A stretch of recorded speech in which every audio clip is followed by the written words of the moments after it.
Should be live over there now. Let's get some music.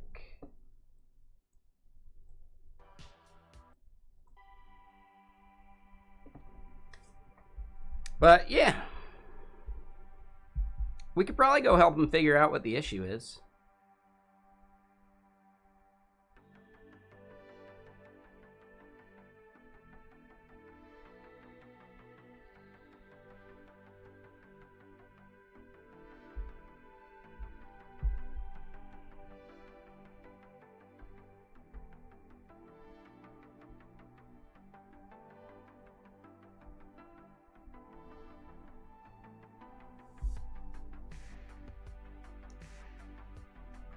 Let's go look at it just real quick.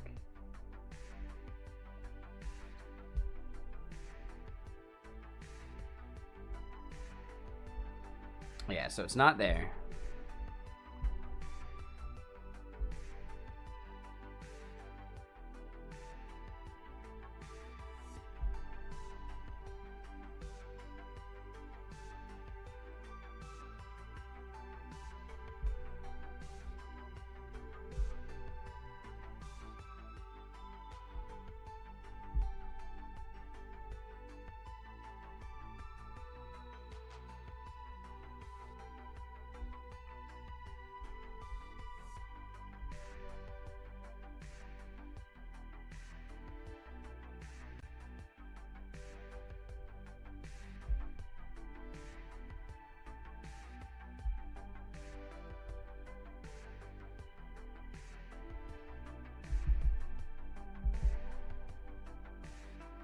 This is Svelte Kid. Yeah.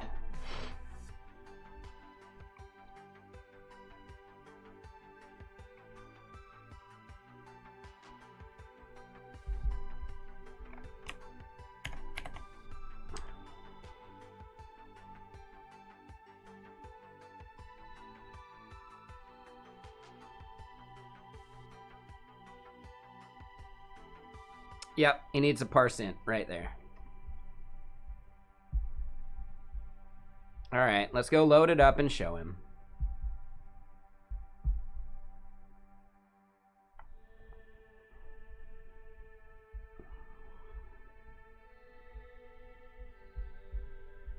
Wait, how do we...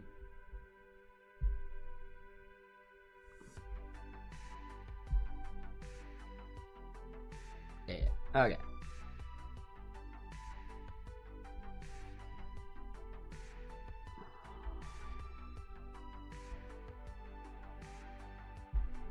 Let's do it. This is a fun enough part of the crawl to go find the issue and debug it for him real quick. I called it by knowing he needed a % though, right?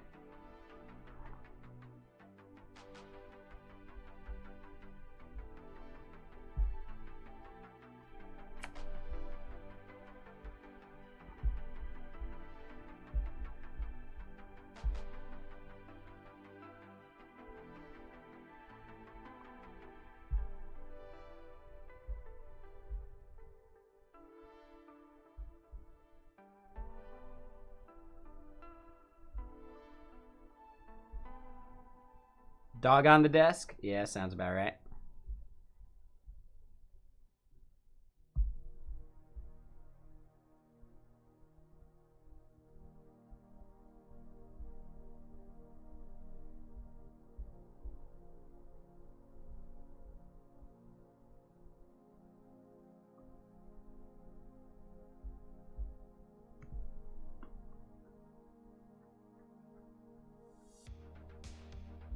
All right, file, export as 480p, put it on the desktop.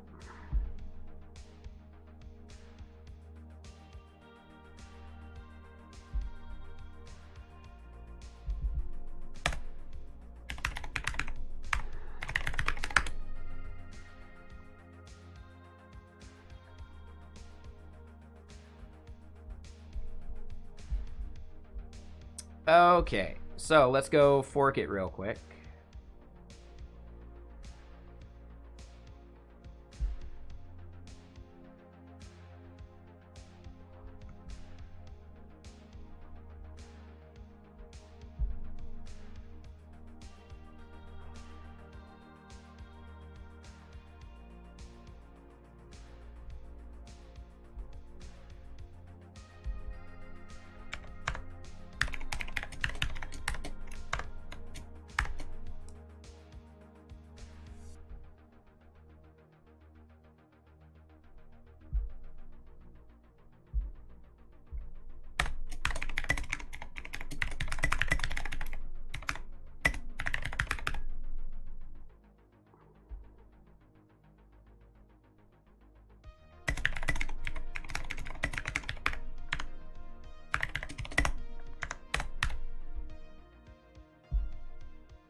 double check the PR.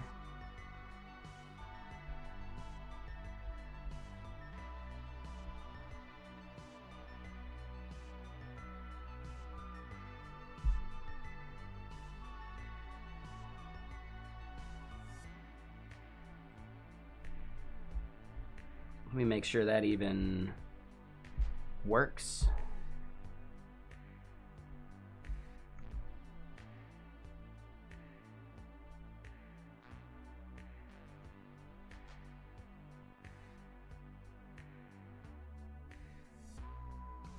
Cool.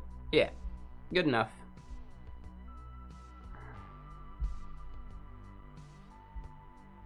Boom. Hey, we just contributed to open source today. No big deal.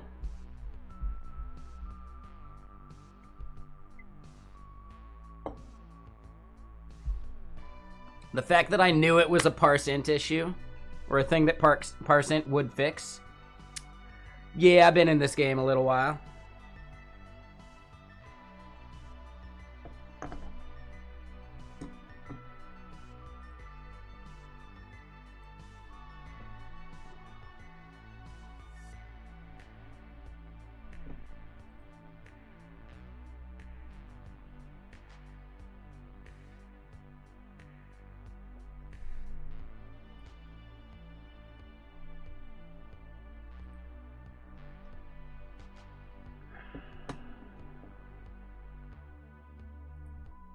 All right, so let's close on up and let's get to our task at hand.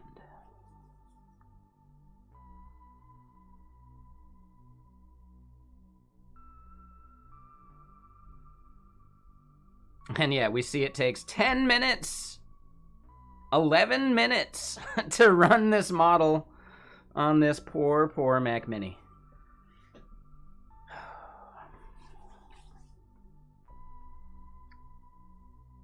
Yeah, if the machines ever rise up like that Futurama episode, this Mac Mini's coming for me. Yep.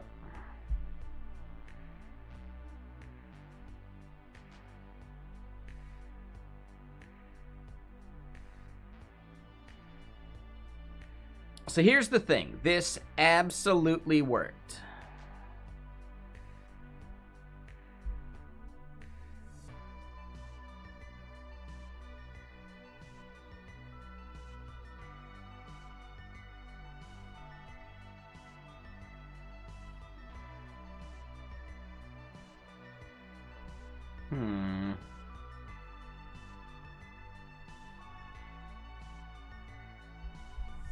So, we know it's not a problem.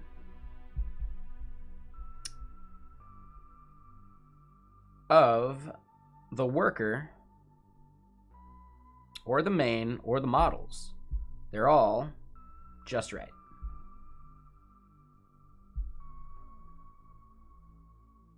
Technically, we have it using the models that are in this folder, but they're the same models. We just copied and pasted them. We modified the main. Nope, the index.html just slightly to change where these files get loaded from.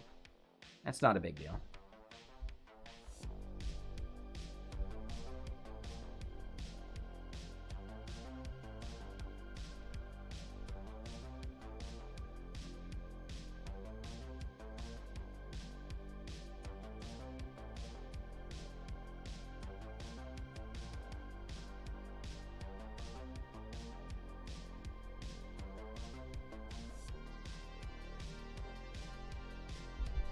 So this module that's getting loaded,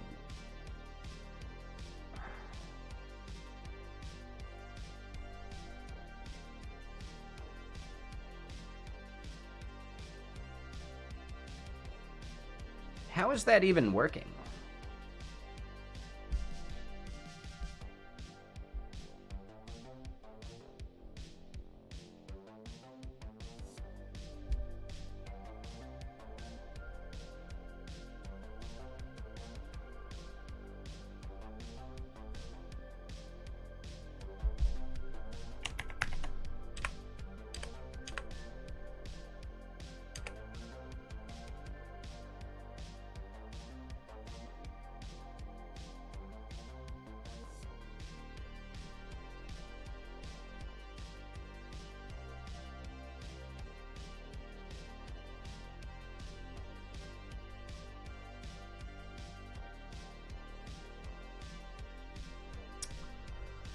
So this module.fullDefault is actually the thing that was failing us previously too.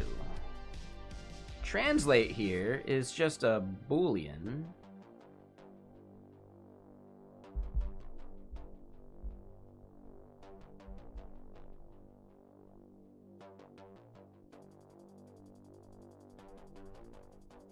Yeah, it's just whether we want the value translated or not.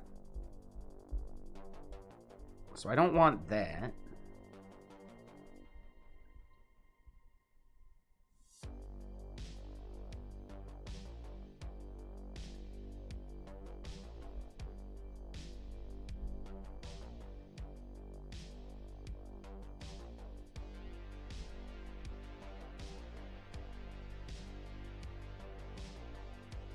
Yeah, let me look at my demo page one more time. We call module in all the same places. And this is where we do this full default. Selected language right there.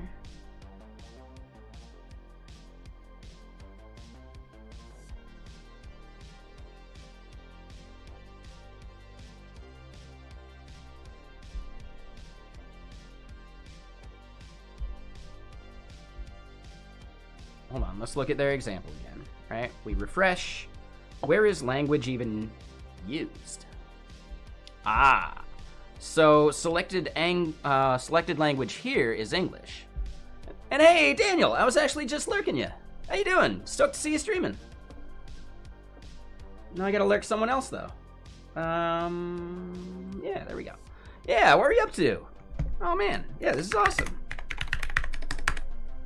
And yeah, I saw you working on, what was it? View 0 or something like that? Which is like a take on V0. How'd that go?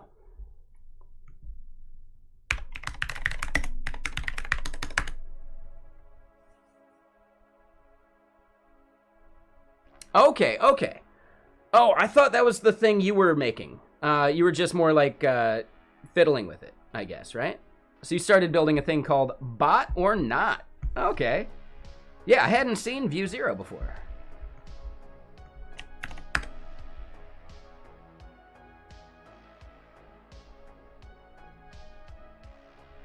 So Bot or Not.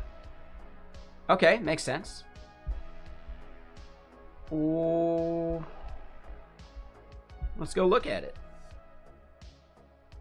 How do I want to play the game?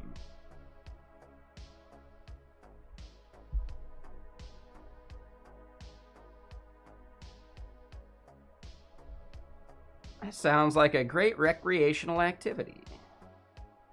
Oh yeah, yeah, we know White Panther. Okay, it doesn't work yet. You're working on it though. Okay, and a lot of this was design work from View 0, right?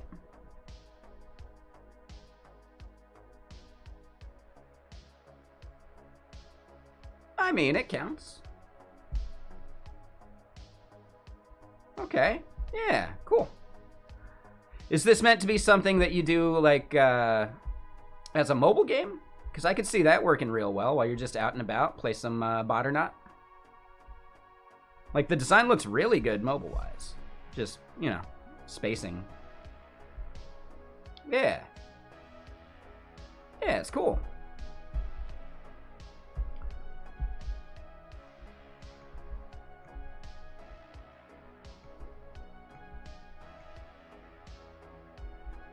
Yeah, nifty stuff.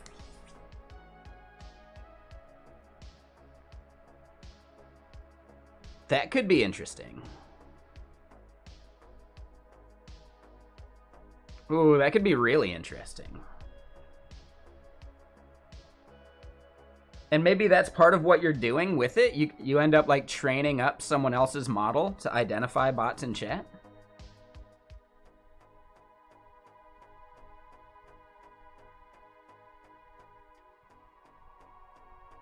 But yeah, yeah. Thank you again for the raid. Yep. Hope to see you stream some more. Yeah, really cool.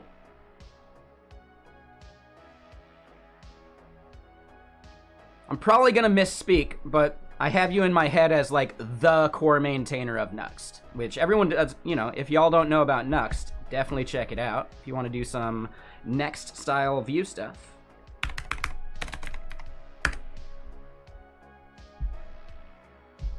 But yeah, have a good one. Thank you for the raid.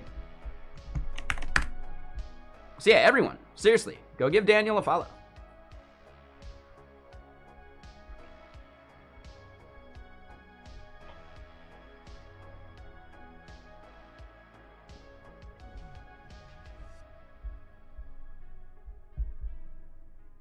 Oh man, they're already on Nuxt 3.9? I feel like I remember when Nuxt 3 was like new. That was like a year ago, wasn't it? Probably not quite, but still. Wow. Yeah, y'all move fast.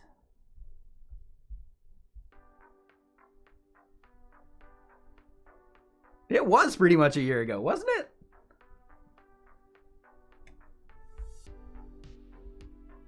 But yeah, that's awesome. I haven't looked at any of the new features. And hey, we know that name.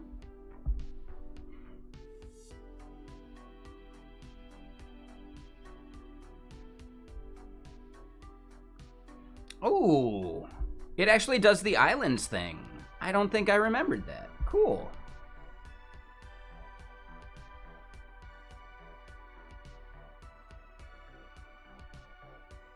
Yeah. Yeah, I don't know why. This kind of gives me more, like, Astro style vibes. As far as, like, the APIs and how some of that works. Which is cool.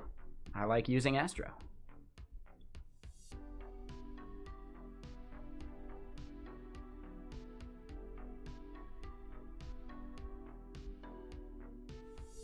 Yeah, super cool. Yeah, good work. Yeah, enjoy the sleep. Thank you again for the raid. For everyone joining in from the raid, the thing we're working on, and oh, yep, I've already filled up on tabs.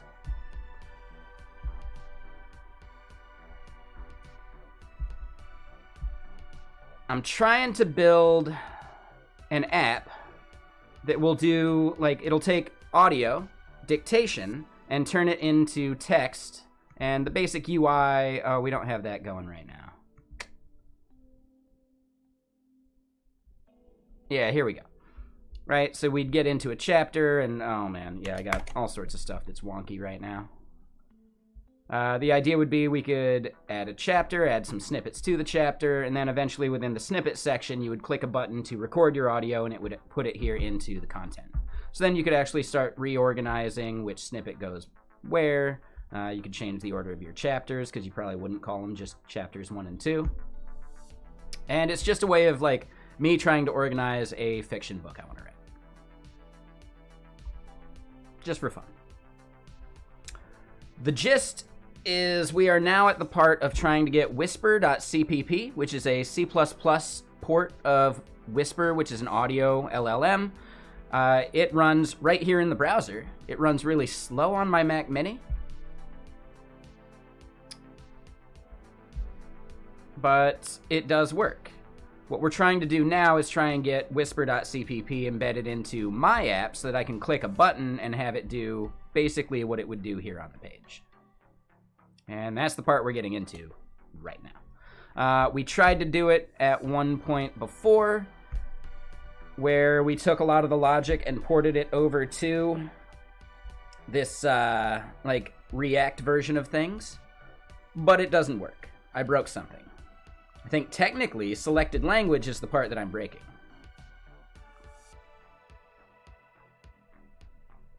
I know, right, Jason? I've known this Mac Mini longer than most people here in chat.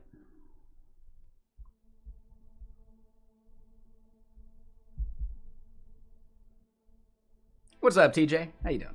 We go way back. I think this Mac Mini's gearing up for the first grade. Actually, school started already, but still, you know what I mean.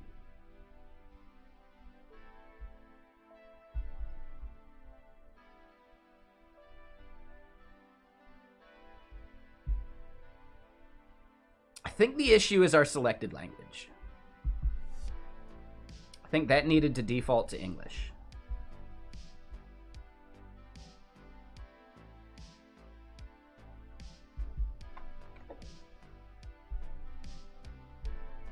So where is that drop down?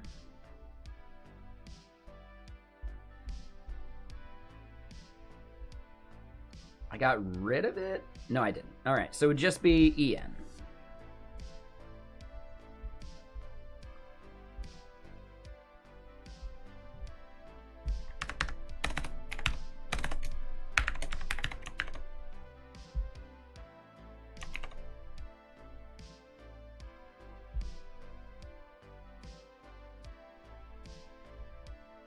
What if that's all it took? What if that was the entire issue?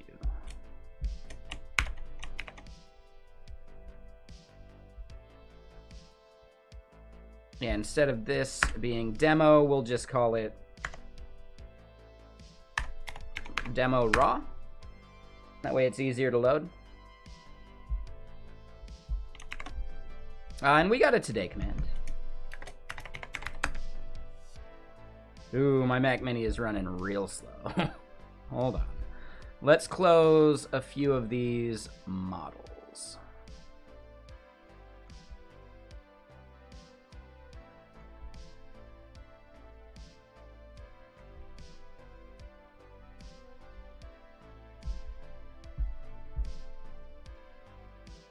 But yeah, bot or not, I like it.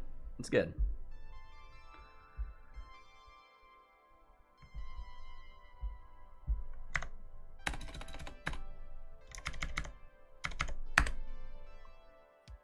All right, so we see the React one again. We see the English wired up.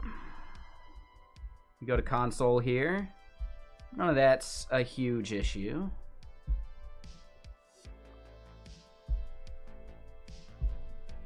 So we download that model. Let's try and choose our file.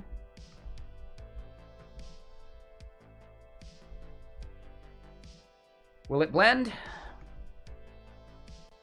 Nope. All right, so we fail out, same place. So that wasn't the main issue in our demo code here. It is definitely the place that we're calling module.fullDefault.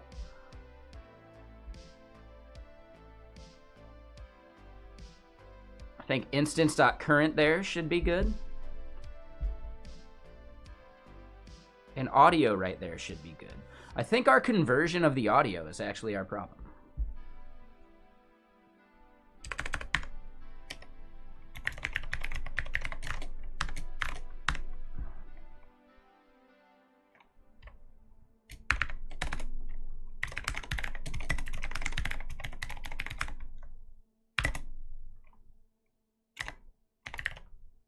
We can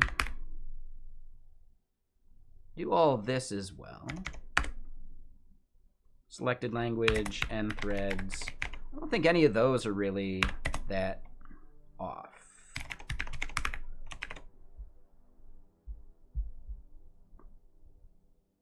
So yeah, we'll log those, and yeah, JS full default returned would come back if this were to succeed.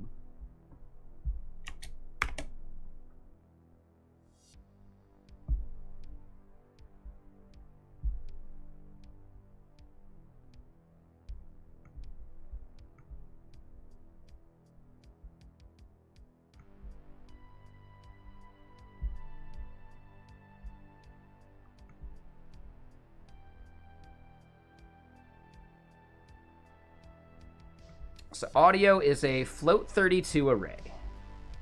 What is it when we're doing that over in the demo raw?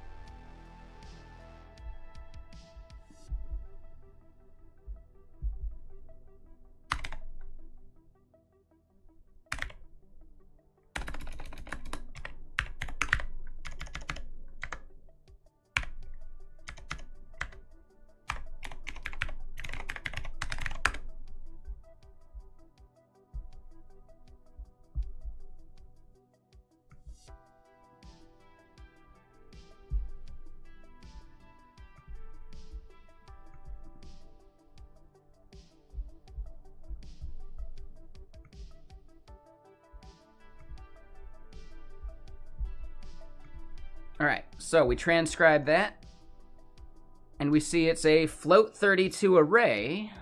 Hold on.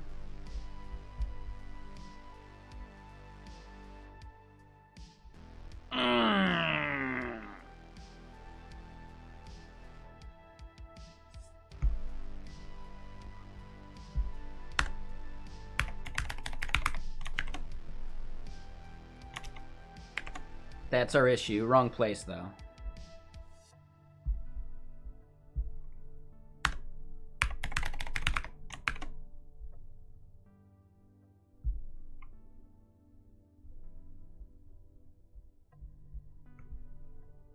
All right, we'll refresh. Cool. This died. Let's do it one more time. And I think we just fixed it. Let's clear those warnings. Because, again, this is just kind of like fiddling our way through getting this to work. So we load that up, we click it, and it works. So we just weren't passing the value through properly. We were doing audio directly instead of audio.current. And that was it. That was the whole issue. So now that we've done that and passed it through, we expect this to actually work, which means that we can actually start abstracting this out. Which is pretty cool. Like, really cool.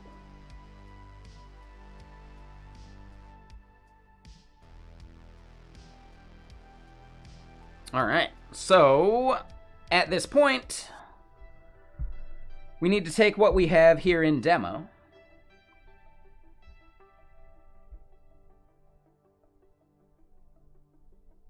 and we need to actually get it over into the app.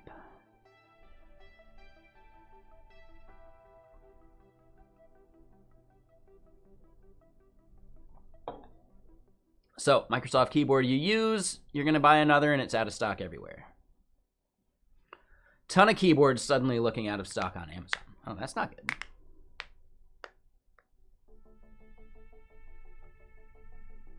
Yeah, you got your work cut out for you looking for a wireless split keyboard. That's tough. Microsoft might be the only one I know of that makes one. If you can go wired, you got options. Is the Kinesis 360 wireless? Oh, the new one has a wireless option. Oh, I didn't know that. Okay. Good call.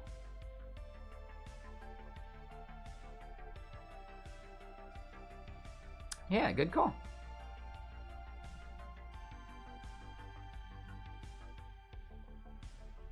Yeah, exactly. Yeah.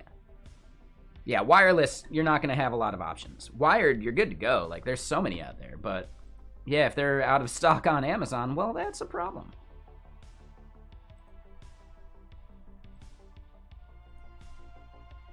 And yeah, real quick, if anyone wants to leave a lurk over on the YouTube, I'd appreciate you, but no worries if not.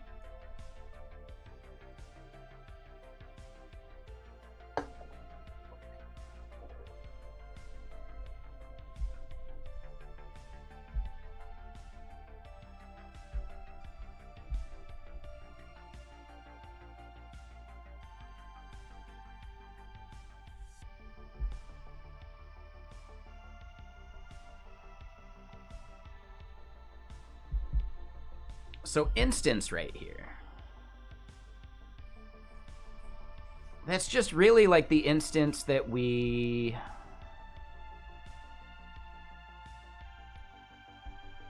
create here at the start of on process. That's it. Ah, you lost your streak at 25. Oof. Yeah, it's tough. Chaotic's still going strong at 40, I think. They hit 45. We'll see if they'll get much further. It's a tough one. I stream too much. Which does mean that it's easy to get back up to the higher numbers, but it's also real easy to miss one.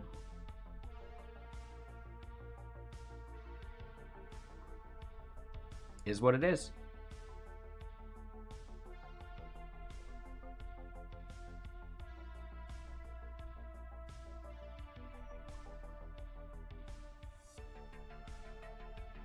So what we want to do is start to think about how we manage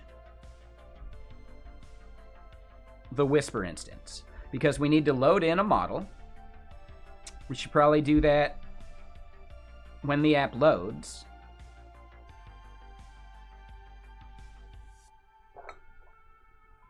We're going to need to think about the UI of doing some of this. And I can't believe that my bug in the conversion was that simple. It was just a reference issue.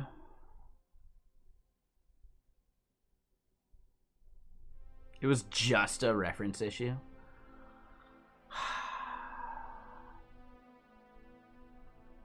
But we got it. We fixed it. We're done. What we want to do next is we have these models. They're saved.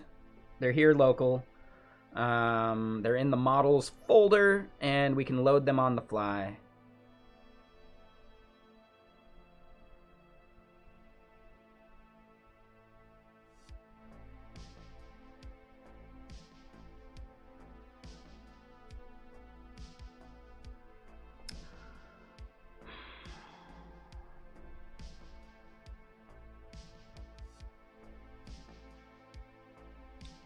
That's going to be part of some of our global state that we set for user settings.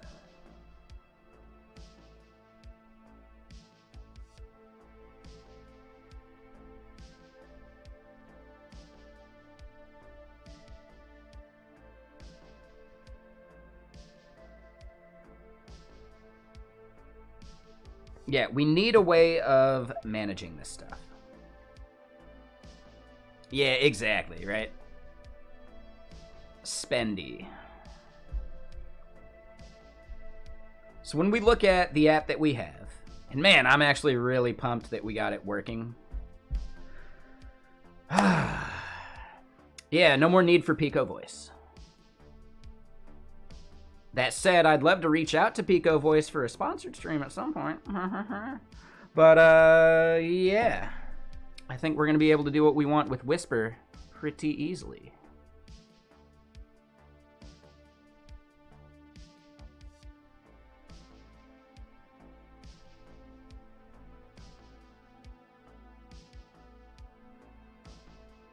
Yeah, Jarrell, we got it working. It was actually a really simple bug fix. So yesterday, we ended up, not this demo, but we had like the demo raw. I guess this is it because we haven't refreshed yet. If we just go to demo raw, we got this one working just fine, which means that it was just something simple we were doing wrong inside of my React code. We decided to give it the old college try and looked back at the React code, and it turns out it was as simple as I was passing audio, which is a reference, right? A ref in React, and I needed to pass audio.current. Of course, right? So simple. But we finally figured out like where it was failing and how we could debug it, and this full default right here was it.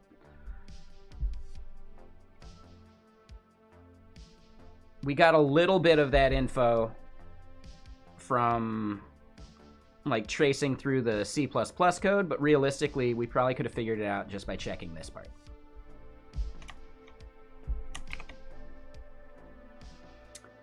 So yeah, we ended up getting that working. Now we just need to think about how we want to wrap that back into the app. And yeah, Jason, I mean, we used Whisper when we made AutoBleep. If you're like me and you swear quite a bit, but you still want to upload stuff to YouTube, but you don't want to manually add bleeps for all that stuff, yeah, you could use AutoBleep.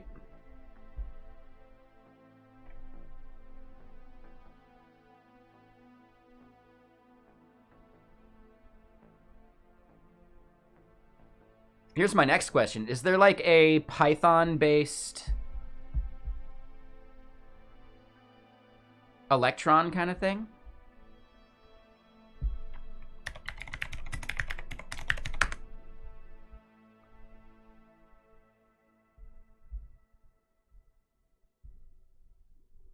I don't want to do it on Electron. I just want something like Electron.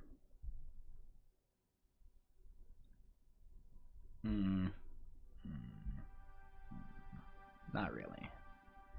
Kivy? I feel like I've heard of Kivy.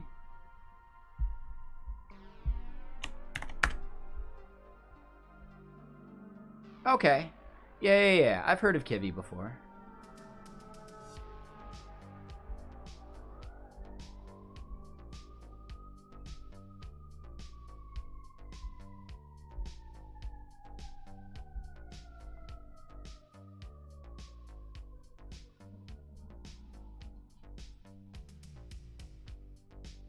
XAML? I've heard of XAML. I've never used it, though.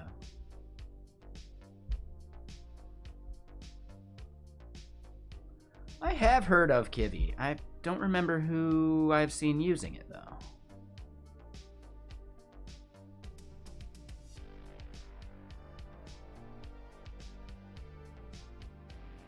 Yeah, the main gist would be to add like a UI for auto bleep so that you could like fine-tune the bleeps if you wanted, rather than it just being fully automated.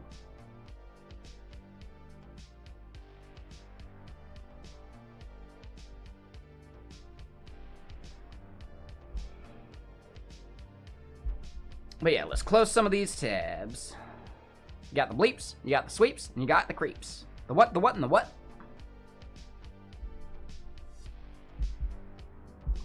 It appears we've been jammed, sir. Raspberry. Only one man would dare give me the raspberry.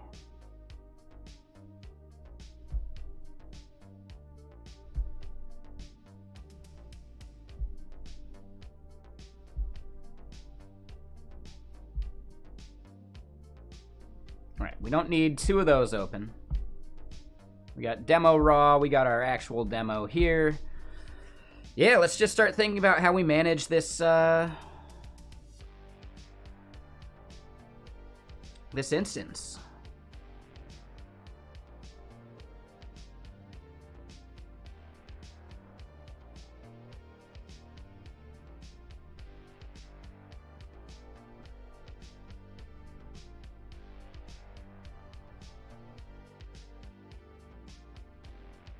We're gonna have to have some config that the user picks from. For now, right? That's not a forever thing.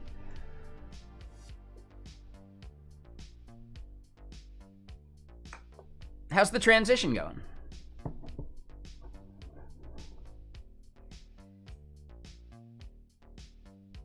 And are y'all waiting until like the end of the school year or something? Oh, you start the drive on Saturday. Oh, cool.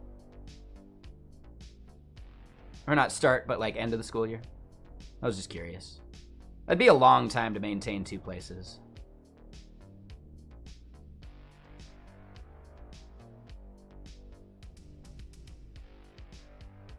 But yeah, long drive.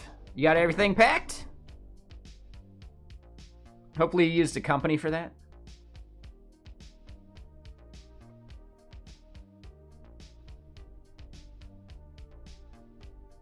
Oh, okay. So they are going to finish out the school year back where y'all are from. I think it makes sense. Take it from me. I moved around a lot as a kid. Moving in the middle of the school year was always the worst.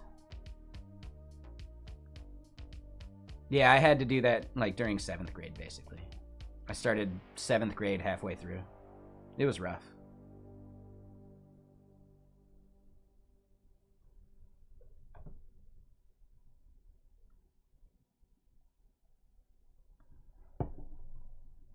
Yeah, exactly. If you do it wrong, they might become a corn kid. No one wants that. Nobody wants that. I heard Jenkos are coming back. You better be careful.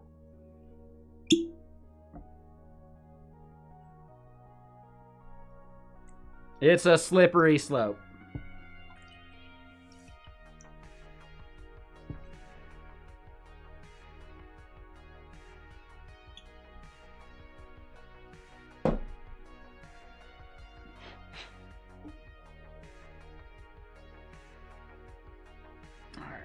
Let's pour this beverage. No, I haven't seen the prices. What? Man, the cost of denim's really gone up, huh?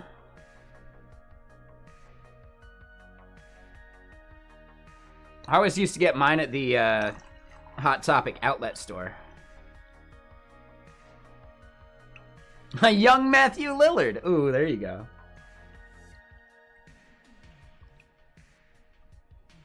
Yeah, Hot Topic was sitting on such a mountain of cash, they needed to actually start an outlet store in the same mall.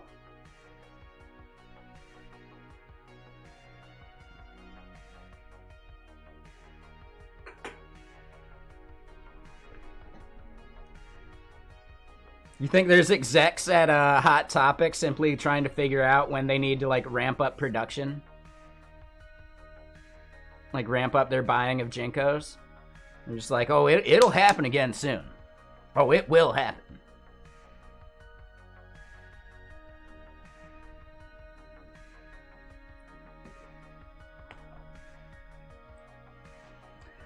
No, but, Jarrell, they do double as a flotation device in water. I'm not even kidding either. Yeah, wet jeans are actually somewhat, like, airtight. You can use your jeans as a flotation device.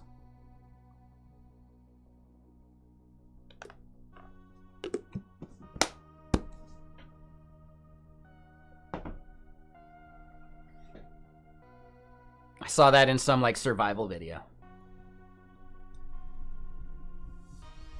That is one of the #1 things. You ever fall into water fully clothed, get your clothes off. It'll just act as a weight dragging you down.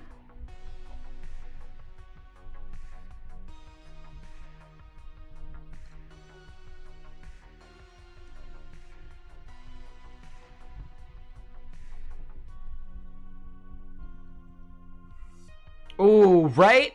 Yeah, come on, Mom. We should have held on to those Jinkos. We'd be making a killing right now. Right? Could you imagine the one with the little, like, couch potato guy on the back pocket? That one probably sells for like $500.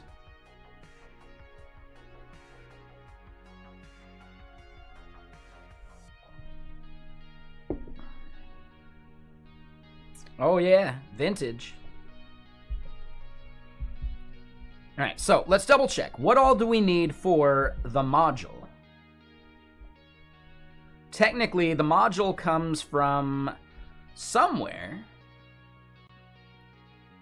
Are there gene collectors? Oh, absolutely. There's a collector for everything.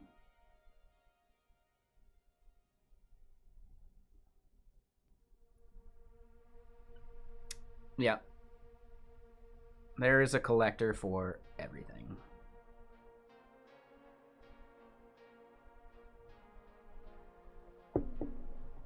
Yeah, as Jason's saying, yep. There are people that actually go to, like, old abandoned mines, especially where there were collapses, and they fish out genes and then they refurbish them. And then they sell them for quite a lot.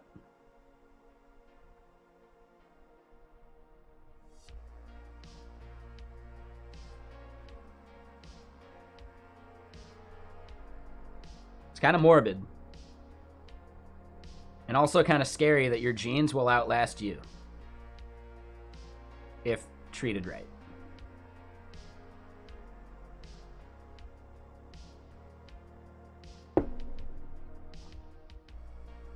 It depends on the type of genes. But it's really where, like, Levi got its name from. How durable they used to be.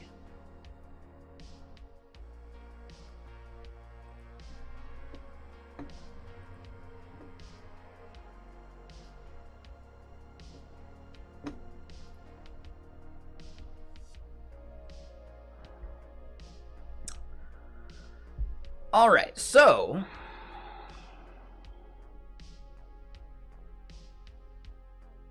there's a couple things we haven't necessarily discerned from this entire thing yet. But we can start building out the UI for it.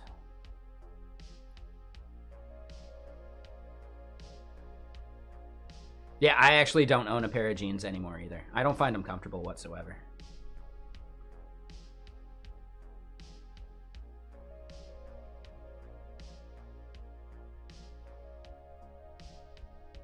I wear slacks, okay? I've been a slacks wearer since like 19 or 20. And I mean like old man slacks.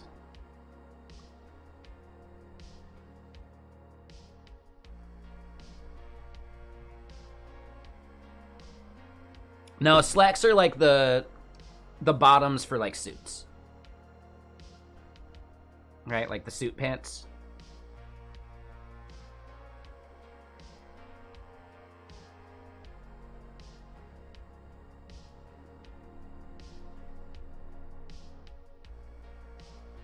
I mean, I only ever bought them from thrift stores. I'm a thrift store shopper. Lately, I've been getting pants from Costco. But also, typically, you know, slack style. Maybe khaki style, just depending. I don't like all the extra pockets these days. ABC pants? Are those like the... Are those extremely, like, tight? Oh, okay.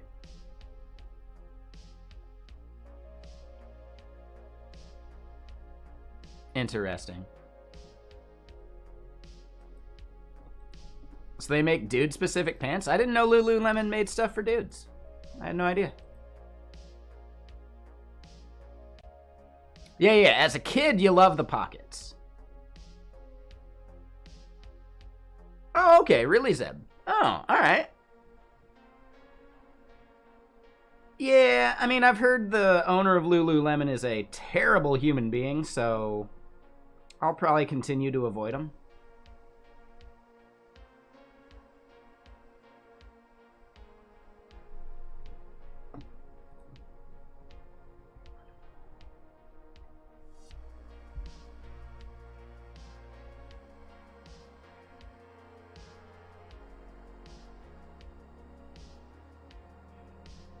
Okay, so yeah, let's pull out some of this logic from the demo.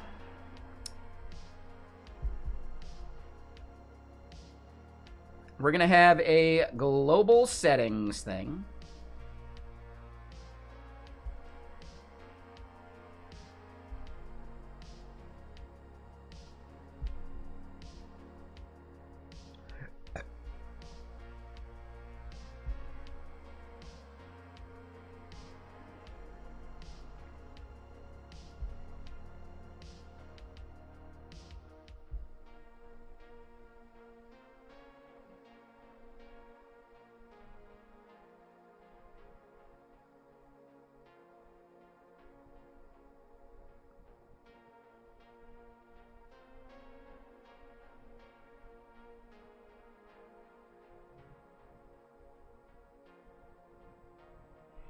Yeah, let's just get a settings button up there.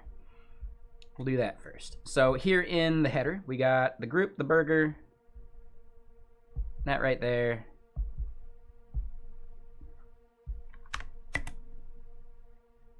We should be able to do space between?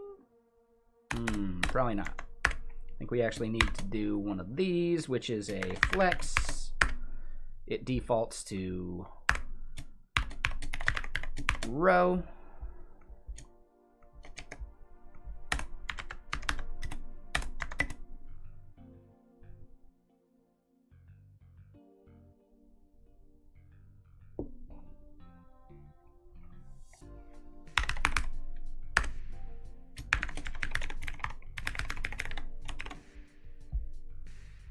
After that group, we do, let's just say another group.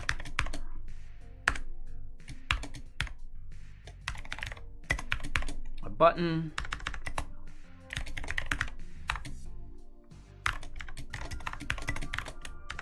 Leave that for now, just to have the boilerplate. Actually, it is a button that needs text.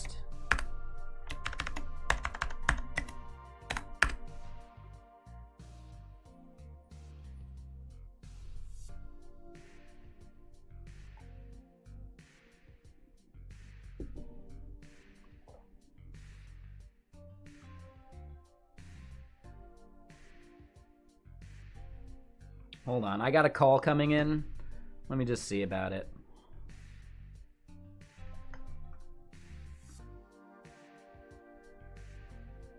Hello?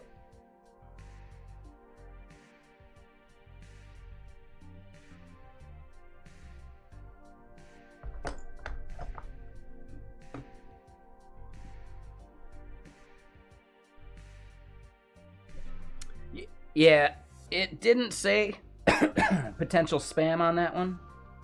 But if it starts out and I hear like the of like something like trying to connect to whoever like got it, instant hang up. Instant hang up. If there was a person there waiting, I'll double check it.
All right, so we got a settings button right there.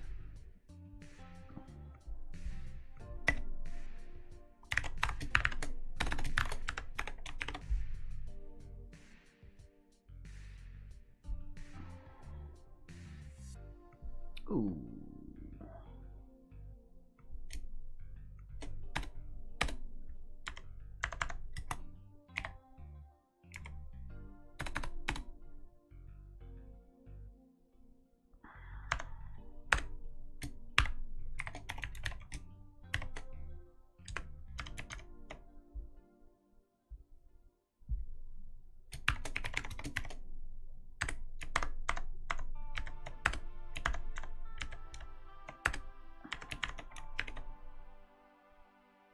Yep.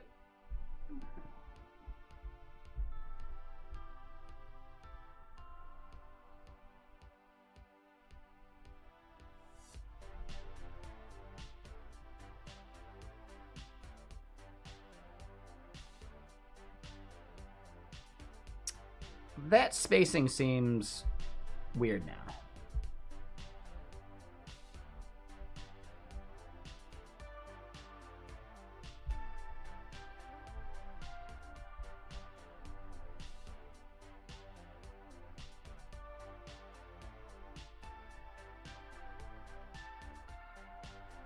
Oh, that would be why.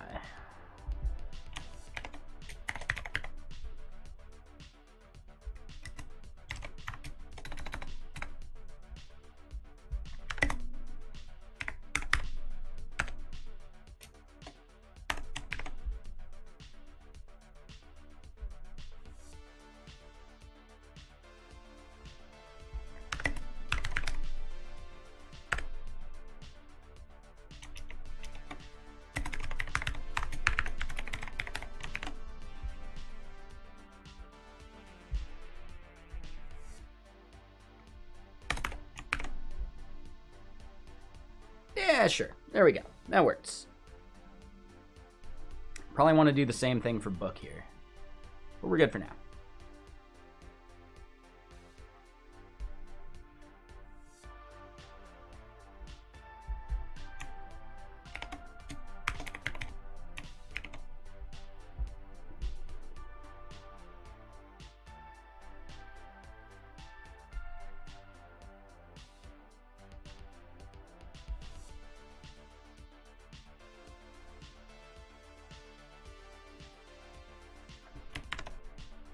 You know what?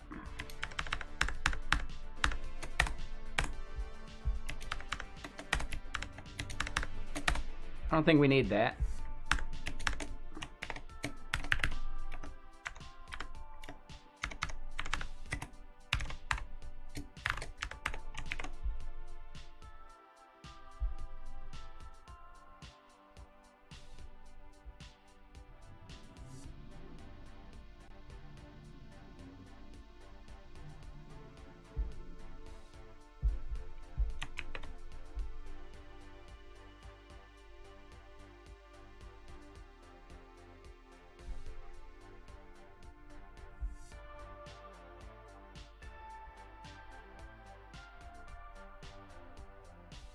All right, good enough. So we're going to end up needing a modal, right? We're going to create a disclosure for it.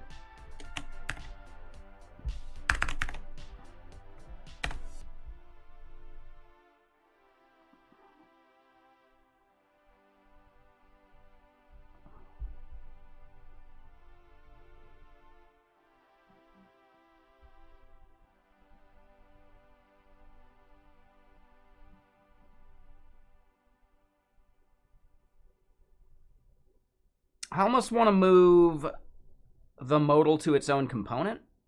That way within its own component, its logic is a little simpler rather than polluting this app logic even more.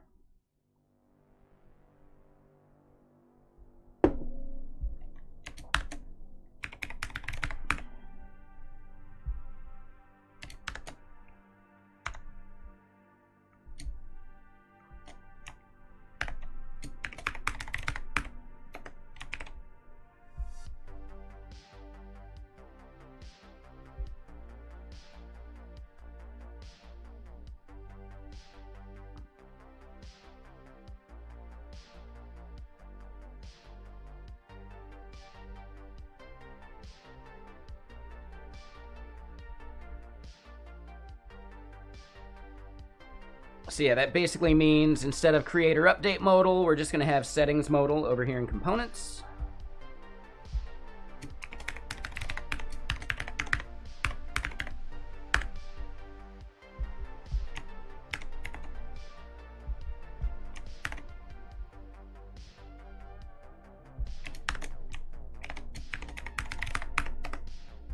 All right, and then here, opened, we want modal title, input label, don't care.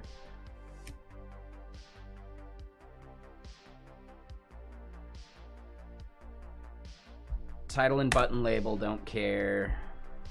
On submit, on close, we do need.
So close on click outside and close on escape.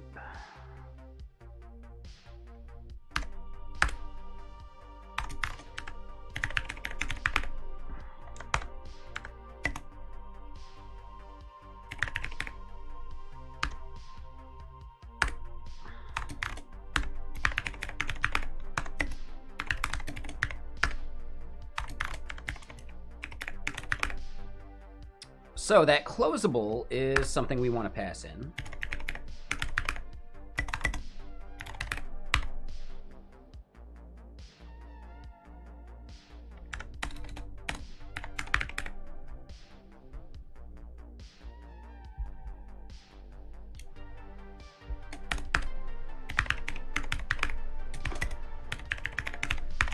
All right, so we'll do closable Boolean. As far as on submit goes,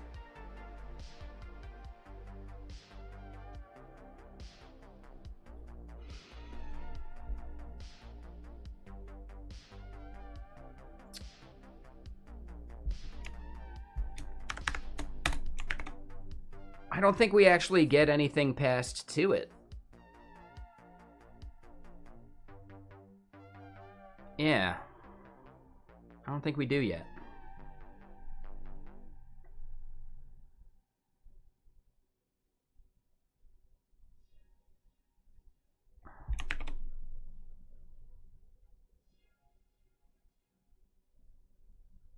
Signed but never used. Closable should... Oh, if I could spell.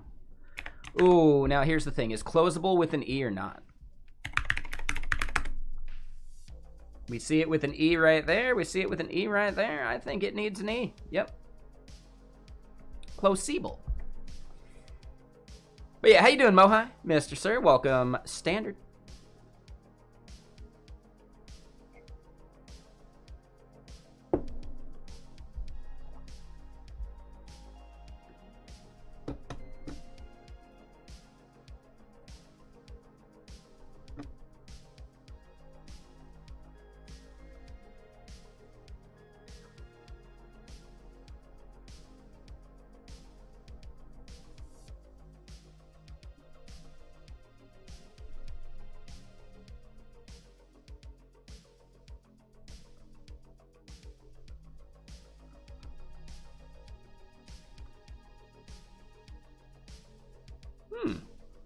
I've never seen HTTP Pi.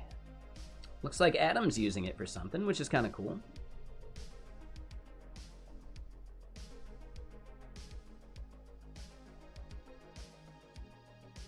What up, X Factor? How you doing?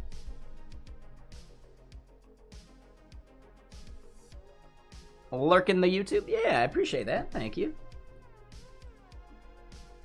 We're at 2,100 watch hours over on YouTube. We're getting there. We're halfway towards the monetization.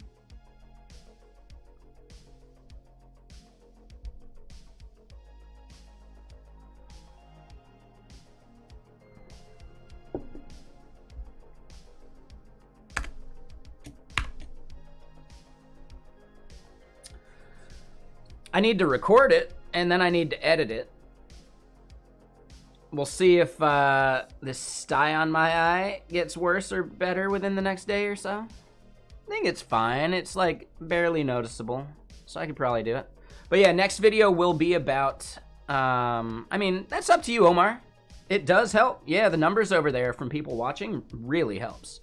When I started streaming to YouTube along with Twitch, I had like 120 watch hours. We built that all the way up to like 1,900 before the most recent video I made, which is huge, right? So yeah, watch hours are one of the metrics to become partnered on YouTube. That's one of the ones I'm trying to optimize for right now.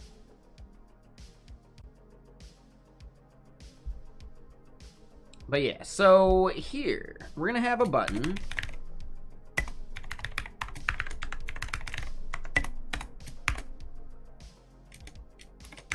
We're gonna have a cancel button, and I think variant is ghost?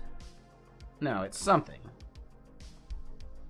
I forget the variant now. But we can go fiddle with it here in a second. I technically only want to show this if we are closable.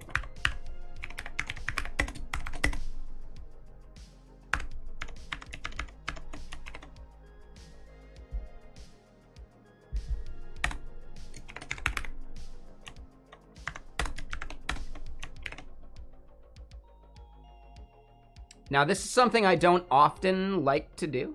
Hey, thank you, Omar. I appreciate that. Better video player? Yeah, like wherever you prefer to lurk, I'm happy to have you there. Yeah, I'll try and be really good about responding to questions over there.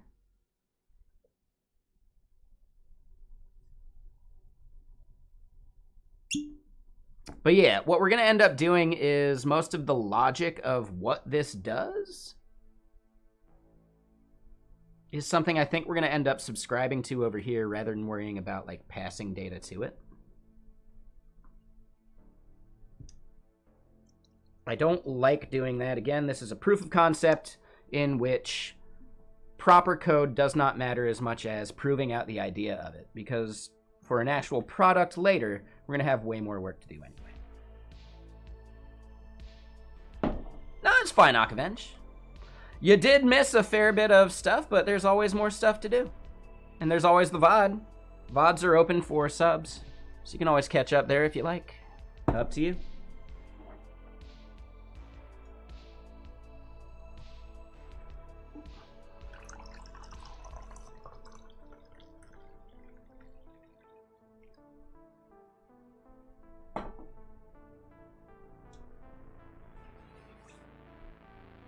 Let's pour another lemonade. And yeah, so again, there's a lot of things that I do not consider best practices about how we're building this out. All right, the fetch timestamp, pretty gross. The manipulation and subscription of state within what we're calling an actual component, pretty gross. But as far as velocity towards building this thing out, I think it's worth it.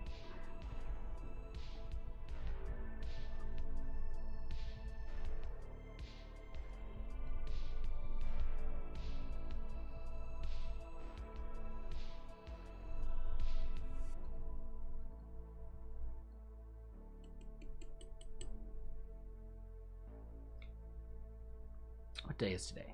Thursday? Yeah, Thursday. I got an interview tomorrow. I gotta make sure I wake up for. That one's only at 11, so that one's chill.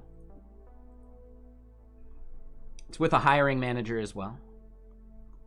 So it's more just like, let's meet, let's chat. We got other interviews scheduled after that too.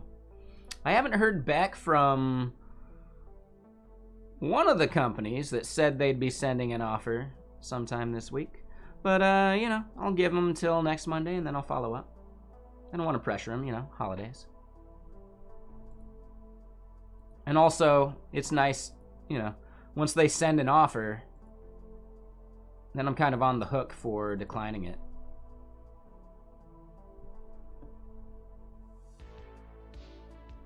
If it doesn't meet, like, you know, things.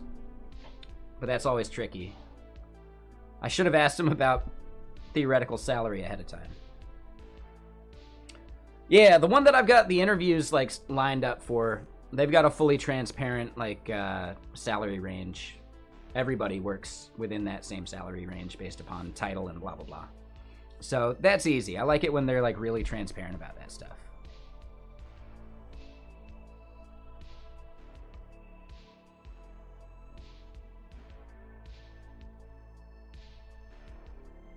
Yeah, exactly, Goatmeal. Like, this is just to figure out if I can make an app that does the goal of it, and that would be recording dictation.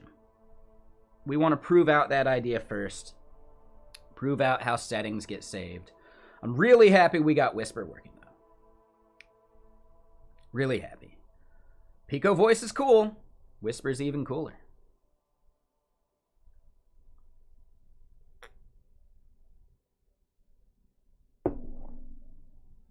We are, yeah, we're hacking it out. It's important.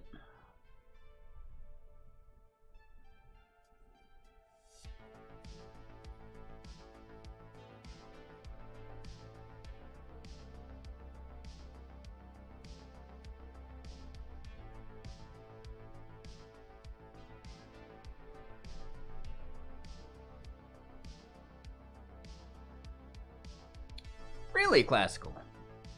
Were you compiling Whisper or Whisper.cpp? Whisper.cpp worked pretty well for me, but it did take a good 20 minutes to compile on my Mac Mini. On Raspberry Pi, it would probably take a while as well.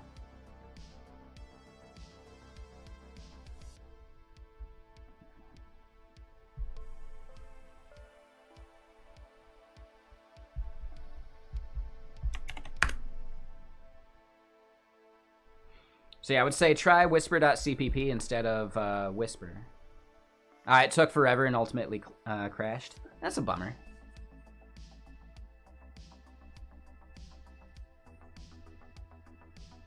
What's up, Gohan?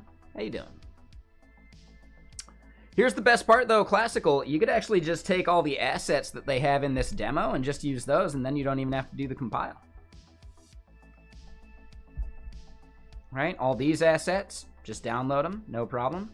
The main.js, just download it, no problem.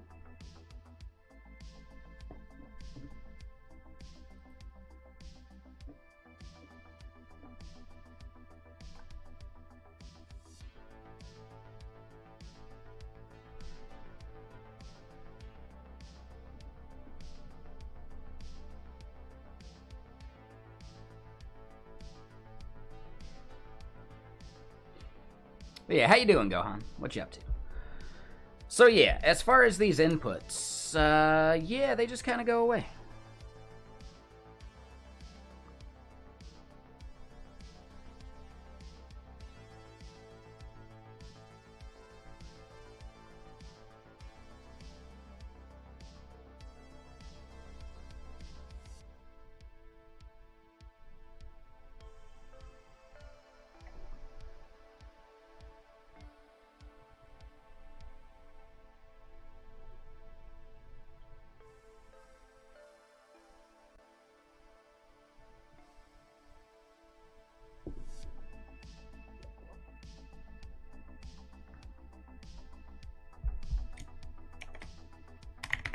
The thing in the title and the thing in the today command, Gohan. Sorry. I'm not keen on describing every little aspect of it every single time someone comes in and asks. You can get the context by just watching what we're doing.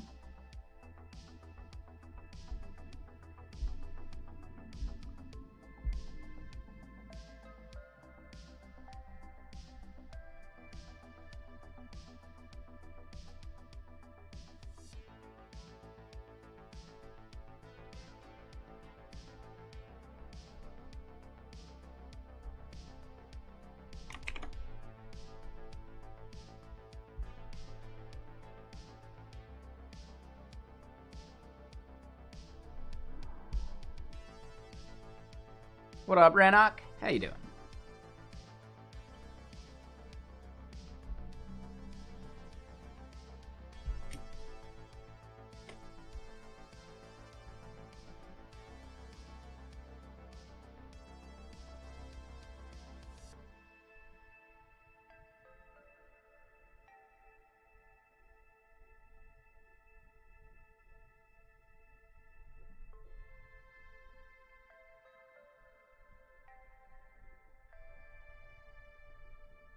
All right, so we're missing created at and modified at.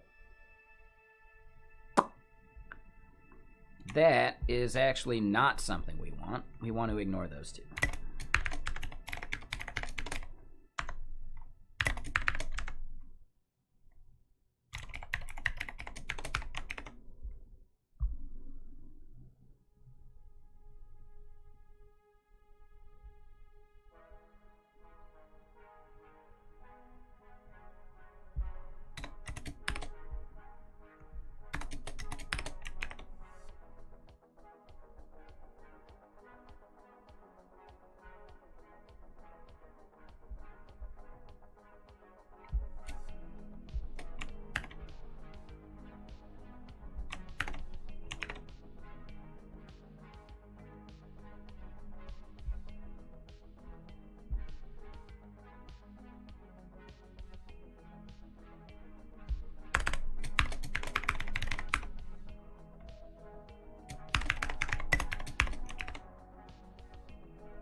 All right, so settings modal. We need to bring that in.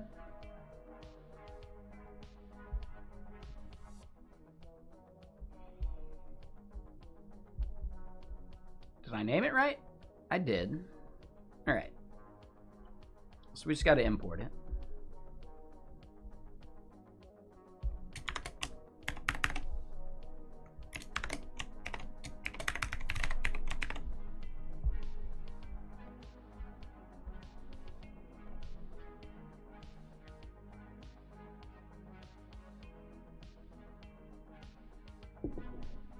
You're on vacation, you tried snowboarding for the first time and you love it? It's pretty fun.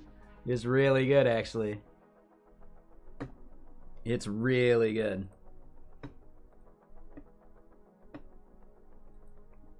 It's one of the best.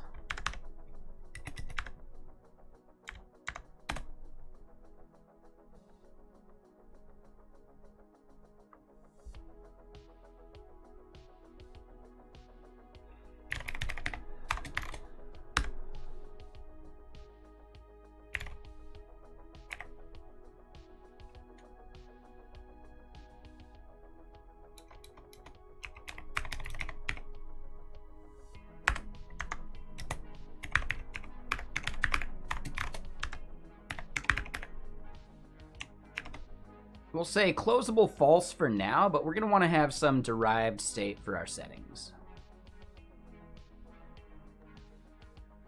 And that's where our actual state is going to be a thing.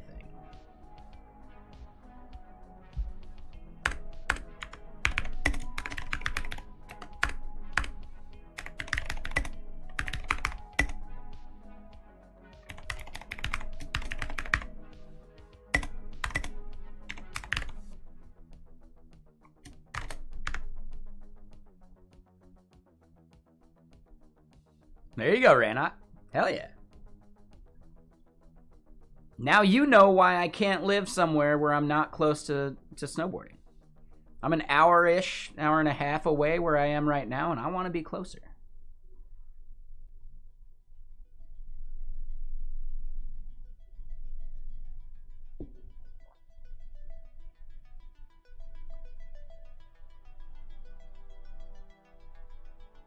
Yeah, the biggest problem is Stevens Pass doesn't get enough snow these days. We do got some coming soon. I need to be on the lookout for good powder days.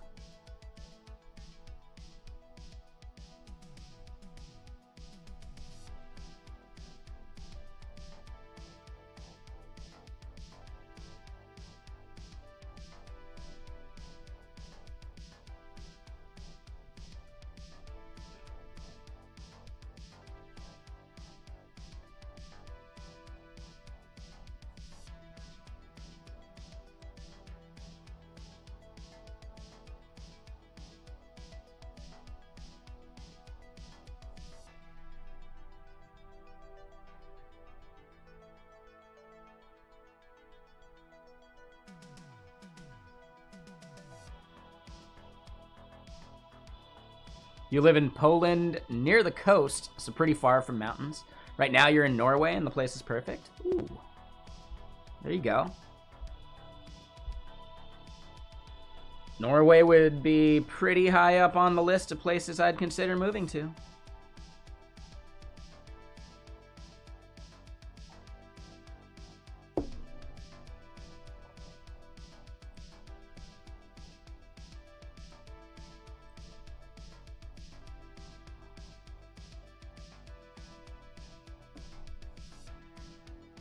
Let me throw my lurk back on Adam real quick.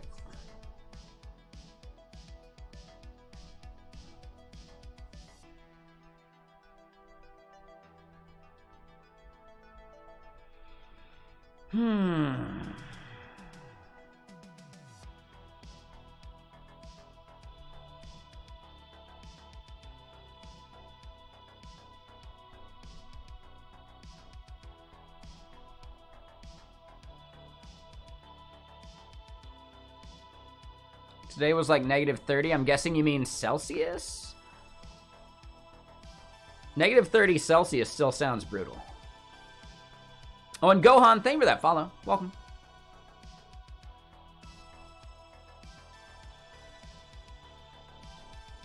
Yeah, that actually sounds too cold. Like, I don't know. I'm between like 10 and 25 degree snowboarding weather kind of person, or 40 to 60 degree snowboarding weather kind of person.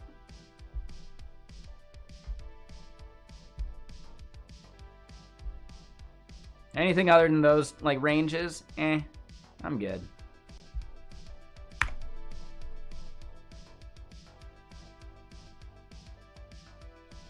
And I'm talking Fahrenheit here.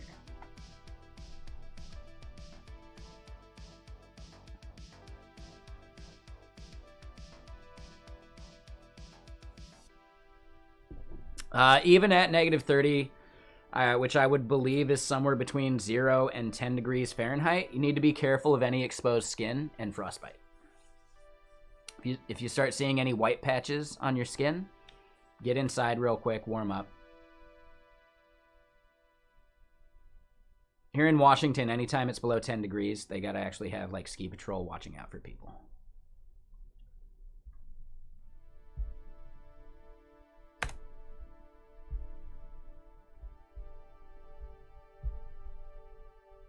Basically any exposed skin, it's usually the cheeks.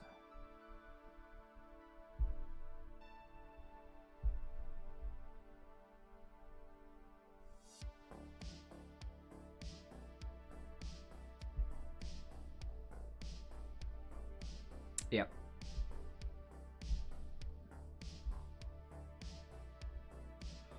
All right, so as far as this like current model is concerned, we need to list out our models somewhere.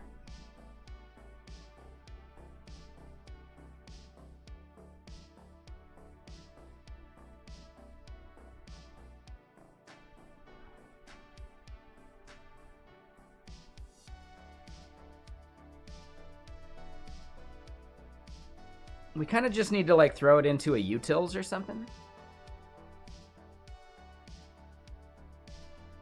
Yeah, you don't want to be snowboarding in jeans in like, 0-degree weather.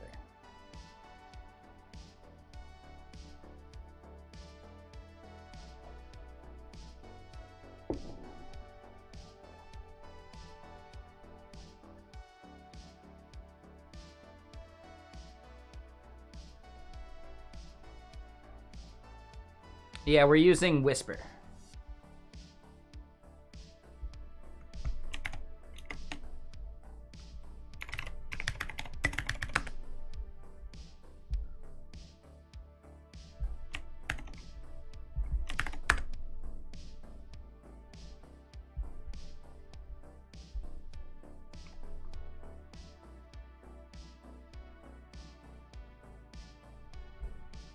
Yep.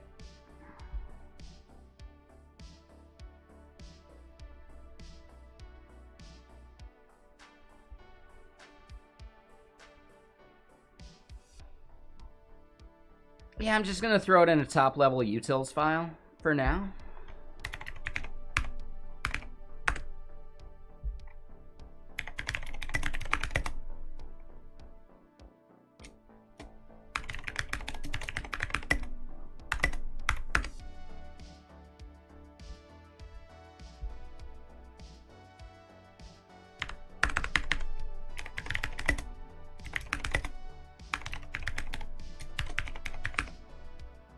Whisper models base, Whisper models quantized.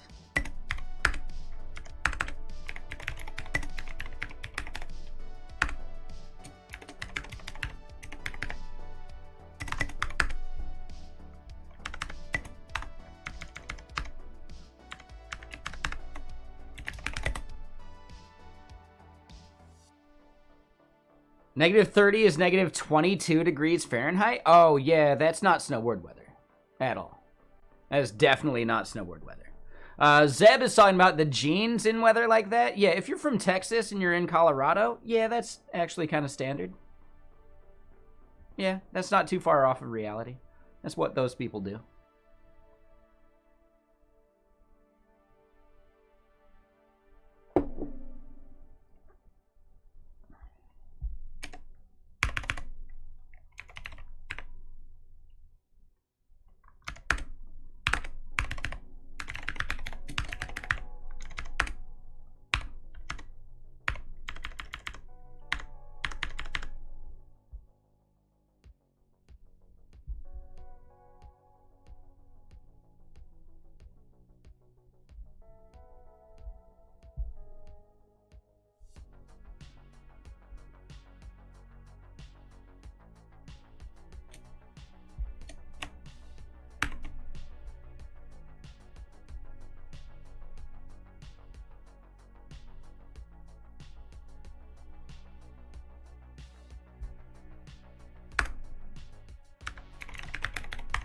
We're going to call it whisper utils. Then it makes a little more sense here.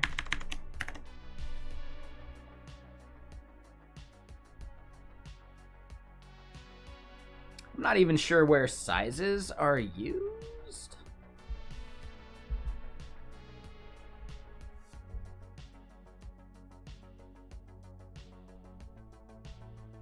Oh, it's in the load whisper function. Gotcha. So that might go into some of that.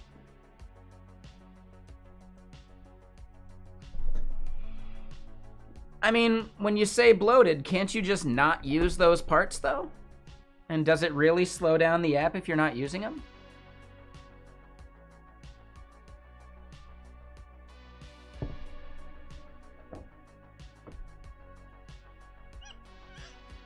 Right? Does it even affect anything?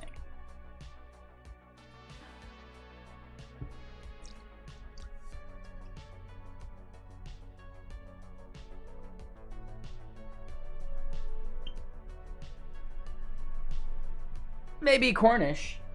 They could solve that with some starting points, right? Like some things that allow you to just fine-tune the UI for a specific workflow. And then you could just smash out work in the same way. So I don't even think the bloat is the problem. It's the fact that the onboarding is not as smooth as it used to be. That can be solved with just a wizard.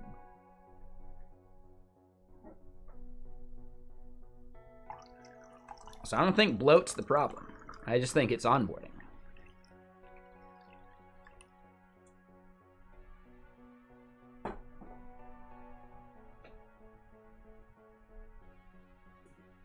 Any tool of sufficient complexity needs to worry about onboarding. I don't think that's bloat's problem. Now, if you're just complaining about the significant complexity, I mean, sorry, that's the way of the world. You know. Is Notion open source, though? Couldn't you just fork it and make your own that allows you to smash out some work? Pretty sure, right? Just fine-tune the UI for exactly what you're trying to do.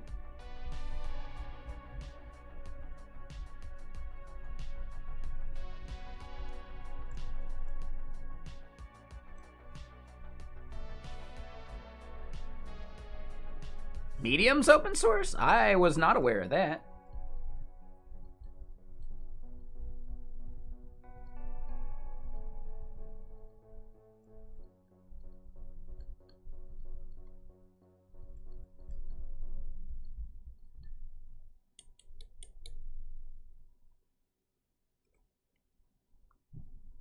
Yeah, I thought Notion was open source, but maybe not.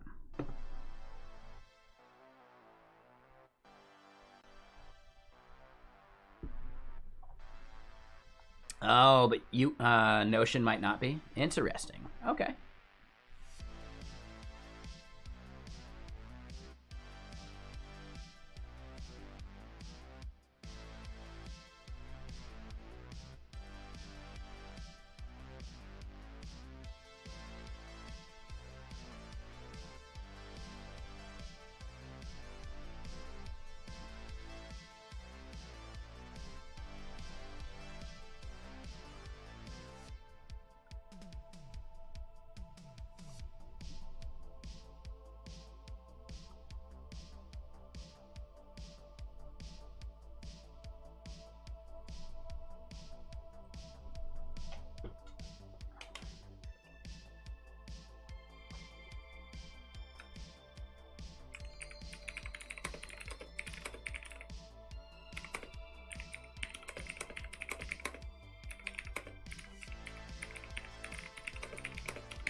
Open source alternative of Notion called AppFlowy. Yeah, I've never even heard of it. Sounds cool.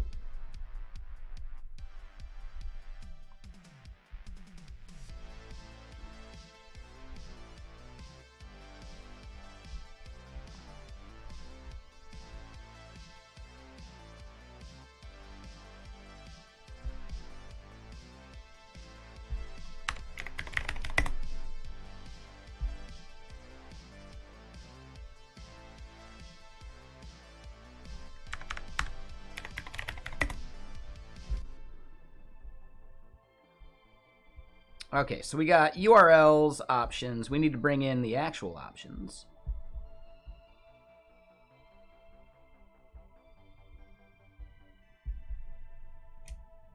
Actually, it's very similar.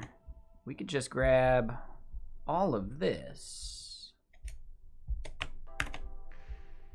and replace what we made over in Whisper Utils real quick.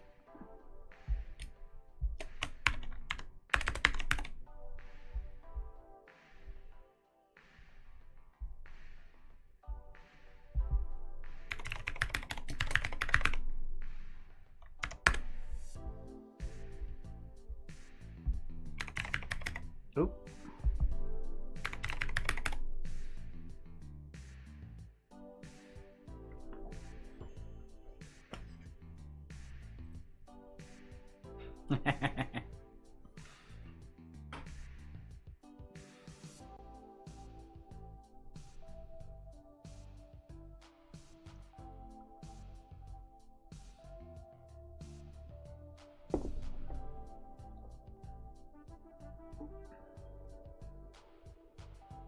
Interesting. Yeah, I'm lurking Spiridon. He's killing it. Thing he's making looks really cool.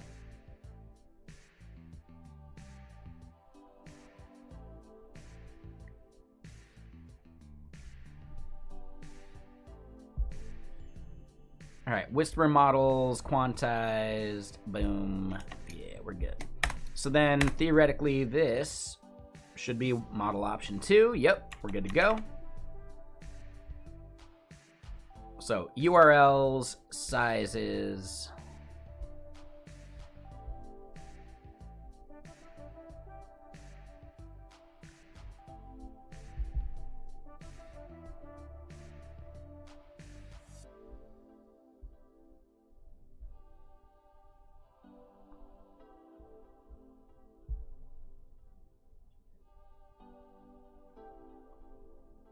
I don't know if we need URLs here.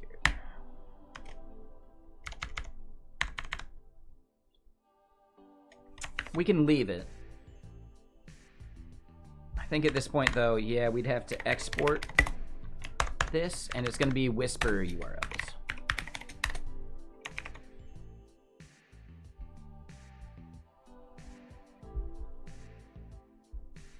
Whisper model URLs, Whisper model sizes.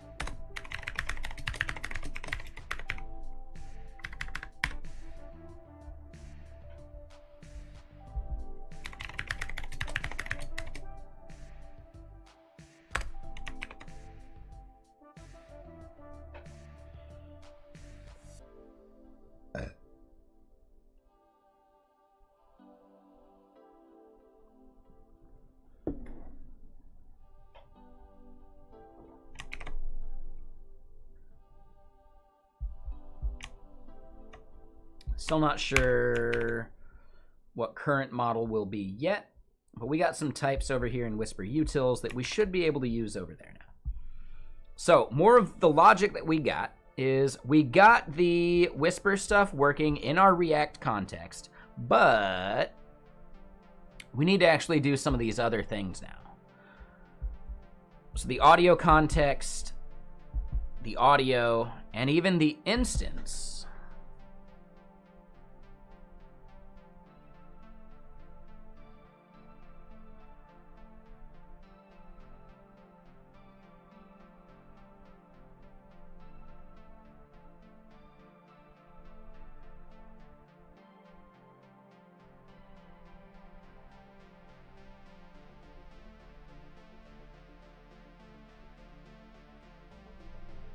We probably do want to end up creating some global state for some of these.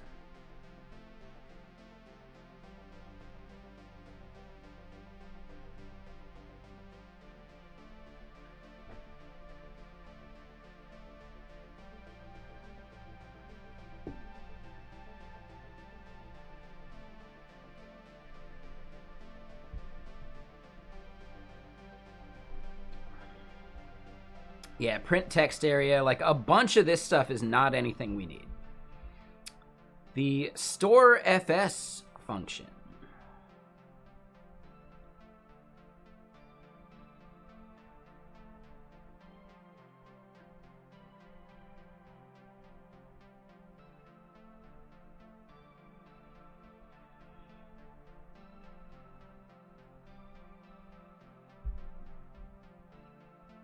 So we would end up writing to a WASM file. And most of that is just the module.fs, module. Whatever, right? As far as loading a file,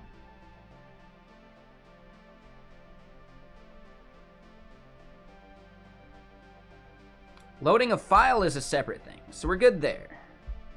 Loading Whisper itself.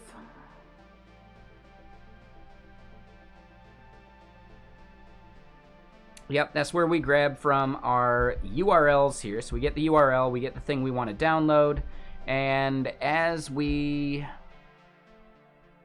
get the progress number,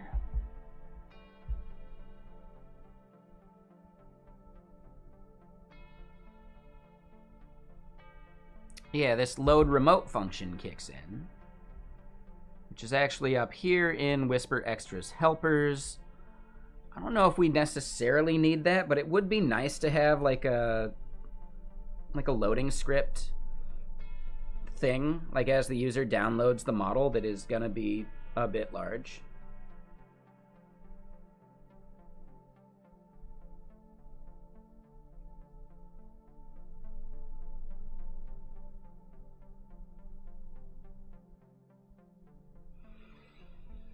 Yeah, this set audio function. We call it in a couple places, but we don't need it.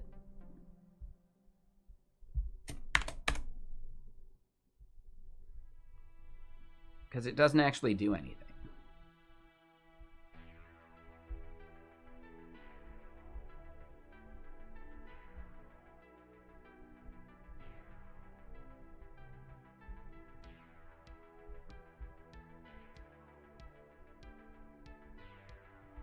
Hold on, wait, where'd that even go? I already lost the set audio function. It was here, man, I swear. Ooh, setting recording, that's gonna be a separate thing for sure.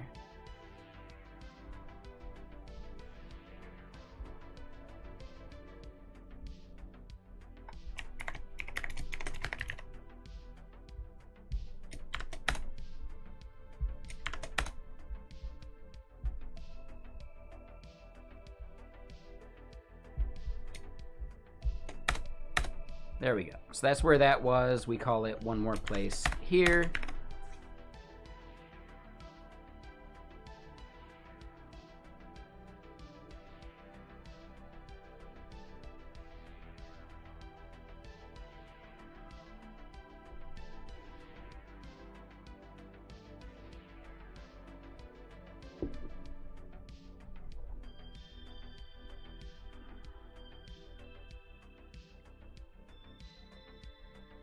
Yeah, all these like print text areas. I don't want to modify what we have here that's working too much anymore though. So yeah, we want to keep like just gutting without modifying because I want to leave what we got here for reference sake.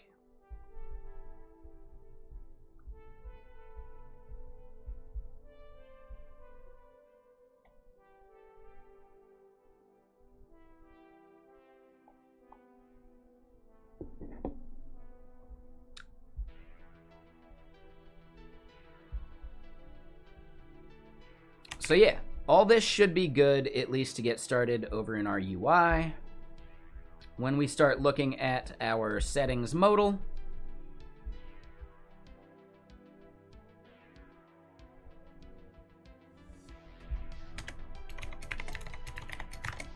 we end up firing on submit just fine there. Call it good. This text input, though. So let's just gut the input for now, because I don't think we need a text input for that. The thing we end up needing is a select dropdown.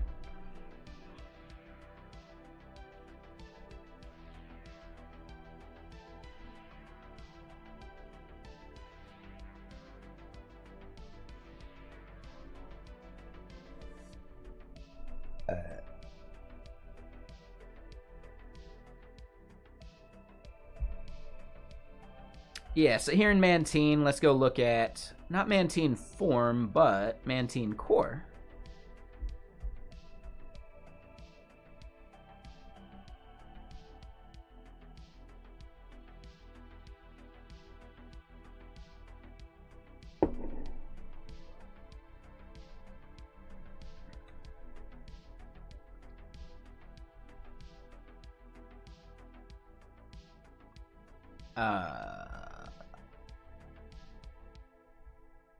We see native select.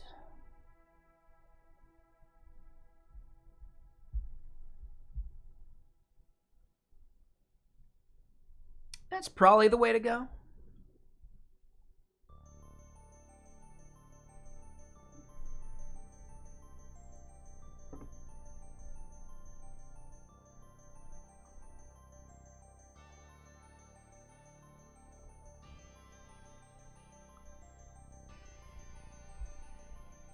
We don't need a multi-select.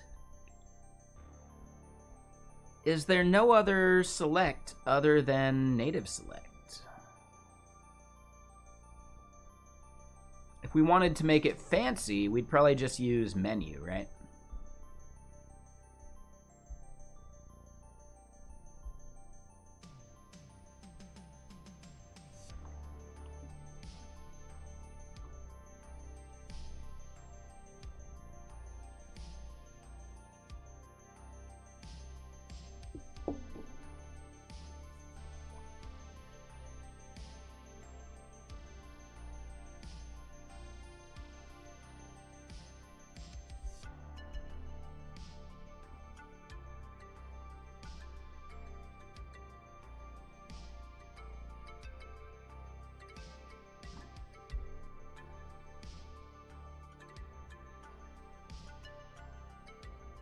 So there's two ways to do it. We can do it with a label, value, and even disabled. Okay. Yep, perfect. So we've actually got this exactly how we need it for the native select to work.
All right, so loading model. We're not actually loading it yet.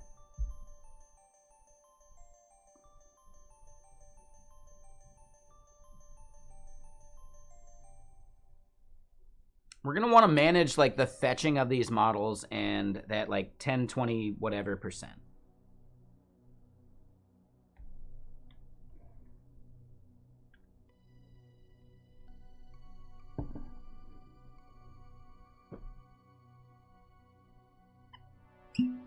Let's do another one of these. Why not?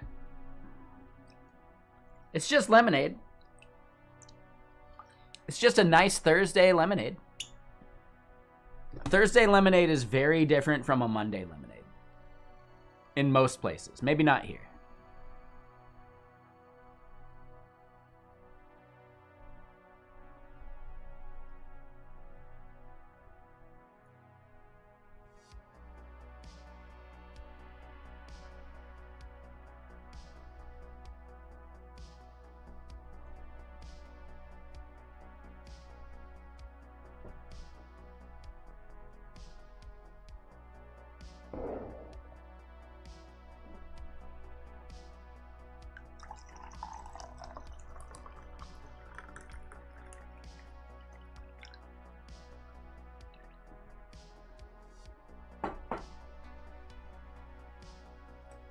Ooh, now hold up.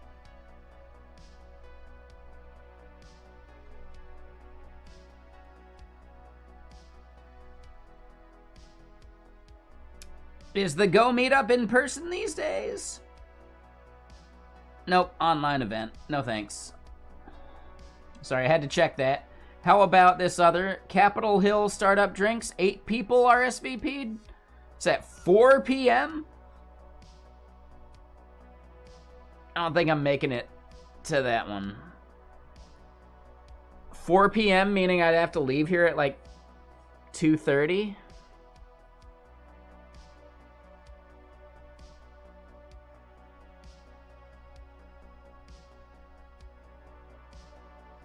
Nah. I'd have to take the whole day off, basically. Right? There's no point in streaming for an hour and a half, right? That'd be weird.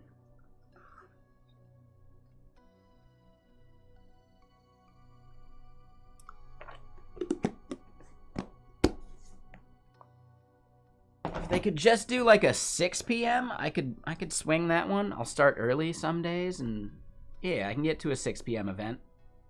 A half hour late.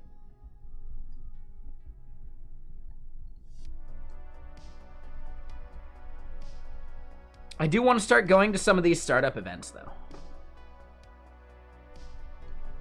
Yeah, I mean, that would involve getting everyone's permission to do so, though. And that's a lot tougher. I wouldn't want to stream people that don't want to be streamed. And talking about their startups is a thing they probably don't want to do on stream.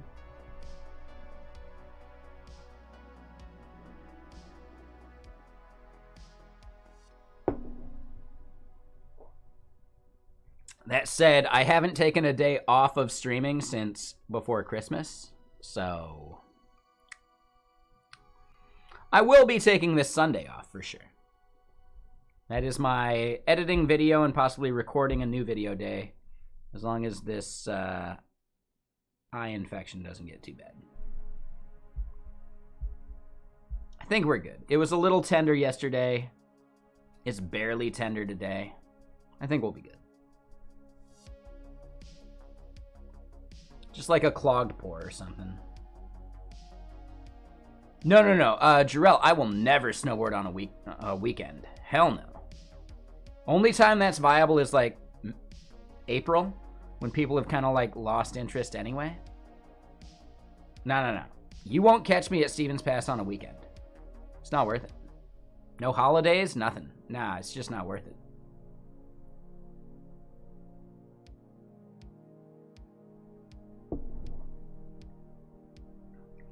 When you've snowboarded as much as I have, yeah, you can't subject yourself to like the pleb times. It's just not worth it. There are people that you have to actively dodge when you're on the slopes. Oh God, is this crazy kook, this weekend warrior, gonna run into me? Probably.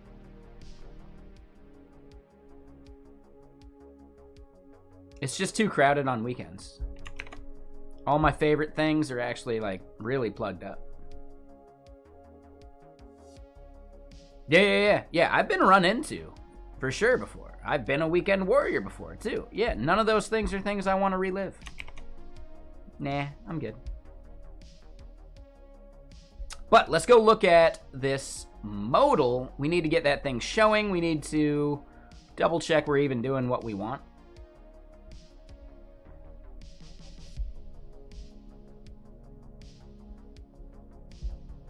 We can close some of this drizzle and SQLite stuff that we don't need at the moment. We're not going to be using Kaisley. And yeah, native select stuff. I think it's fine.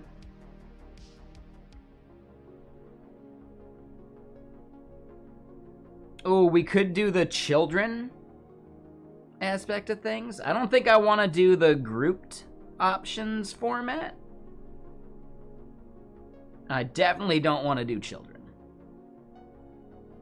But the fact that you can do an opt group like that, yeah, clean. Yeah, native selects are pretty good, actually. All right, so let's go out to app here. When we want to open that up, it's just a button click and we set, or we run open settings modal. And that is going to be in this button right here.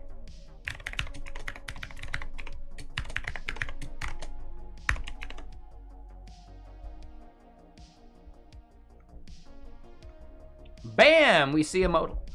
We don't get a label for it. We don't get much of anything yet so far.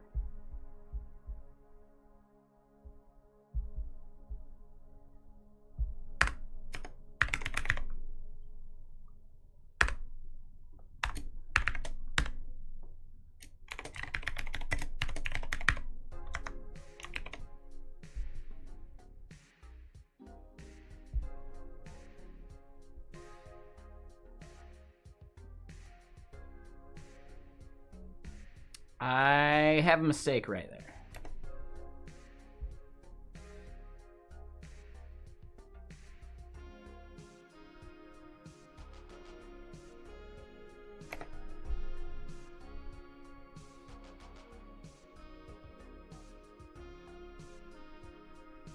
You know what I actually want to do? We want to do an opt group for these.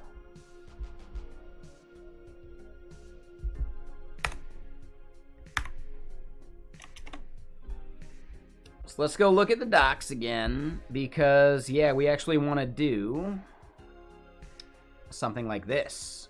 So in data, we want to create a group. We're going to call that group.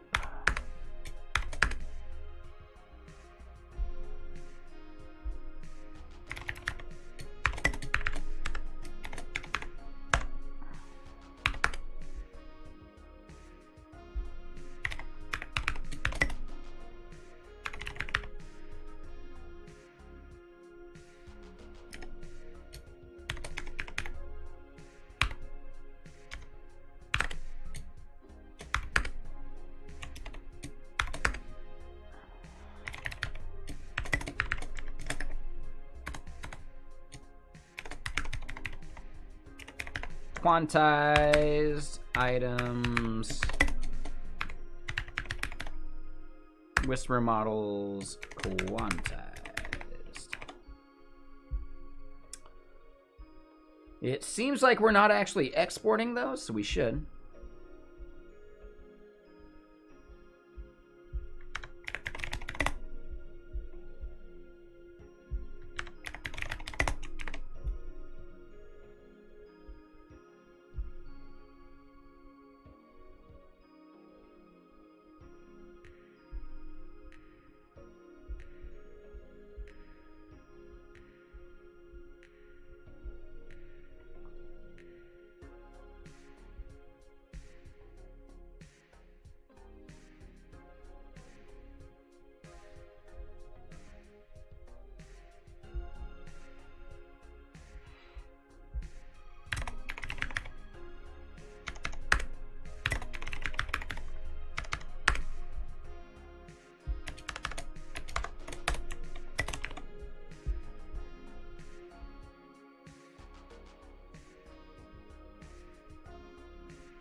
Now we're using Mantine.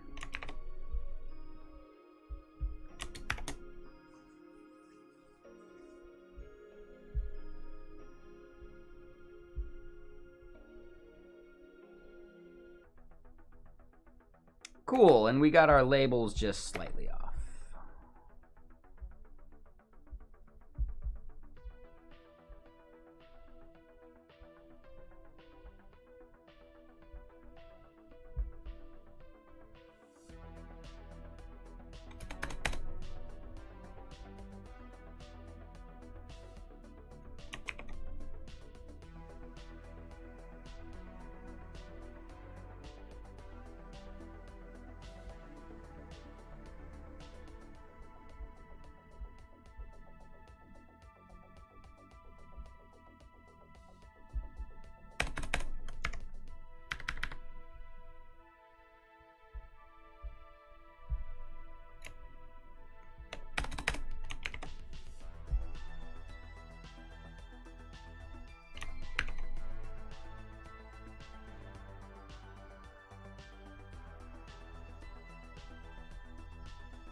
All right, so here in the modal, let's look at what we're doing. I feel like there's gotta be like a label something else.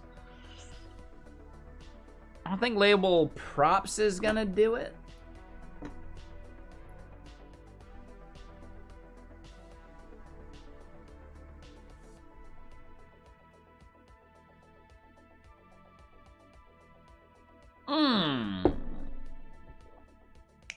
I totally forgot I haven't sent the winner of the Fantasy Football League their money.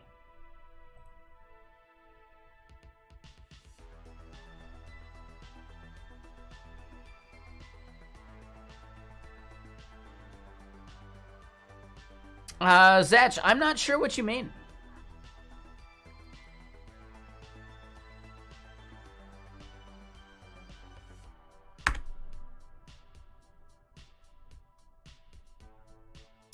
What would label props be on that?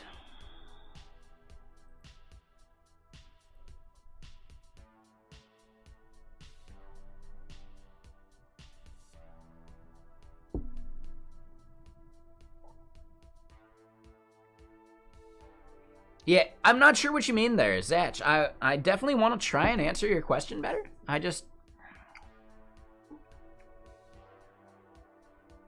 know.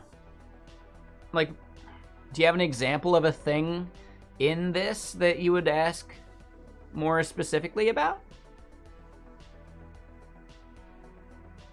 Because then I might have something for you. I don't think I did a vitamin D today. I'm probably low enough that another wouldn't kill me.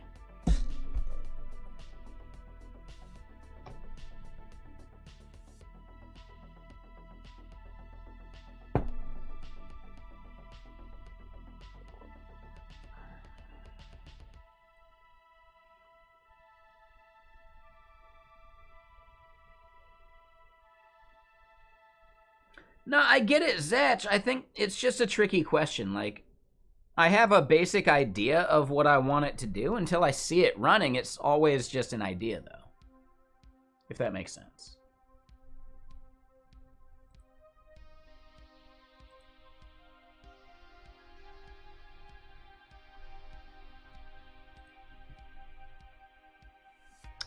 I think my biggest point is my mental visualization of how something will be is almost never accurate. Right? You ever just simply, like, I don't know about you. I moved around a lot as a kid. When I was told we were going to move somewhere new, I'd have this mental image of what it would be like moving there. That mental image was never correct. Not a single time. Ever. Ever.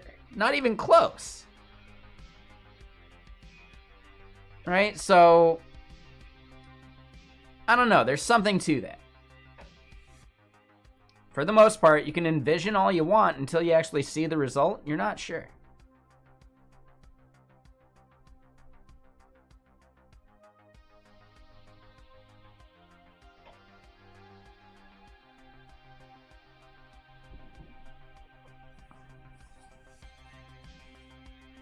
Hold on.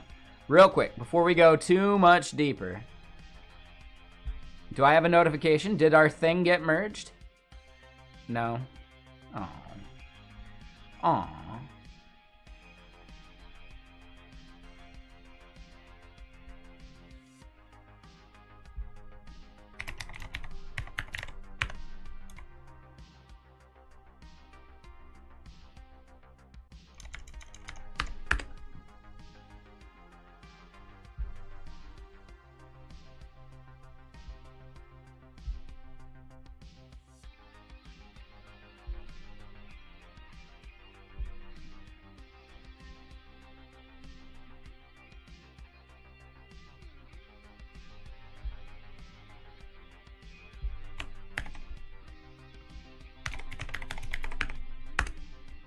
Let's just go to Hacker News and leave a little response to him.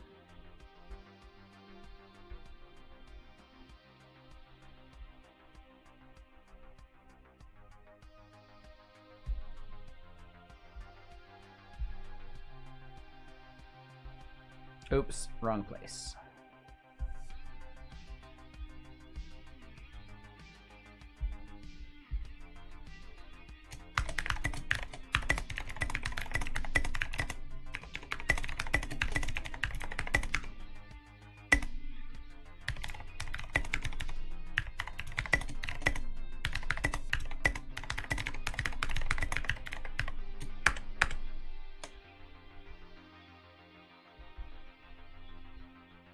Well, that's not what I wanted. I wanted to actually reply. Here we go. Hey, OP, not sure if you saw, but I noticed a pretty annoying UI bug in the marketing site. Here is a PR to fix it. Just a simple parseInt.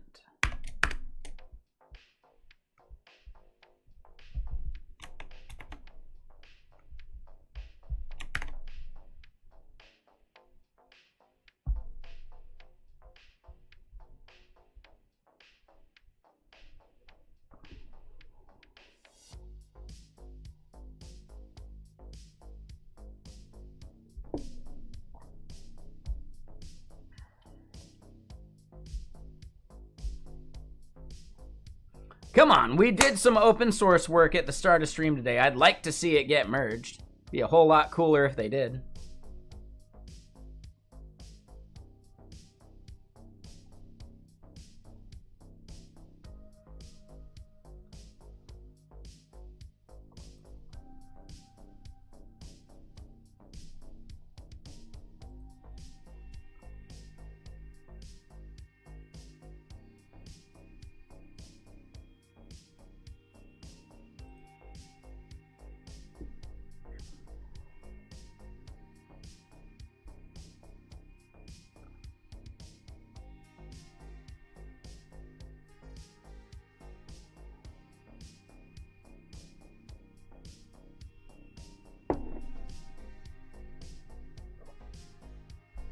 All right, back to what we're doing.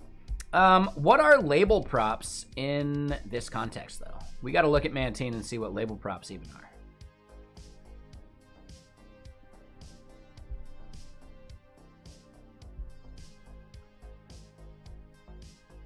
My guess is it's going to be similar to whatever, like, label component they might have somewhere, but I'm not even seeing that right now.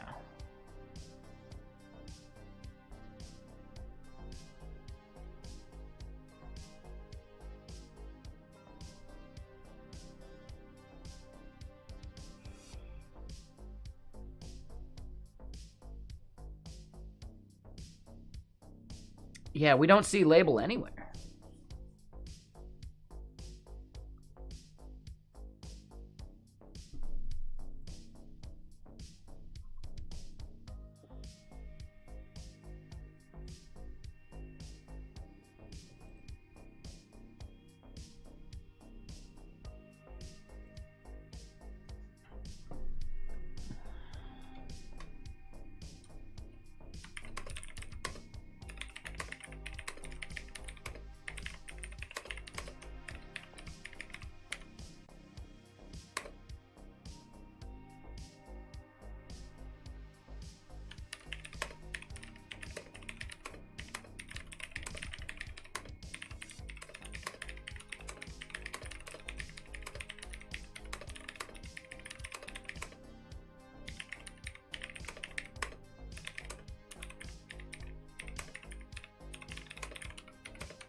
Oh my god.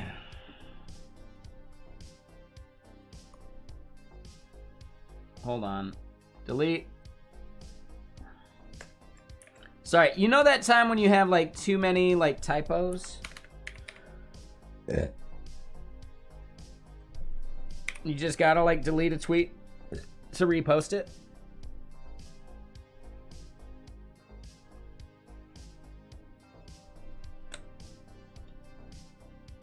All right, there we go.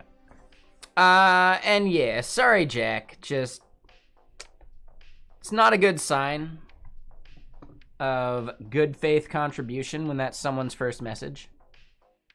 Just throwing that out there. We're happy to have you. You're not banned yet. But look at it this way. We haven't even done the command every single time someone's done it, and we're almost at 500. Where would you have drawn the line? Probably way before 500, right?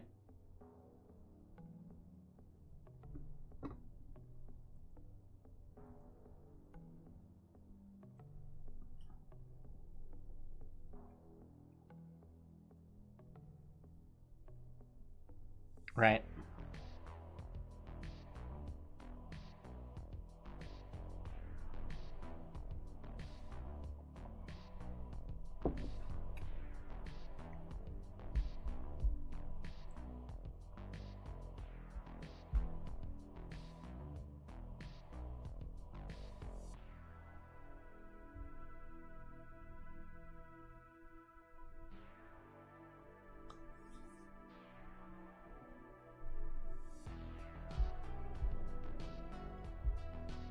Yeah, I'm not sure what goes in label props here. It does say it's a record string any, but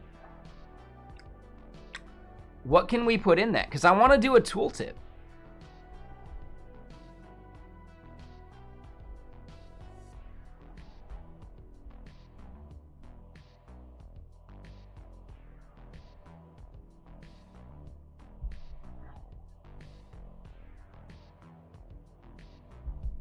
So it gets passed to input.label. If we go to input here, we can see what input.label probably takes in.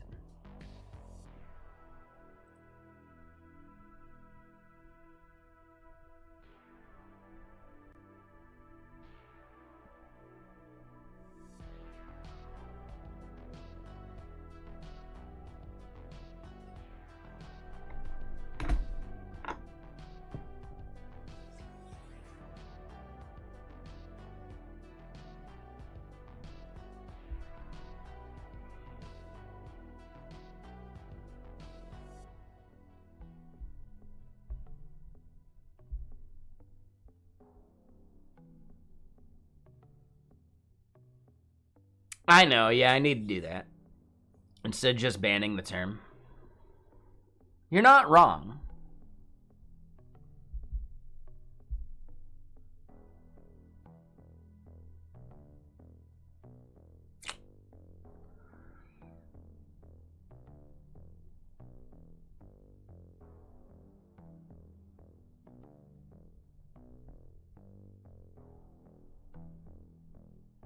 Yeah, I don't see a good way of doing like a tooltip for an input.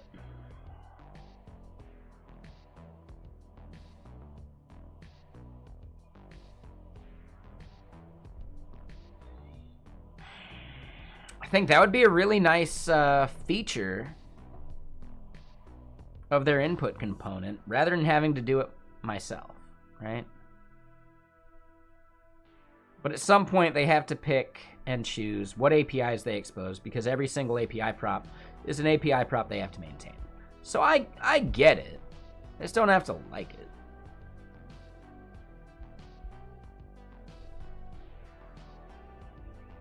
Even if there's an issue open, it doesn't solve my problem now, right? I mean, like, specifically, if I pass a tooltip prop, then it shows a little icon here, and I mouse over, and it shows, like, some text for that, right? That's literally all I'm looking for. Realistically, I think I'd have to create my own, like, label component for that. which is fine, but, you know, it's effort. But I gotta use the restroom, so let me go pee. BRB.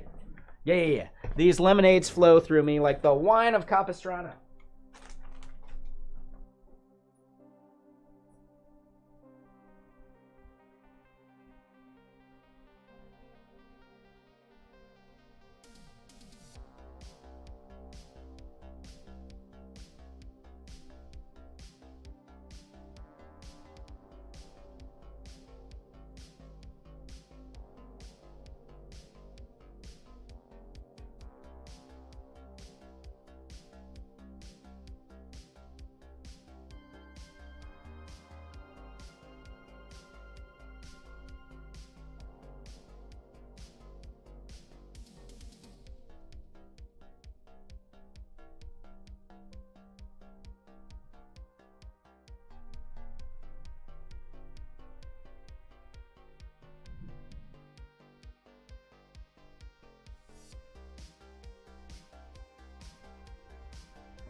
All right, I had to throw some pork into some water to thaw it, and we're back.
And yeah, how's everyone's day going? You enjoying your Thursday? Any fun plans for the weekend? First non-holiday weekend in a couple weeks. Pretty cool. Be a whole lot cooler if they did.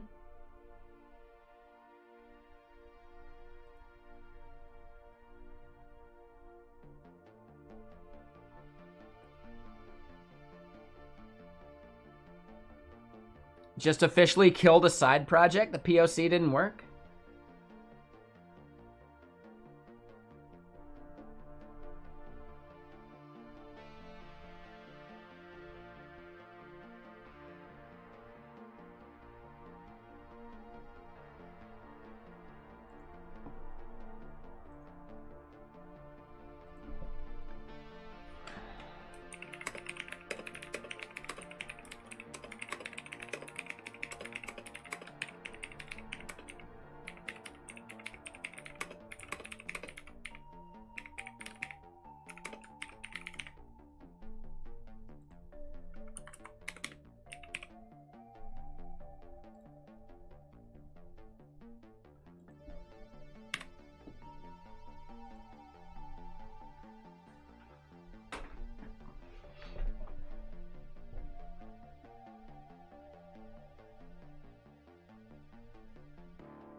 Thank whatever you worship that there are no holidays. Yeah, no more holidays. Totally done for the year. No more holidays. Not allowed.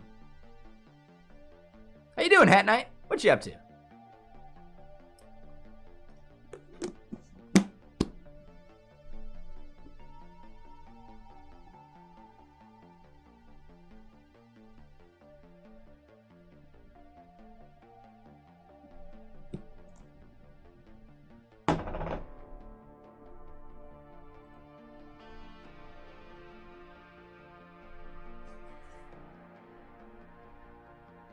Looking over internship stuff, like interns at the company you work at.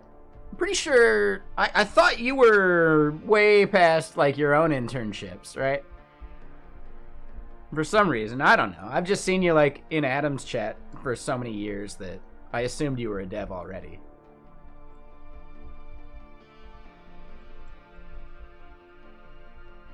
You're an undergrad. Oh, wow. All right. I do know you from Adam's chats, right? Or am I mixing up the name? If so, I'm sorry.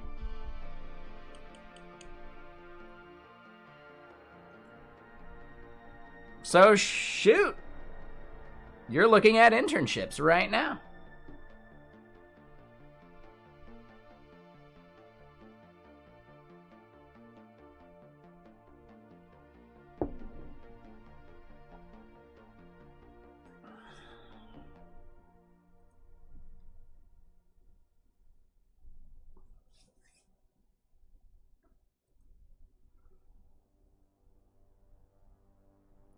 We're thinking about, like, no, there is no tooltip icon. I don't feel like implementing that right now. What we need to do is establish an initial implementation here. To do that, what we actually need to do is have a value, and that value is equal to model or selected model.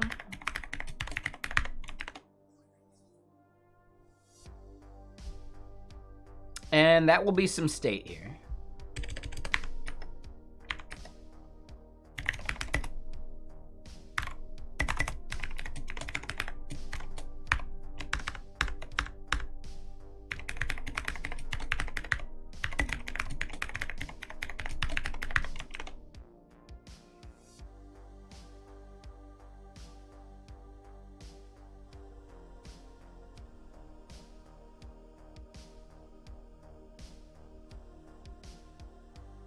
Oh, really, Hat Knight? Yeah, my bad. For some reason, I thought you were like a regular from his streams back in the day. I might be mixing your name up with someone else. For some reason, it was in my head that you made it into this stream because of Adam. But yeah, maybe that's my fault. I'm mixing that one up. So you're more of a Nikwan Algo Bro Lana follower. Okay. I'm guessing we mostly know you from Algo Bro then. Or were you here before any of those others? I'm curious. I don't know. It doesn't matter that much. You don't gotta dox it. You don't need to like justify why you're here. I'm just glad you are.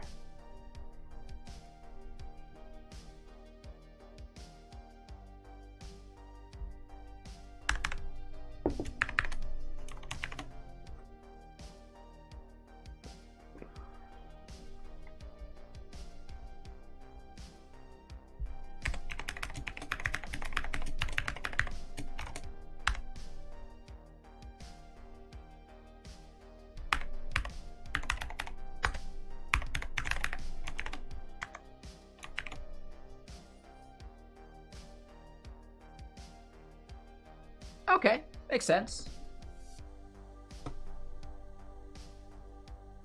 Oh, I'd probably be leaving a lurk for Algo. Oh, looks like Algo just finished, and that's why you're here right now, huh? I get it.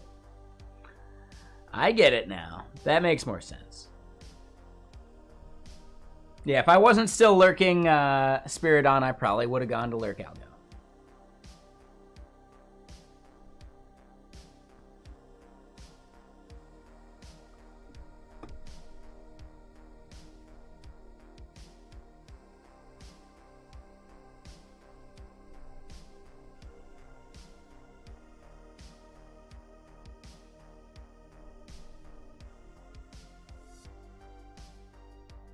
Oh, you actually just took a nap instead? All right, touche.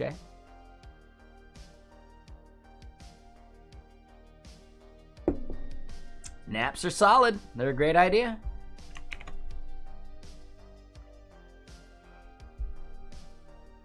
All right, so boom, we load this up. We got our model. It should be empty. At which point we should be able to just do one of these.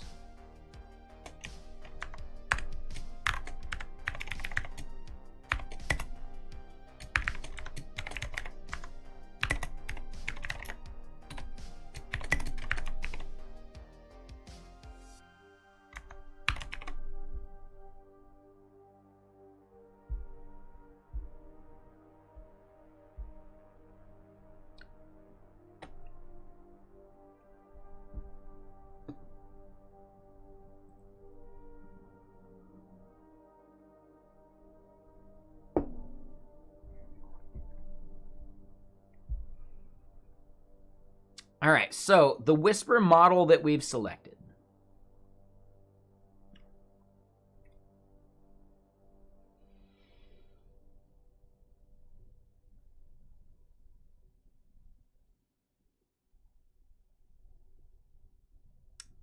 I actually want to do the prompt thing that they were doing over with the other.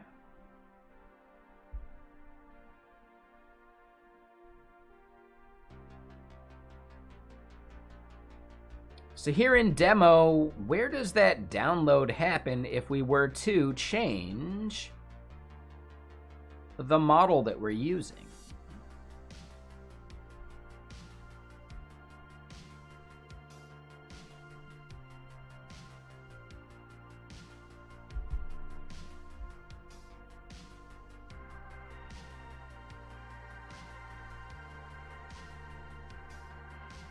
Load Remote does most of that work for us. Load Remote actually comes from the Whisper extras.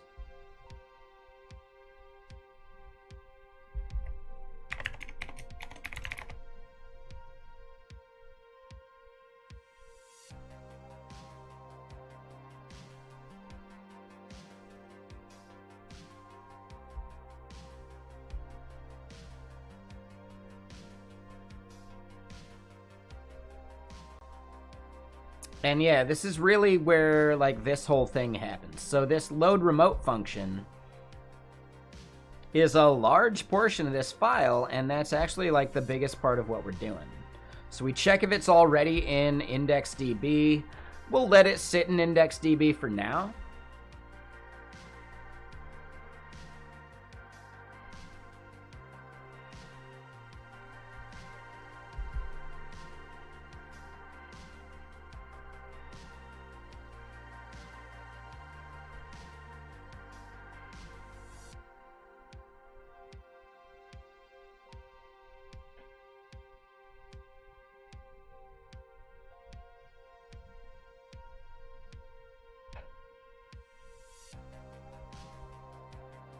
Fetch remote gets called.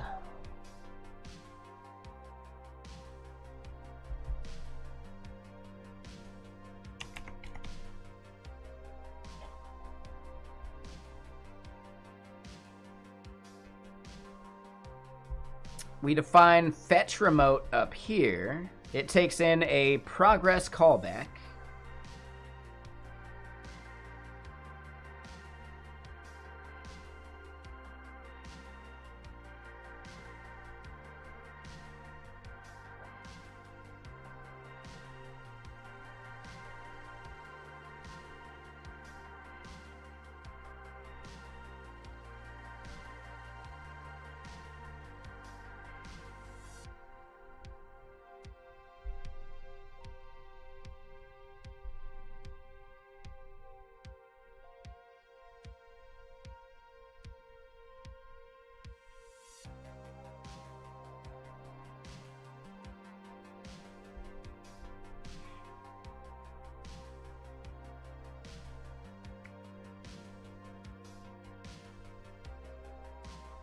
So yeah, this is all part of just that logic right there.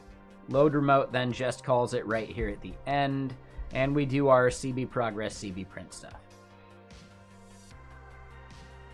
My biggest issue with what's going on right here is just simply, there's a lot of like indirection of these like callbacks and how they all wire up. It's not like a clear linear, like what is doing it, whatever, when.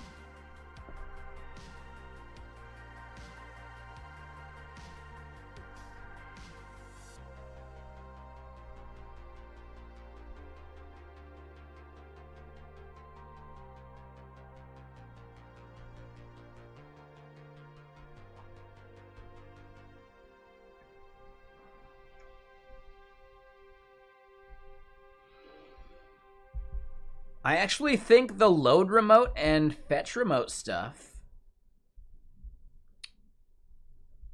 could be directly usable.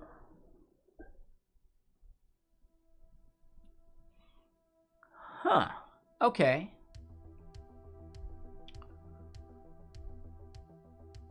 I might want to refactor them a bit to where like these functions end up making it over to our Whisper utils folder instead. Or not folder, but file.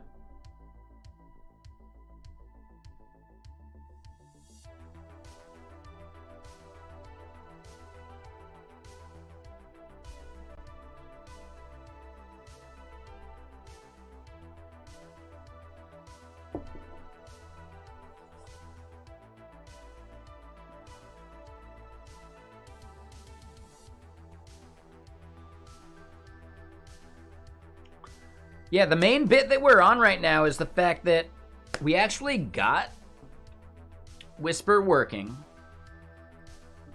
but we need to figure out the right way to actually integrate it into the app now.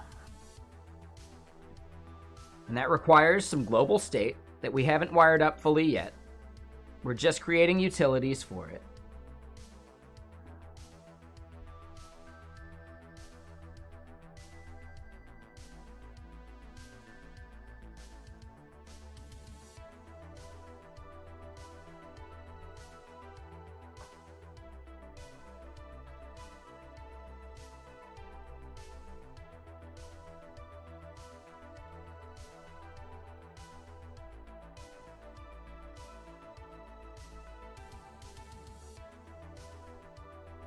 We're going to have to figure out how to work around like the OPFS stuff and what needs to actually go through SQ local versus what we could actually store as file system stuff otherwise. The fact that we're throwing the models into IndexedDB is probably not that big of an issue because they only run like twice when we load it and when we set it, and the rest is all in memory. So I don't think the performance characteristics of IndexedDB are actually going to be a problem for us. If we were having to deal with the constant writing and reading from it, that would be a different thing.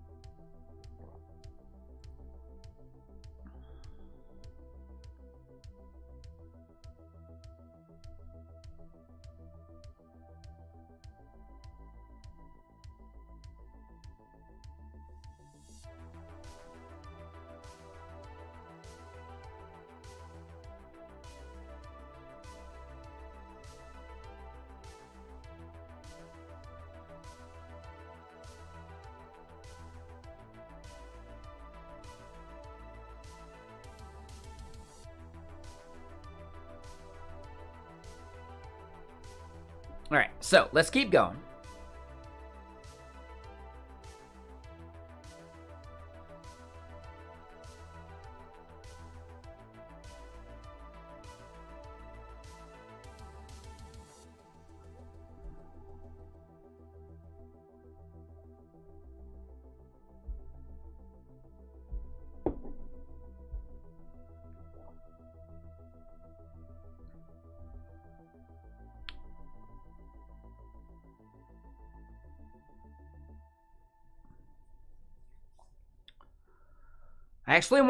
I want to maintain state for whether this model is actually downloaded yet. Whether it's available in what we got, and we want to disable that save button if it's not there and present the user with some UI saying, hey, time to download this new thing.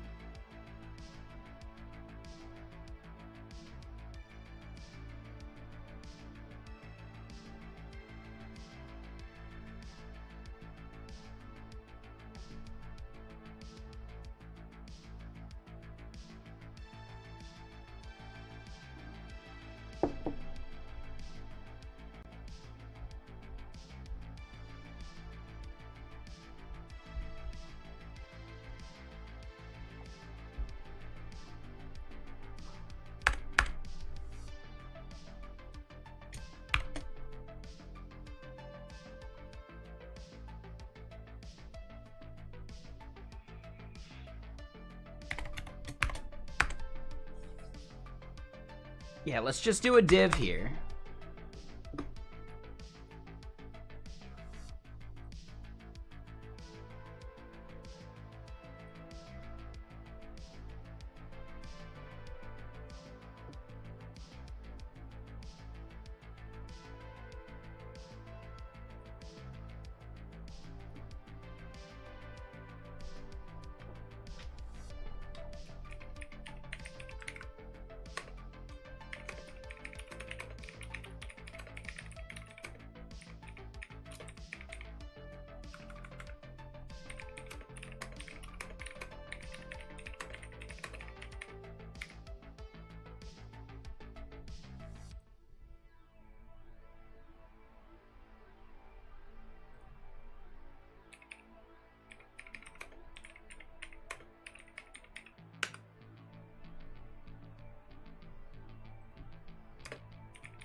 Ooh, someone corrected me.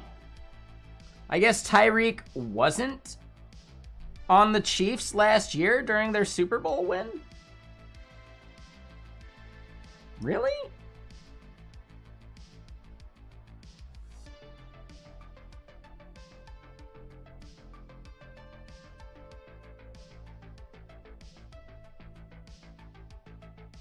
It does say he was on the Dolphins in 2022. Really? I don't remember that at all. All right. Shows how much I pay attention.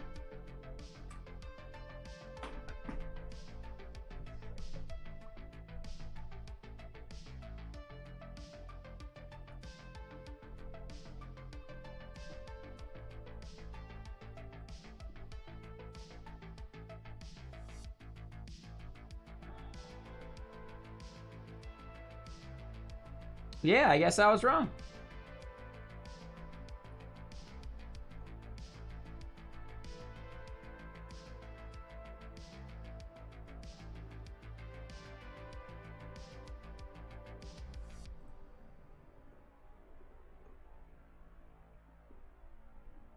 Yeah, all right. Well, whatever. Anyway, time for another beverage. Yeah, Tyreek wasn't on the Chiefs last year when they got their Super Bowl?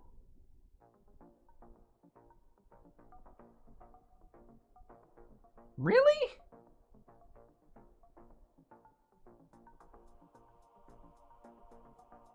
Huh. All right. I'll take his word for it. He cares about football more than I do, for sure.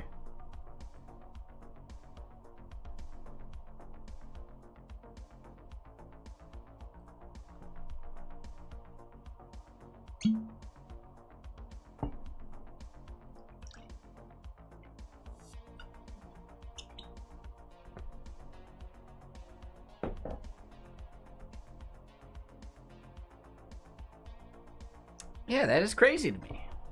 That's blowing my mind a bit.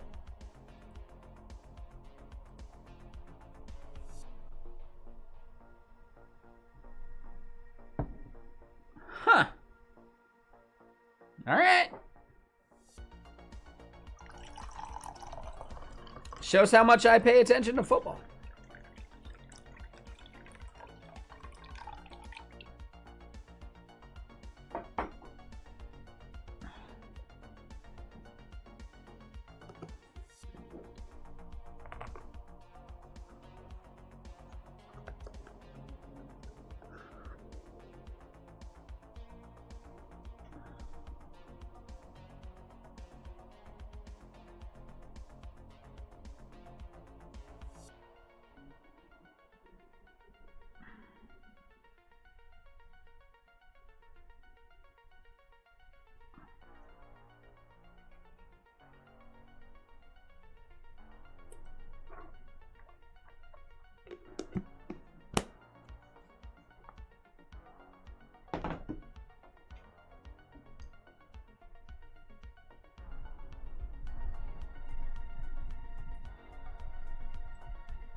How did I miss an entire year?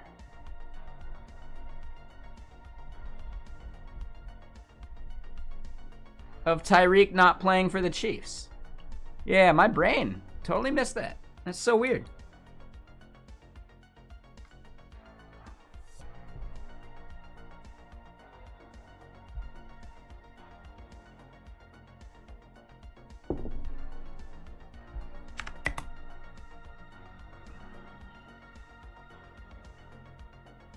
Yeah, that changes up my entire view of why the Chiefs are bad this year. I don't even know now. I thought it was because they lost Tyreek. Nope. I guess it didn't have anything to do with it.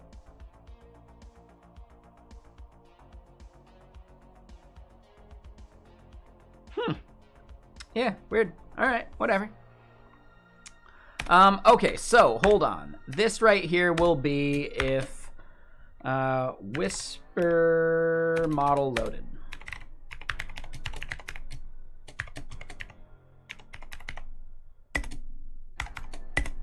And it's actually if not loaded.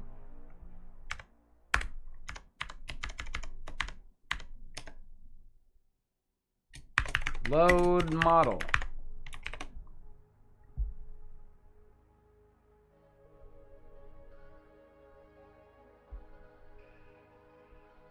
We want to warn the user that it's going to take up a bunch of drive space to do this thing.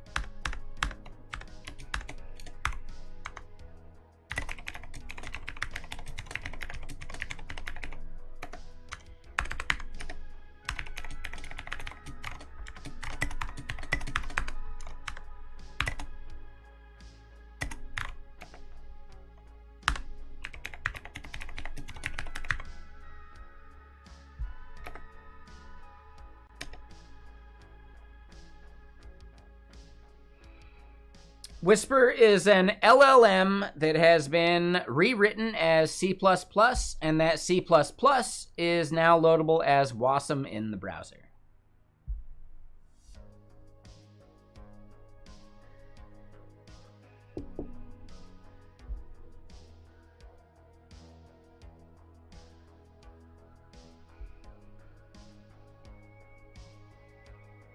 So how is the demo determining if those things are loaded? It happens here in this part.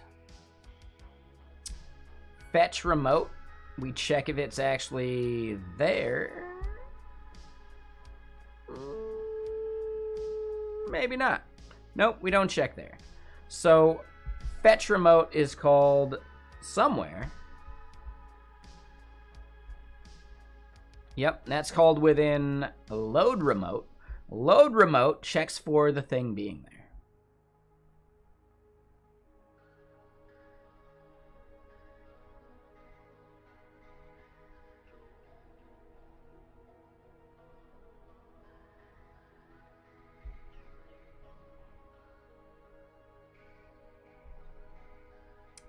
Yes, that makes sense. Mistral, though, typically you're consuming a third-party API, right? Whereas Whisper, you can actually load fully locally because it's just some C++ code compiled to WASM. Now, maybe you were talking about Mistral compiled to WASM, and I wasn't aware of that. Is that a thing?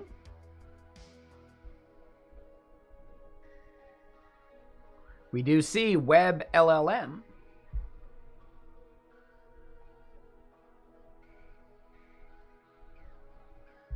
Ooh, they are saying it could be as small as 2 megs. Oh, all right. So yeah, Mistral might be fully like WASM loadable.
So you can use C++ or Python. Yeah, I get that. We're talking about using something within the browser.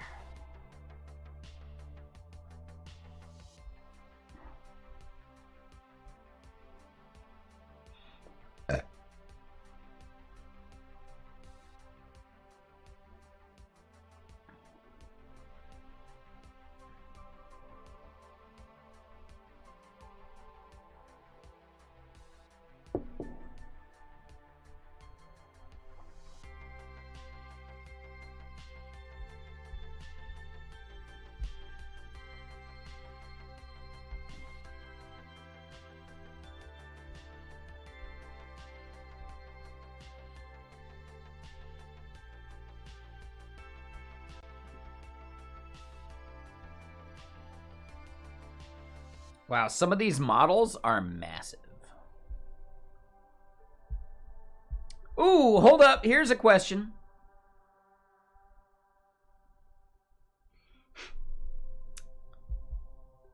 I'll put it to a poll here for chat.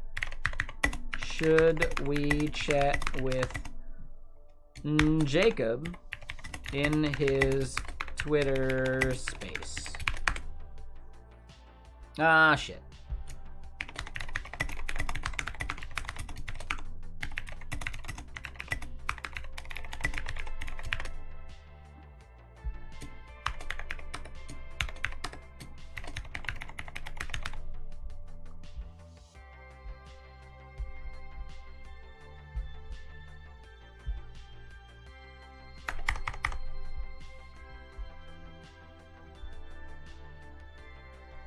All right, so what do y'all think? Should we go chat with Jacob MG Evans?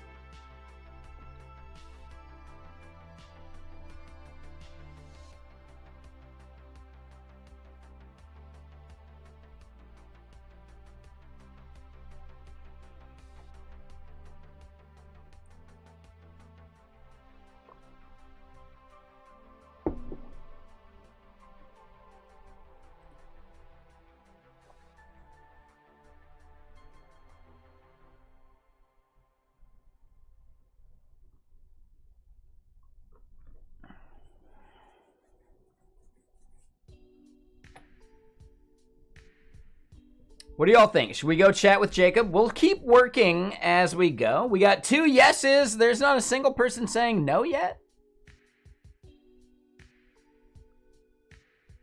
What up, Akavenge? Yeah, I see you here. Yeah, I know you were over on Spirit on stream because he's awesome, so I get that. No big deal. No big deal. I understand. No, I get it. I'm not trying to make you feel bad about it. There's too many streams and I stream too often. Like, yeah, you got to check out other streams. And Spirit On's a great stream to check out. He has a really, like, inspirational story, too. I don't know if you saw that tweet and his, like, comments about, like, how he got into tech. Dude kills it. No, I know Akavenge. I wasn't trying to make you feel at all any bad about that. I was just joking.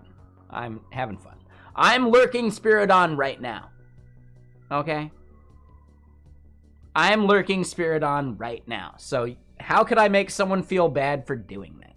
You know? That'd be weird. That would be weird and selfish of me.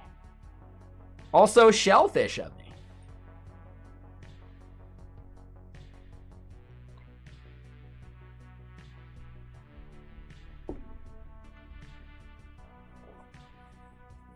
All right, so we don't see anyone saying, no, I should not go and chat in Jacob's space.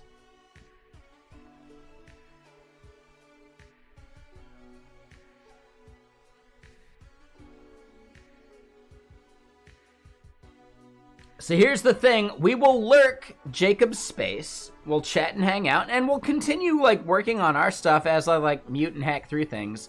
I might end up missing things, but we'll give it a shot. I want to see if we can co-work while listening to Jacob's space. That's fine, Akavenge. Like, you're not going to be good at it immediately. That's why we get paid what we get paid, because it's not an easy thing to jump into. If it was easy, anyone would do it, and we wouldn't make the money we make. I got work to do, I got stuff to make, I got problems to solve here, and we want to figure out the best way to solve those problems. But I think chat already spoke a bit, and we should go hang out with Jacob, if he's okay with it.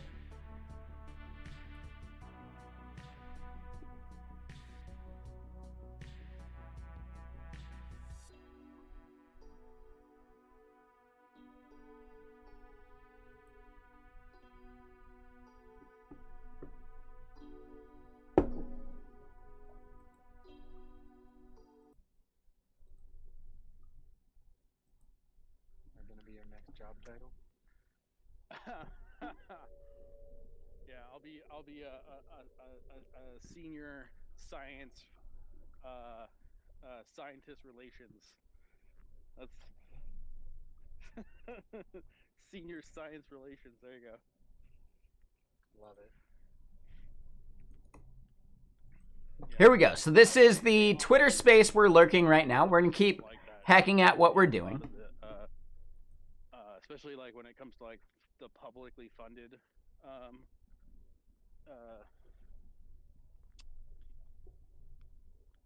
organizations and whatnot. I think a great example of this is like a successful example of this is the national parks. You know, not science per se, kind of, you know, but the national parks Twitters are all ran by like really good PR people. They have some of the The national parks have some of the fucking funniest posts on social media that you can find. And it's just like we need more of that. Like we need that kind of stuff coming from like NOAA, right? We need that kind of stuff coming from like the national. Uh, Need to hire whoever runs Wendy's Twitter. yeah, I just wanted to chime in. The St. Helens and Rainier rivalry of like their Twitters is hilarious and awesome. yeah. My buddy is the one that have you heard of the Rainier watch company? No, I haven't. Yeah, so this guy I went to coding boot camp with, he like had this idea. You are He had, like, before absolutely coding missing boot out camp, on he tried National to Park pitch it Twitter accounts. Yeah, for yeah, yeah. the main projects for the Rainier and St. Helens regularly talk shit to each other. For the class. And our team picked some dumb shit that had to do with like AI or something, right? And lo and behold, like years later, he's now got a pretty successful company, and it's called Rainier Watch. And it's basically the idea is like very simple, which is Mount Rainier visible from where you're at right now? That's it. That's the whole premise of this app. But like that's like one of those things that people really care about in that region. It's like one of those like oh can we how clear is the day? Can you see Mount Rainier? And now he has a shit ton of merchandise and like he has like he's space in a warehouse for all of his like merch. And yeah, and it all started because he was just like I had this idea, went to a boot camp, nobody wanted to go with my idea, and he just went with it himself. He just basically ran with his own idea. That's awesome. Yeah, Rainier Watch. He's really cool. He's a cool guy. I love that idea. One of my favorite parts about Mount Hood during the summer is you can get like above the clouds, so you see this ocean of clouds, and then you see like the islands of like Mount Jefferson and the Three Sisters, and like on a really clear day, like Adams in the background, and it's really cool to just see it. Like, yeah, just awesome. One of my favorite hikes, even to this day, is the Haleakala Crater hike. Near, if you start at the sliding sand section, when you get to near the end of the hike on the third day, you're like in this like field, and it's all like high grassland, right? By the way, there's like three different biomes, like three different complete like biomes in this mountain. You actually cross through like high desert, a jungle, like borderline like deciduous forest style, and then like high grasslands. It's just like it's great. Anyways, um, when you get to those high grasslands, like what you're facing is one of the openings in the crater, right? So like part of the crater at one point tens of millions of years ago like exploded and slid down. And on this grassland, the grass is like up to your waist, right? Like it's like high, and it's just like this green field that goes on for as far as you could see. And then suddenly it just drops off. And the mountain creates its own weather. And so the clouds are Mountains do churning that for sure. right there at the edge of this like slope, right? It looks like a straight drop off from where you're at because you're so far away. But it's like the clouds are churning right there. And then like they're almost always there because it's always generating this weather right there. Just makes its own weather. And so you always have this like these churning clouds that are right there on the edge. And if it's clear, which is it does happen, all you see is ocean, like for as far as you can see. So That really sounds cool. awesome. Yeah, I've done that hike a lot because of that view.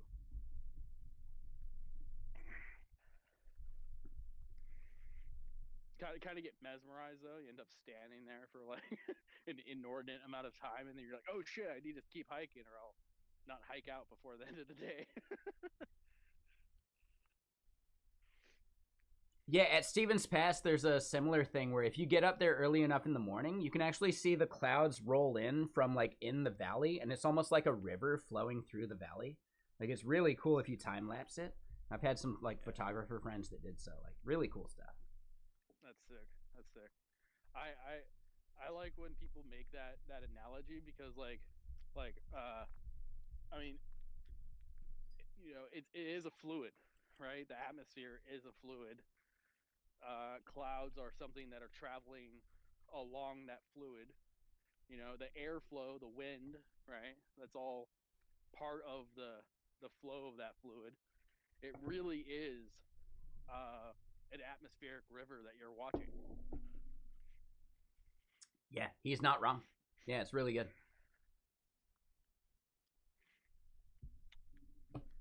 Yeah, nature's badass. So here on Geology Talk, sorry, yeah, no, like I love talking about this stuff, so I'm glad that it just randomly happened that way. That's awesome. Yeah, yeah. I mean, it's called Code in Life. Literally, we could talk about anything.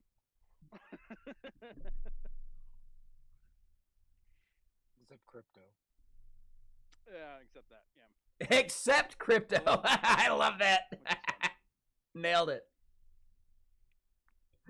Awesome. I actually still don't understand how I have people with like little NFT logos and stuff that are following me with how much shit I talk. like, like I don't know why. Why? They just like the verbal abuse or something, I guess. Oh man, Remix added spa mode. Nice. Remix had what now? Spa mode. SPA. Small mode. That's exciting. Oh, cool. Is there a post for that? I'd love to see a link for that. Yeah. Ryan and Rove. I don't know how to say his name. Rove Dog. I'll add it to the comment thread, but. Cool. Thank you. I feel like the remix spa mode is the true successor to Create React App. The true successor, I guess, in the sense that is The most appropriate. The closest thing. Yeah.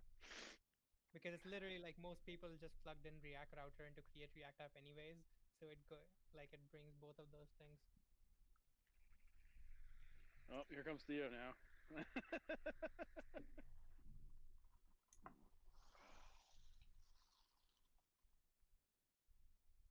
And Theo, I thought you were just gonna hang out in the listener section and chill. No, that was never gonna happen. That was never gonna happen. I figured you were summoned by the remix talk. I was just pumped to see Griff up here. Cheers.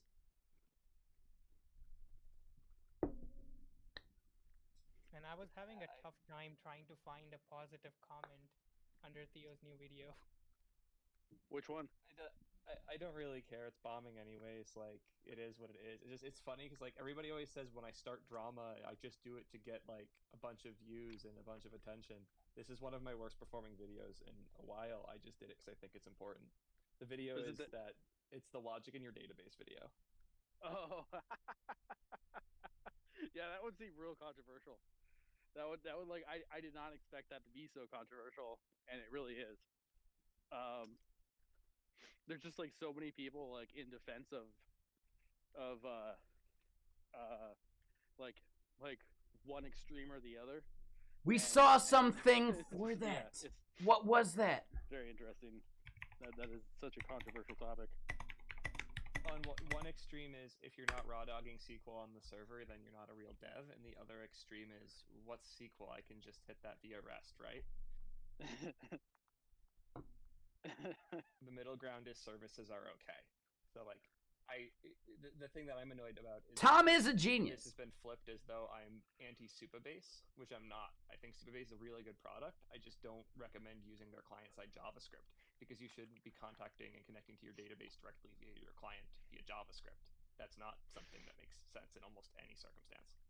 Yeah, you've been pretty strongly against that for like as long as I've known you. Like I think like back when we were talking, a few years ago about, Prisma and like the like proto T3 concept.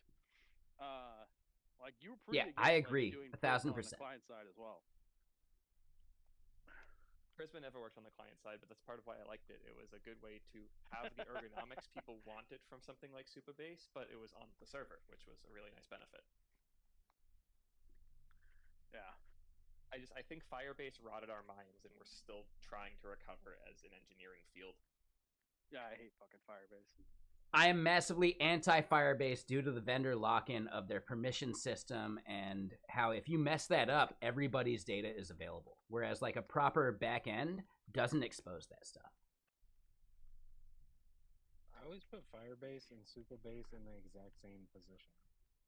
Am I the asshole? I thought there was like some Supabase hacky there's ass. a bunch of reasons why Supabase is objectively like significantly better. The fact that it's entirely open source, the fact that it's entirely based on Postgres and you can just use the Postgres data how you want are enough of a reason for me to treat it significantly better. I'd actually go as far as to say that Supabase is my recommended Postgres platform if you really want to use Postgres for small to medium-sized things. But if you want to use Supabase for their client-side JavaScript, I would recommend not doing that personally. I've only used Supabase once.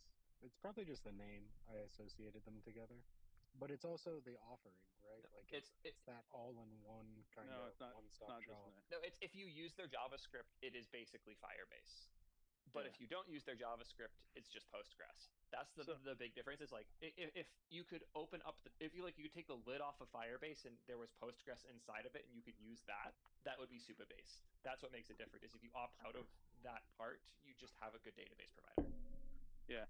There's also well, two things. One, I thought there was like some hacky way to get Prisma to work in the front end. Two, another thing about Firebase was, and I found this out like back in like a couple years ago, and I was like, oh, I'm gonna refactor, rewrite, and start doing the OSRG website again. I dumped all. I had to dump all the data out of Firebase manually, which came out all fucked up because of NoSQL. Because Firebase requires you to pay them to export your data. That's Sounds like Firebase to me. I want to jump on the Prisma thing though, because there's literally never been a point in time in which you could run Prisma in the browser. That's just not even kind of a thing. Huh. I was just fucking Technically, you could use Prisma in the browser using like SQLite in the browser too, but it's not like the recommended approach for any of that. Their bindings are a bunch of native Rust bullshit to actually connect to the database. So I'm using Drizzle, which I feel like uses a bunch of Prisma stuff, but maybe not. No, it doesn't. Okay, not at all? Drizzle's great because they didn't touch any of what Prisma did. It's okay. It's like Drizzle's great in the same way that like Svelte is great, where it looked at what was happening externally, said, "Oh, I see the benefits here. What if I ignored literally every detail of the implementation and fixed it from scratch?" Yeah. I think I'm just like hallucinating this, probably conflating it with Firebase, which is something I was using back then. Yeah, I made the mistake of conflating Drizzle with Prisma, so that's my fault too. Yeah, we're just conflating shit together, Chris. It's okay. I mean, you could compile Prisma into WASM and run it in the browser. I definitely never did that. Touche. I definitely never did that. So like the issue of Rust isn't that the language won't run in the browser, it's that they used Rust for native bindings in order to make the SQL connections, and there is no way in fucking hell you're making any of that run in the browser. This was so bad that Prisma couldn't run on the edge or on web workers of any form, simply because it required these native bindings. It doesn't matter how good your WASM interpolation is if it's a problem of kernel level access bullshit. And because of that, that would never work. Where with Drizzle, they just quickly added a binding. Since it is just running in JavaScript, you can just use it, like have a fetch be where the query resolves instead, and then you can plug in something like the PlanetScale HTTP driver, and you're good to fucking go. Yeah. Drizzle is a really minimal JavaScript ORM as well as CLI called Drizzle Kit for managing migrations and like database updates. Prisma is a really heavy all-in-one database management schema defining everything toolkit that has its own SQL or its own schema language, its own crazy set of tools for building and generating type definitions, a really heavy CLI or a really heavy like ORM within JavaScript and TypeScript that uses all those generated things to connect to your database and do crazy shit with a build step when you install it and all the stuff. It's like a whole different scale of solution. Oh yeah, yeah. I still like it for now. I need to try Drizzle for sure. But the whole problem that you're describing, especially with the Edge, I mean, like both Prisma and Cloudflare workers teams tried to fucking, um, solve that problem. And at the end of the day, like, there's not much that could be done. They created that weird proxy thing, but that was just like kind of a like didn't make like to me at least. I felt Or like he's next to like an what's the point? airplane right? field or something. I don't know. Yeah, it's Just like it's defeated its the own whole point thing of the for Edge sure. technology in my book. So Yes and no. The main reason that had to exist is because Drizzle, or not Drizzle, because Prisma's native layer stuff was just so fucking heavy that they wanted to find a way to host that for you, so it's not as much your problem. Mm-hmm. And that's like what that was mostly focused on. The Edge part was not because like Edge good, Lambda bad. It was more because right now you can't run the native bindings on the Edge at all. So if we just host those for you and you connect to it, then we can handle it that way. Yeah, I don't know, man. I found it all kind of like a band-aid on a bullet wound. Yep, they've made a lot more progress there. They rebuilt most of that layer finally, and it's no longer using, funny enough, the internal GraphQL bindings, which was how the Prisma JavaScript would communicate with the Prisma native layer via an awful, ancient, decrepit fucking GraphQL layer. Now it's just REST based, or well, HTTP based in a much more traditional sense. That So, Prisma was yeah. using GraphQL under the hood. That blew my mind. Yeah, it's pretty absurd. The reason for it is that Prisma originally started as like a Heroku alternative called GraphQL. That was an open source, self-hostable, like GraphQL API generator in TypeScript for your SQL databases. Yeah, I remember that. Oh, I remember it was like Graph E, like Graph iCool or something, wasn't it? No, you're thinking of GraphIQL, which is a whole separate thing. That's the main way you browse your GraphQL deployments. Or I don't know if it still is, but it was at the time and was for a fucking long time. What I'm talking about is an actual like package you would install to be the thing that hosted your like or your API, like self-hostable Heroku is what it was really trying to be.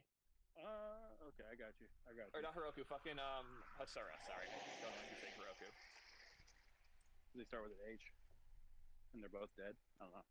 Yeah, so Graphical still ships with most like GraphQL based tools I've worked with, like Gatsby specifically. But yeah, it's more just of like a visualizer for what your GraphQL is, and you know, just like being able to crawl that. I was using graphical GraphIQL back when I was like making a GraphQL server for a client at that my first job, that startup. It was like I was like raw, just like completely from scratch, like handwriting like GraphQL relations and model schemas and stuff. Because there just wasn't any fucking tooling for this yet. It was just awful. It was god awful. And of course, like a year later, somebody was like, "Hey, check out this cool tool where I just press this button and all of this gets generated." I was like, "Fuck you."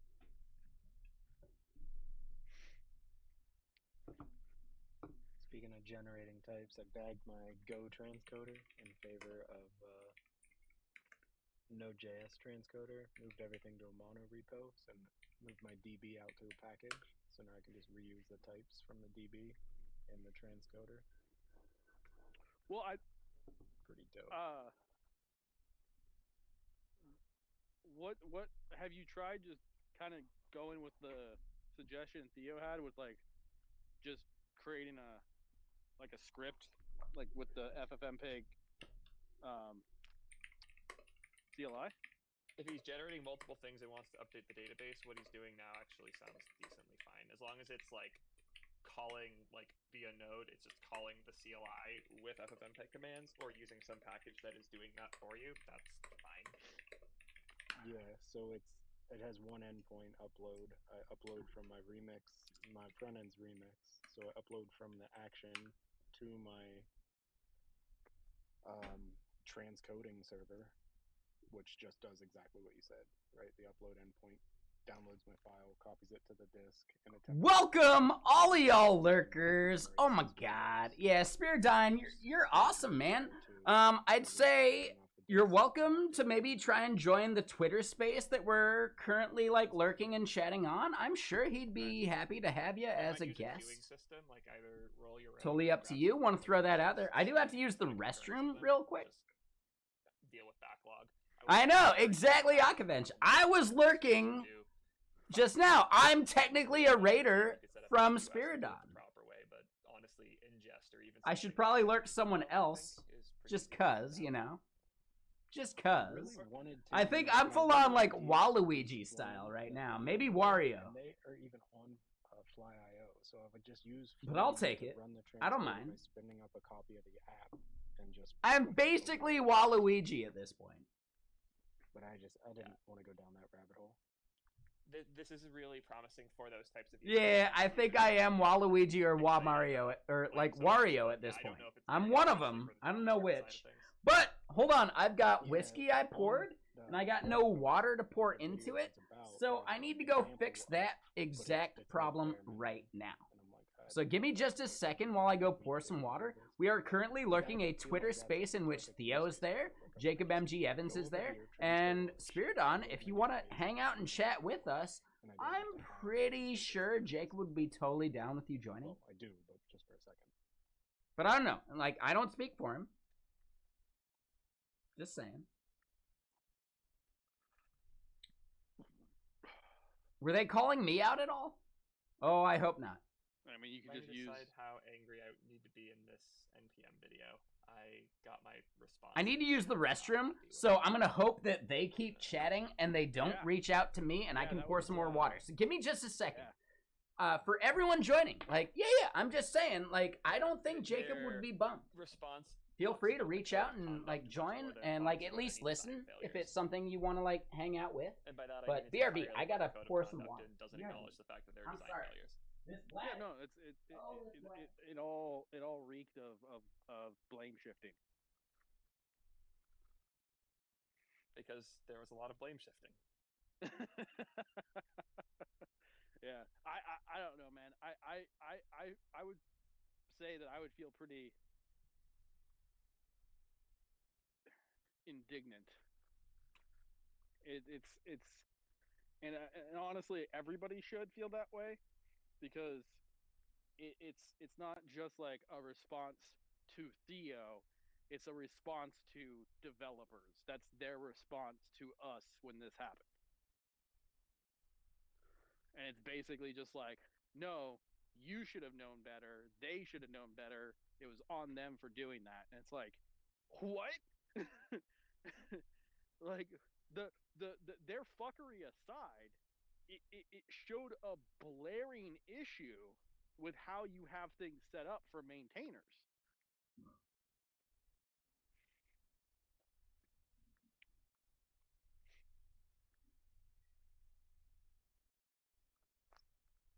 Yeah, whatever. I guess fuck us.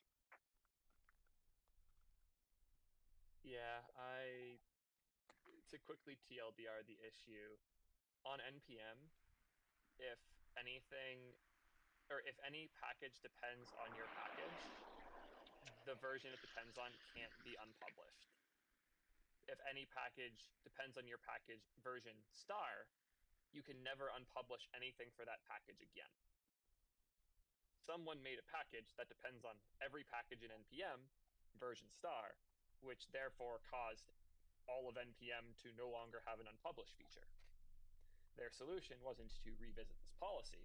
Their solution was to remove. Oh the man, package so that what did I didn't miss? and Anything refer good me to their from code of like conduct the and tweet? policy. From like the thread? Did I miss anything? You know the old Summarizing. you know, Okay, perfect. malicious hacker Thank you. teenager in me wants to kind of just like create like a And yet, Spiridon, seriously. Yeah, dude. The dude that rated you earlier, Adam13531, Adam Learns But I know that's Live or whatever his name is now. Nobody should do that. He absolutely was the inspiration it's for just me very, streaming. it's very And I think, frustrating to have somebody basically say, yeah, like, man, no, it's your really fault. cool that he's It's so like, cool about rating No. everybody. There's He is the a, most like, a real very and apparent authentic flaw dude in the your entire category. way of doing things. He's come out and seen me It's just present made at it Bellevue very JS obvious. just because he wanted to help support. He didn't need to. He was way bigger than me and like way cooler and all that No, stuff. we're not going to change anything. It's your fault. And he's still just like such a dude.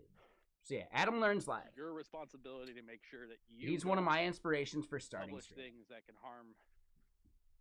I don't necessarily say this to him in person, but yes, you know, he knows. He knows. He knows how awesome he is. Yeah, it makes a lot of sense. Yeah, like Spiridon, I was lurking you. I think I was lurking Adam when he rated you, but I was planning on lurking you whether he rated you or not, basically. But yeah, like Adam, he's the man. He is one of the most You should create a purely policy video authentic for it. individuals That's what I've you met should do. in this entire category. That's what I was thinking. God, the way they treated the poor dude who like went out of his way to try and like. All right, let's get jump back himself into the handled chat here. appropriately. Poor dude got eviscerated by them, and I feel really bad about it. I don't know what they're talking about. Oh yeah, the like original prankster, like Bowen or whatever his name is. Yep.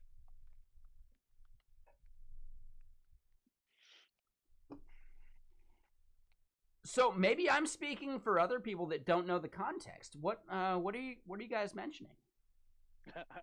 Sorry.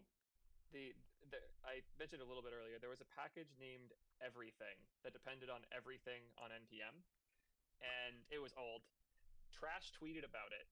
It went kind of viral, so the creator updated it to modern times. It had been touched since 2015, and they made it depend on every single package in NPM. By doing that, they now made it so no package on NPM could ever be unpublished, because if a package has a dependency, it can't be unpublished. So they were blamed for tearing down the ability to unpublish on NPM. I mean, I feel like that's almost kind of always been a thing, because I've run into packages where they're not maintained, they're not touched anymore, but because it was named for something that eventually, like, at some point had, like, some hacky, like, hey, it's going to steal credentials, like, no one can make a package by that name ever again. Like, that's kind of existed for a long time. This is slightly different. Okay, I get that. Yeah, this is like if I publish a bad version, if I accidentally push an update to my package and it's bad, I can't undo that.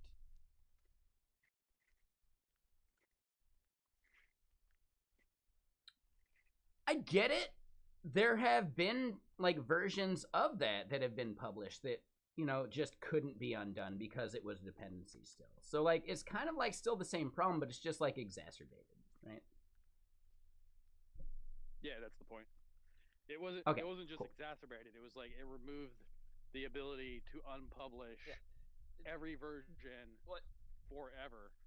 What you're describing is an issue with like a given package name, like the actual package location, so to speak, like the thing that it represents this package not being able to be revoked because other things depend on it. What I'm talking about is a given version within one of those packages. The ability to unpublish it, like if I'm working on like alpha versions and I accidentally publish to the wrong channel, I published to beta and I meant to publish to alpha, you have always been able to undo that in most projects. The exception being if somebody happens to depend on version star of your project, and then you just never get to use the unpublish button for anything ever again, which is just a really, really dumb thing that they have as an implementation detail. Okay, and then this dude's library does star for everything, right? For everything. Yes. Okay. Which Gotcha. means that Okay. everybody no longer has an unpublished button for any version of any package they've ever made.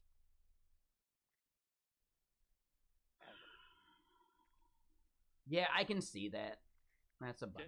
Can you see the flaw in the system now, Chris? Can you see it?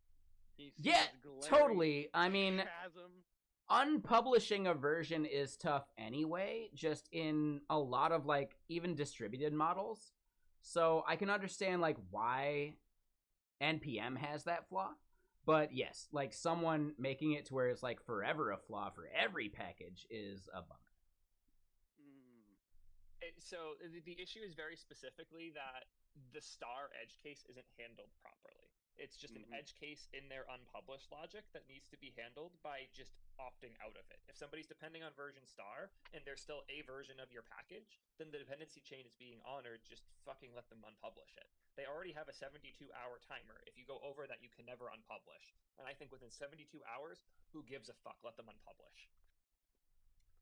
Yeah, like the unpublished problem is really based upon like Faker and like people who messed that up, who did some unpublished magic that messed up the entire ecosystem, and they've had to like work around that, right?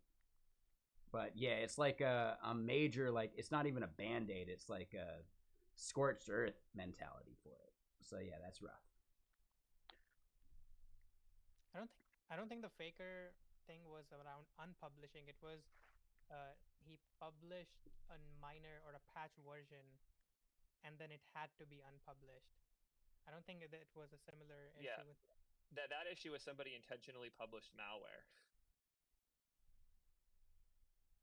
At some point, though, the whole unpublish thing is still a thing. So maybe Faker wasn't it, but there was a person that made another popular package, LeftPad, right? Same idea, though, right? They unpublished the entire package, and it broke the entire ecosystem, right?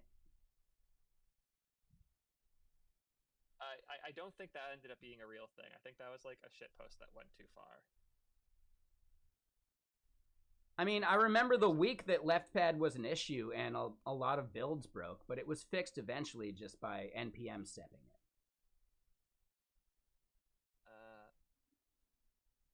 in. The key here too is we're not talking about like an absolute removal of a package, right?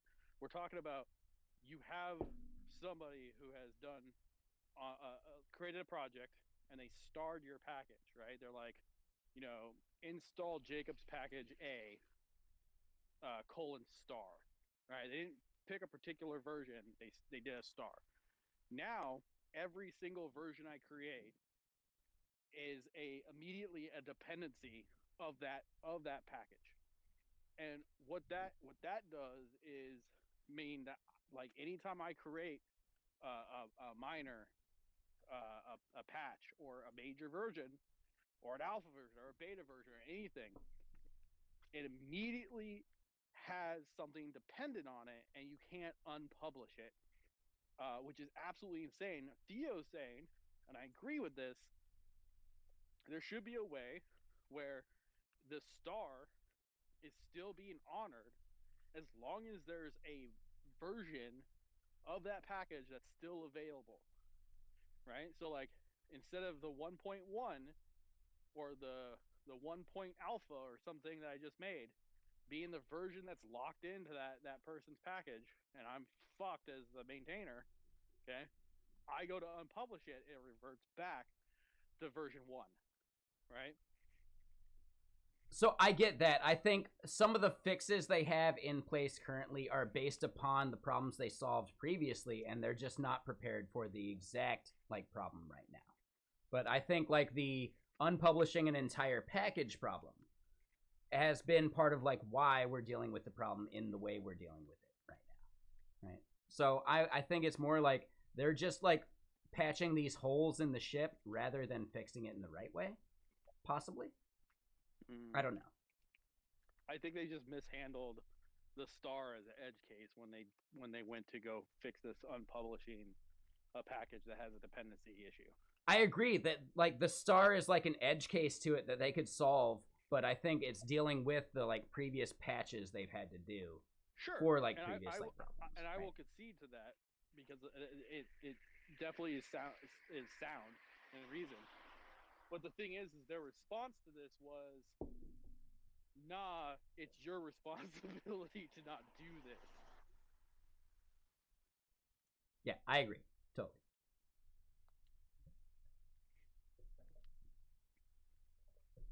By the way, if we can quickly Well, it's go actually a back good to... thing that you brought up the left pad thing. So I've been doing a bunch of research. They actually ended up making the current left pad policy, or the current policy because of left pad. So it's actually really good history.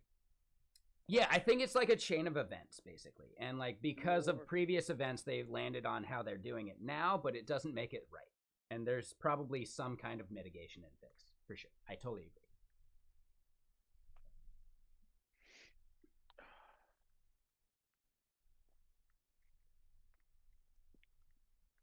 Is it okay if I switch gears just a little bit? I apologize if it's been talked about already.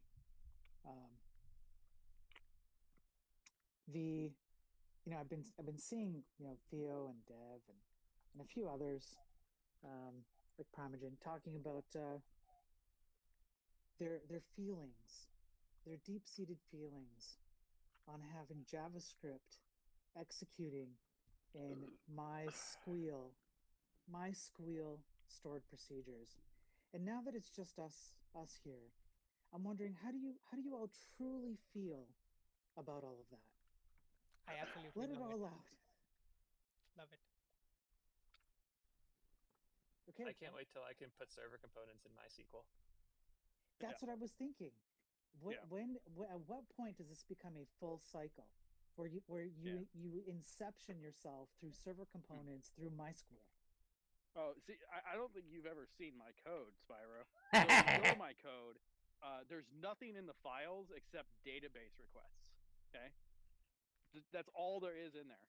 It's just a series of database requests. Some of the database requests are inside of other database requests, right? And they're just that's all the file is. Like CSS database request, the function for the React component database request, the JSX. I just can't believe we're still using request. Git when we could just have additional rows in our database. It's obnoxious. Yeah, no, 100%. Need a new version? Just clone the row. Oh, starting. I mean, you guys are all making sense to me. Okay, no, but seriously, I know we're doing tongue in cheek. I don't get that one at all. I'm really curious. I mean, I don't know, maybe I can't. My stance is exactly what I've said multiple times, including but not limited to the video I published today and the video Prime published today. I think that your data and your logic should be different things. This is my functional programmer brain speaking, obviously, but I like my functionality and my data to be separate so that the data goes into the function and out comes different data. Yep. Right. Okay. So I agree, but out of curiosity, I've been trying to figure out what kind of mindset it would require to be on the MySQL team and come up with this idea. And I'm trying to figure out if anybody can steel man the position. Oh, I absolutely can steel man it. There's a ton of great ways to do that.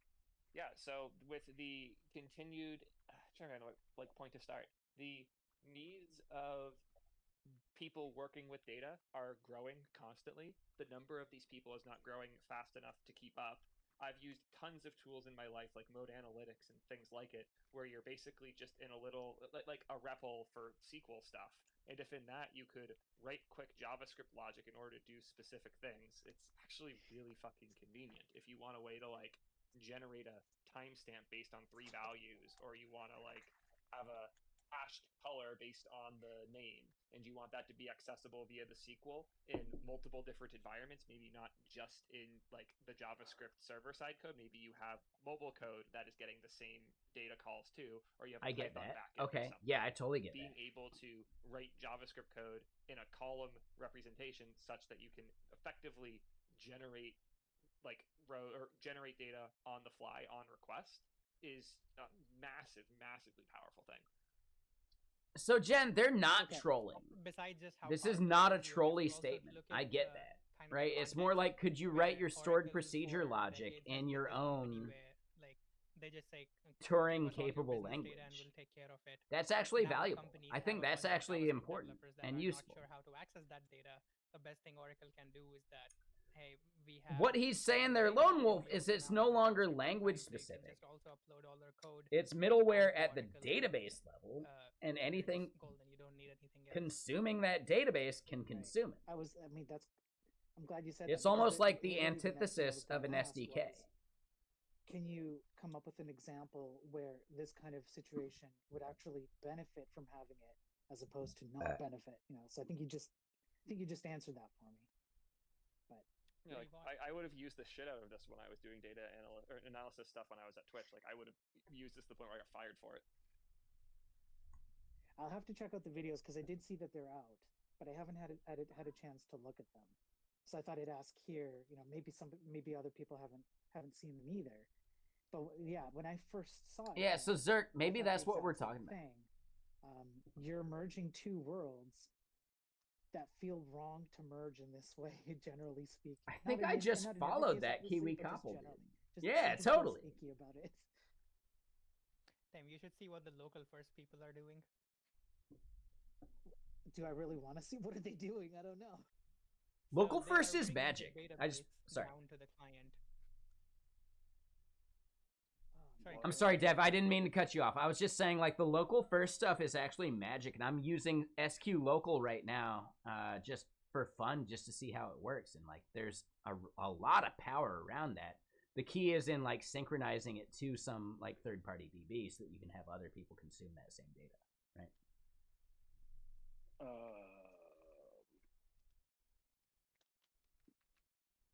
You are running your database and logic on the client side?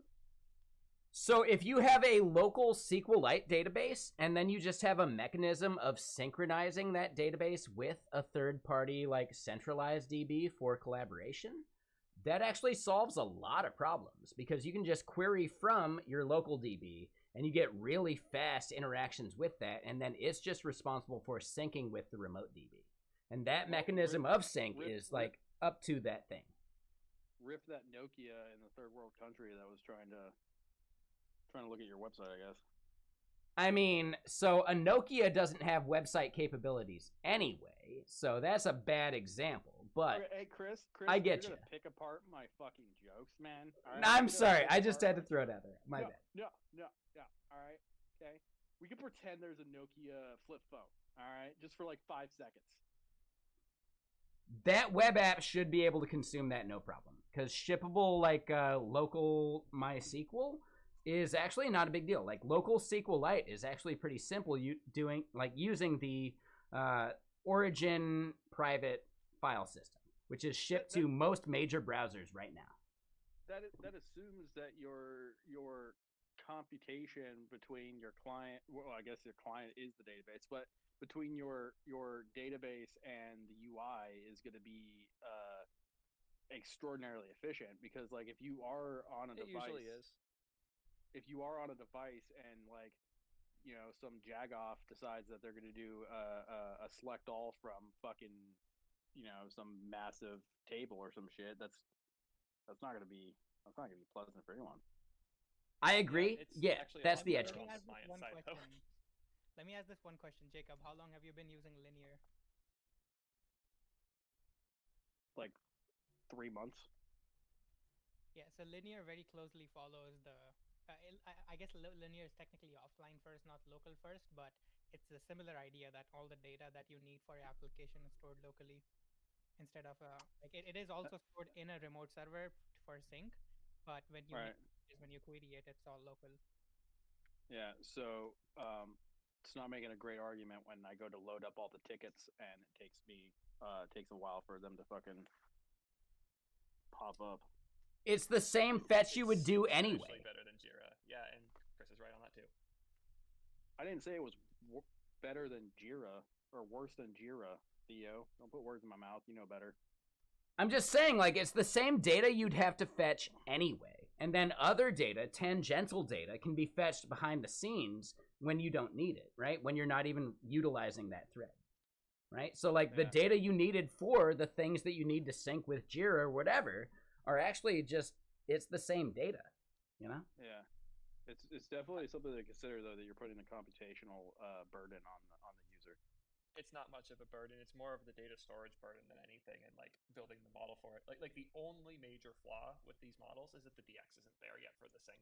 Once we figure out the sync problem well enough, this is objectively the better way to do it. Like you know that I would do fucking almost anything local first if I can avoid it, but the local first people are correct. Just look at how Dax is pushing Replicache. If Replicache does all of that stuff perfectly, we would just start using that and we're done. I mean, I do like things like Redis and SQLite and stuff. So I guess there's certainly an argument for taking that further. And Yeah, Replicache Tristan, are you the Yeah, Tristan? Are hey you the guys. server person I talked to at the GraphQL conference? I don't think so. Can you guys hear me? Hello? Yes. Yep. I don't think so, but you probably did talk to one of us. I'm actually a new technical evangelist here, and I'm new to spaces too, but I figured I'd pop in because I've been playing a lot with this idea of local first and SQLite. Have you guys seen Terso? Because that's something that I think Oh boy, Hey. have we seen Terso. with this, well, you were talking about the sync, right? And I feel like I've actually been talking with For him your about sake, ways. Tristan, I'm gonna give you like a really quick history lesson on a few things because you haven't. If you're new to Hasura, there's a few things like just I feel responsible to let you know. I am Okay, like cool. the known public anti-Hasura person. Okay, I That's true. was like one of that's the. cool. You know, the reason I asked if you were one of the people from GraphQL Conf is they actually swung me around a bit because they made it very clear to me that Hasura is no longer targeting this idea of, oh, you don't need a backend, just use Hasura. Now it's much more focused on like managing lots of different services with lots of different weird things and being the layer for Yeah, bigger the goal- businesses as they try to get all of that together. And that Like vision Segment. clicked a lot more for me. Yeah, our yeah, goal like right now Segment, is but for your Supergraph. APIs. The idea is to kind of give you one single source of truth where you can unify all of your APIs and data. And we don't want to put that onto the client, right? Like you put that onto the server side. I'm just interested in the local first as a client side cache, right? Especially like client side pre-caching, right? You can take a state machine when you represent your web page, you know, it's a stateful thing like a spa, right? And then I can create my state, and then if I can compute out, I don't know. I just had to everything like a to the bunch of first tweets. page of None the of them were website, related to then I this. can But yeah, pre-cache hold on. data Theo did like my locally comment into an about SQLite, him and not then I having can an take my Hasura, big like fat Hasura Postgres sponsorship database in the and then plan. replicate the table Yeah, information it'll in be a SQLite while at the before edge, that's a thing. But right? honestly, if they were smart, they'd And then actually I pay can him. have a lot of really cool things. If We'll they get were to the smart, Terso they'd part of pay my, Theo. like history lesson in a moment. The big Because thing then that I he'd was be on the hook pushing for against being an Hasura was advocate. This idea of like GraphQL as the layer to your database. If they were smart, they would pay like an Theo. alternative to SQL. I have a diagram that I end up posting way too often. I just pinned it here. The don't make me tap the sign. If they were I smart, they would pay referenced Theo. this. I almost referenced it today when we were talking about the Postgres bullshit, like the REST Postgres stuff, because I hate all of this. Like your database is not an API. Stop pretending it is. And it seems like Hasura has finally moved away from this, even though they were the ones who largely invented the current era of it. And I will. So here's the thing, like the major like anti-Hasura stuff, it's actually been only what I know from Theo's comments about it. We're looking at things like being able to instantly add like Yeah, we this had is huge. Restify endpoints where you could take the GraphQL and you could Restify it.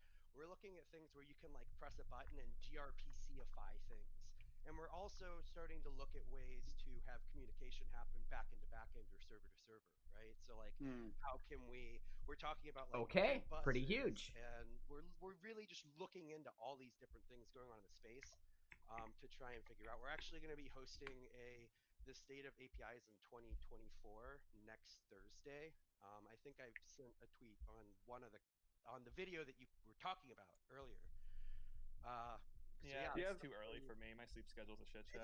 It's early for me too. I didn't want to do it because I was like, I'm not really an early morning person, but it is. Do you have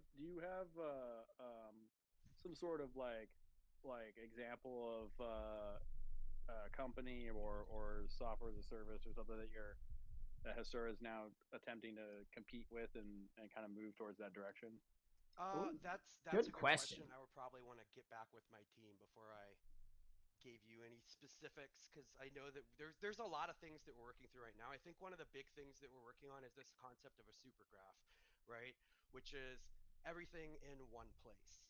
Right. So like all of your APIs, all of your database access. And what we do is we do create these composable entity graphs, but I actually really like that idea when you look at it from a GraphQL perspective.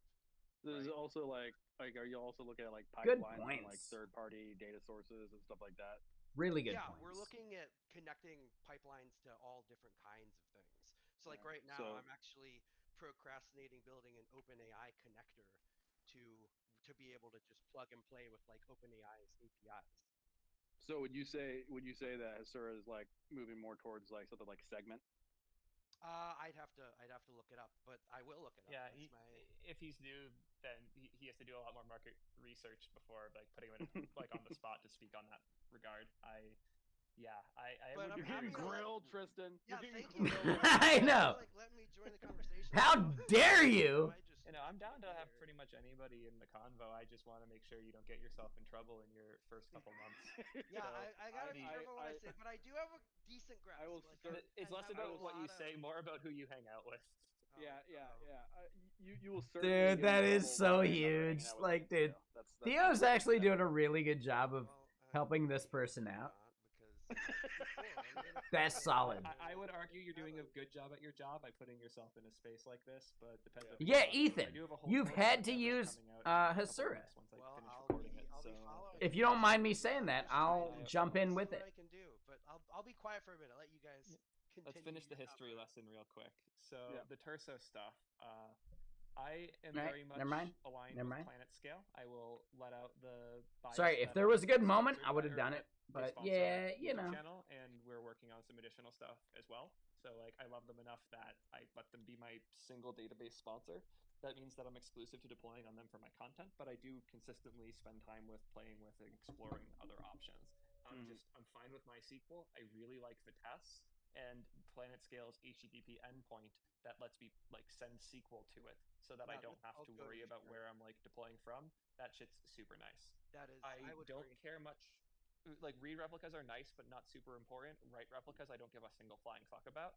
And the distributed database Good stuff, point. I think, causes more problems than it solves, especially at this point in time. I have just not seen great stuff.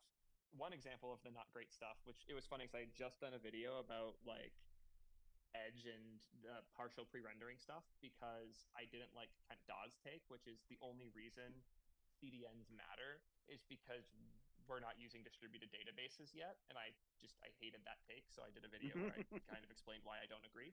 And a big part of that was that none of these auto-replicating database solutions offer the resilience, like ACID compliance and reliability that I'm looking for with a SQL database. And right after I published this video, Perso had the most embarrassing outage of the year by a long shot, where they were restoring the wrong databases to the wrong users, resulting in one of Vercel's employees who was playing with this in their spare time finding someone else's credit card info in their database. Yeah, I hadn't heard about that one. That is a little bit rough.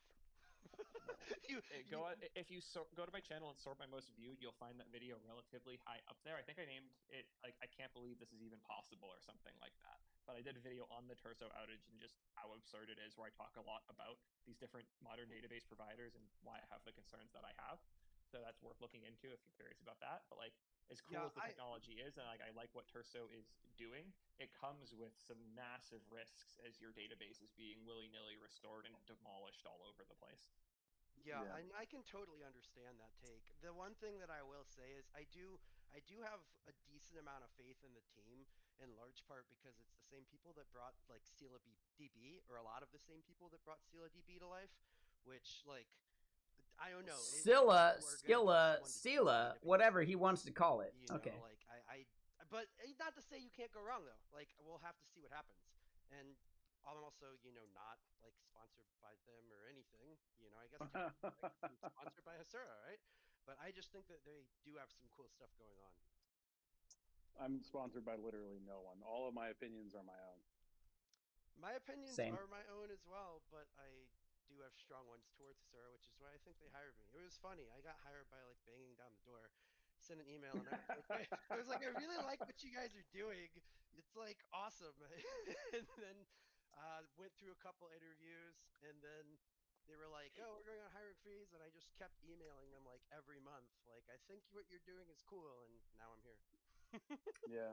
That's basically what I did with my sponsors, to be fair, too, where I hit them all up and was like, hey, I want to talk about your stuff. I can make a lot of money talking about competitors, and I don't want to do that. Can we just work out some type of deal where you pay me enough to Yeah. justify not using the things I don't want to use? Yep. That was pretty much how it went, but I have no Twitter followers. Like I gave up social media in high school, so they were like, "How's your audience?" I was like, "Oh, about my audience." That's funny. So I just want to say, note to self. That's it. No big deal. No, I find it funny is I need to I've be had hitting people up ask, like, do you companies legitimately, too, like, I've for been, the like, thing I use do day to you day. even like Clerk, you know, like as joining as the DevRel team, right? And it's like I left Cloudflare Workers where I actually enjoyed like the company. I need to Like, be I enjoyed Cloudflare. I enjoyed hitting up Cloudflare companies Workers for technology. exclusive I, like, use thought for it their was tool great. on my stream, right? I've been there for 3 years. Like, it's one of those things where it's like I if actually you need don't- to do that. honestly, if you don't like the company or the thing you're working on, I need to be hitting up whiskey and beanie companies more than like, I would've anything. loved enjoying Yes, Clerk if you're I not actually wrong. did a really fucking You're cool thing, absolutely correct. and something like actually Me and Neff need to be you real know, a close. tremendous amount of Okay? potential. Like, it was, Me and it was- Neff I beanies would've just need to waited be for the like next opportunity. best Sat at friends, Cloudflare okay? For another year or two or whatever it took, because again, it was like the first I need to company send that them an I email. absolutely, Like, come on, man. Send me some have, free like, a beanies a at the toxic bare manager minimum, that was okay? screaming at me or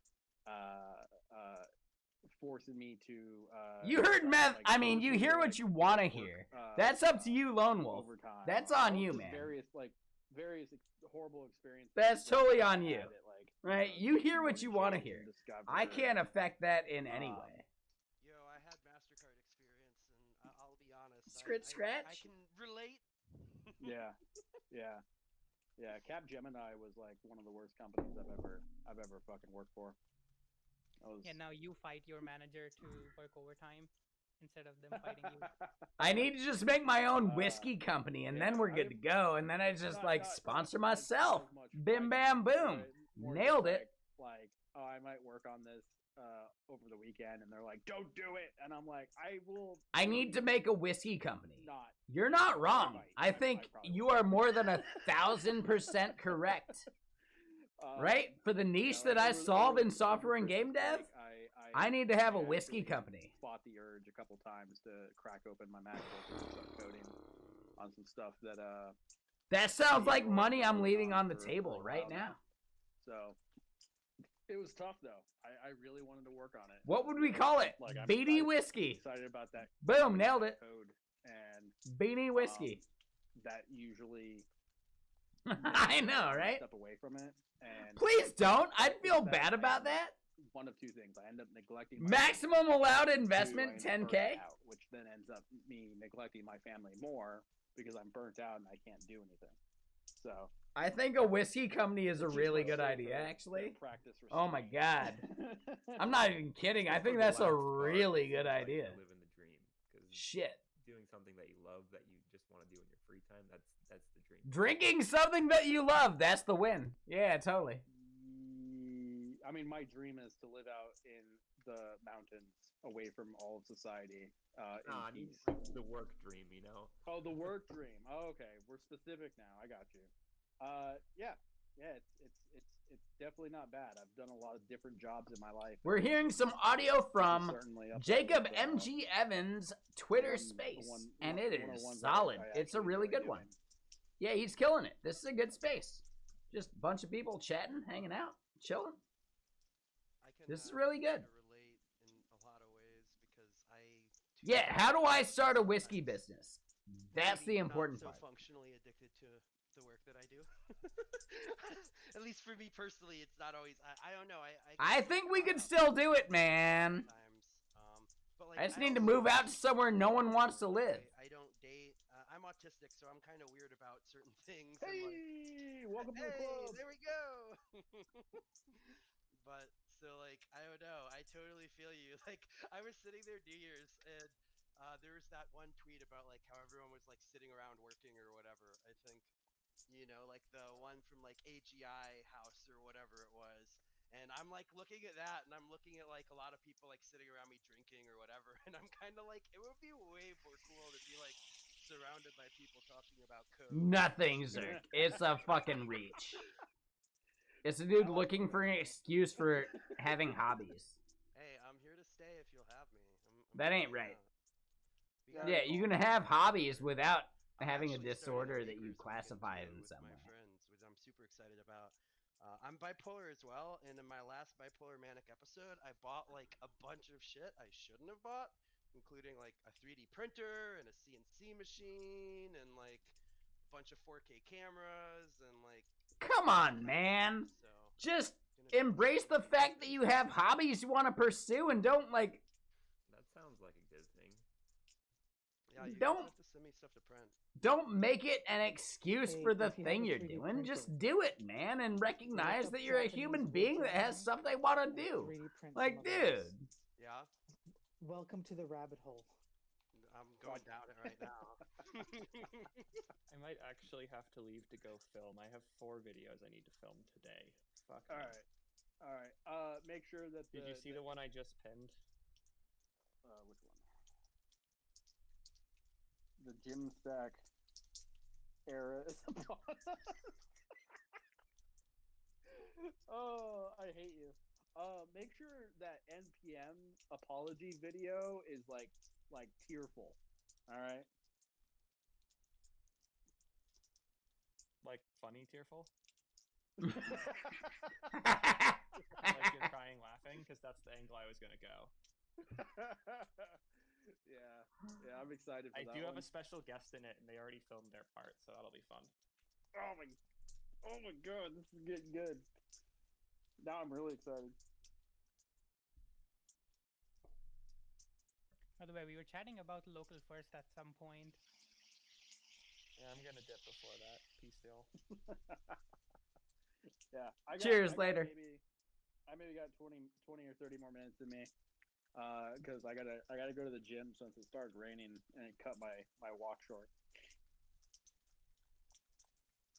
I have to go like hug my wife and actually say hi to her because I was streaming all day and I don't want her to be upset. So I'm gonna run off. Well, you're Again- you're a streamer. Wait, did I know that already? Did I follow you? No, I've only just started doing that.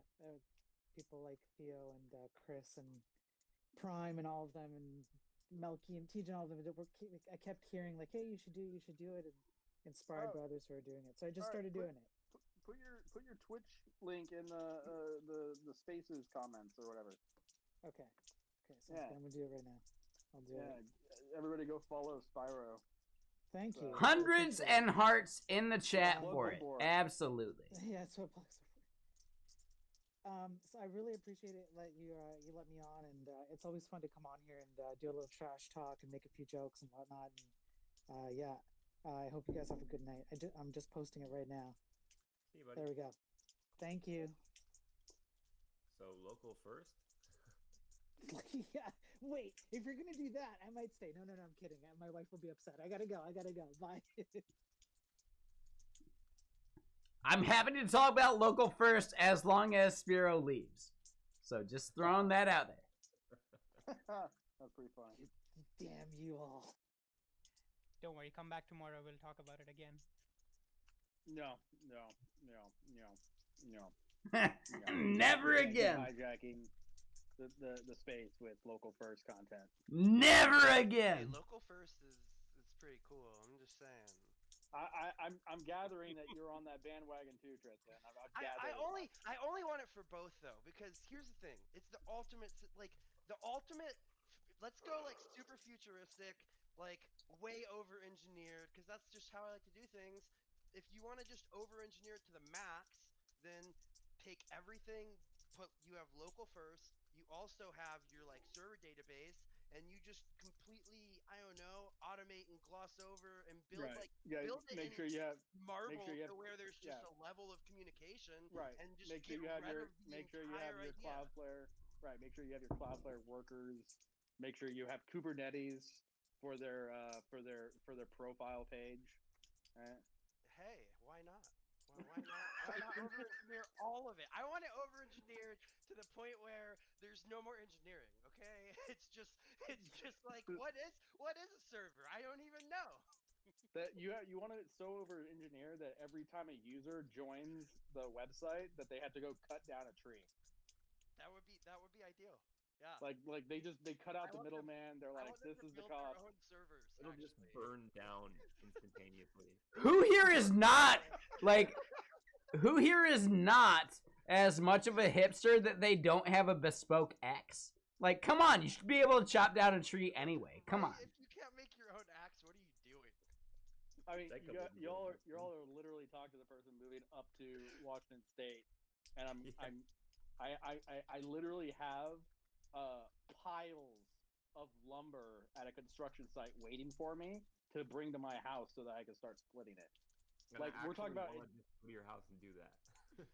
literally entire like piles of trees, not like a few piles of pieces of wood. I'm talking about like there was like a housing development that was created, and my dad's the foreman on that project, or the superintendent, and he's just been collecting trees at the bottom of the construction site for me. So That's This is awesome. not just wood. He's talking lumber. That's a big yeah, I'm difference. talking lumber. Fuck yes! Also, it's I love interesting that that, you use. That's a perfect sentence. Yeah, Chris knows. He's in the area.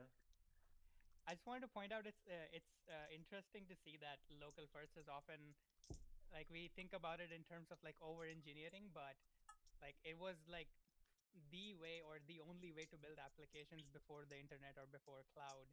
Like this is how every application was being built. Yes, Now they we've were just also given a more built in fancy like name. they were also built on like 3 kilobytes was like a monster application.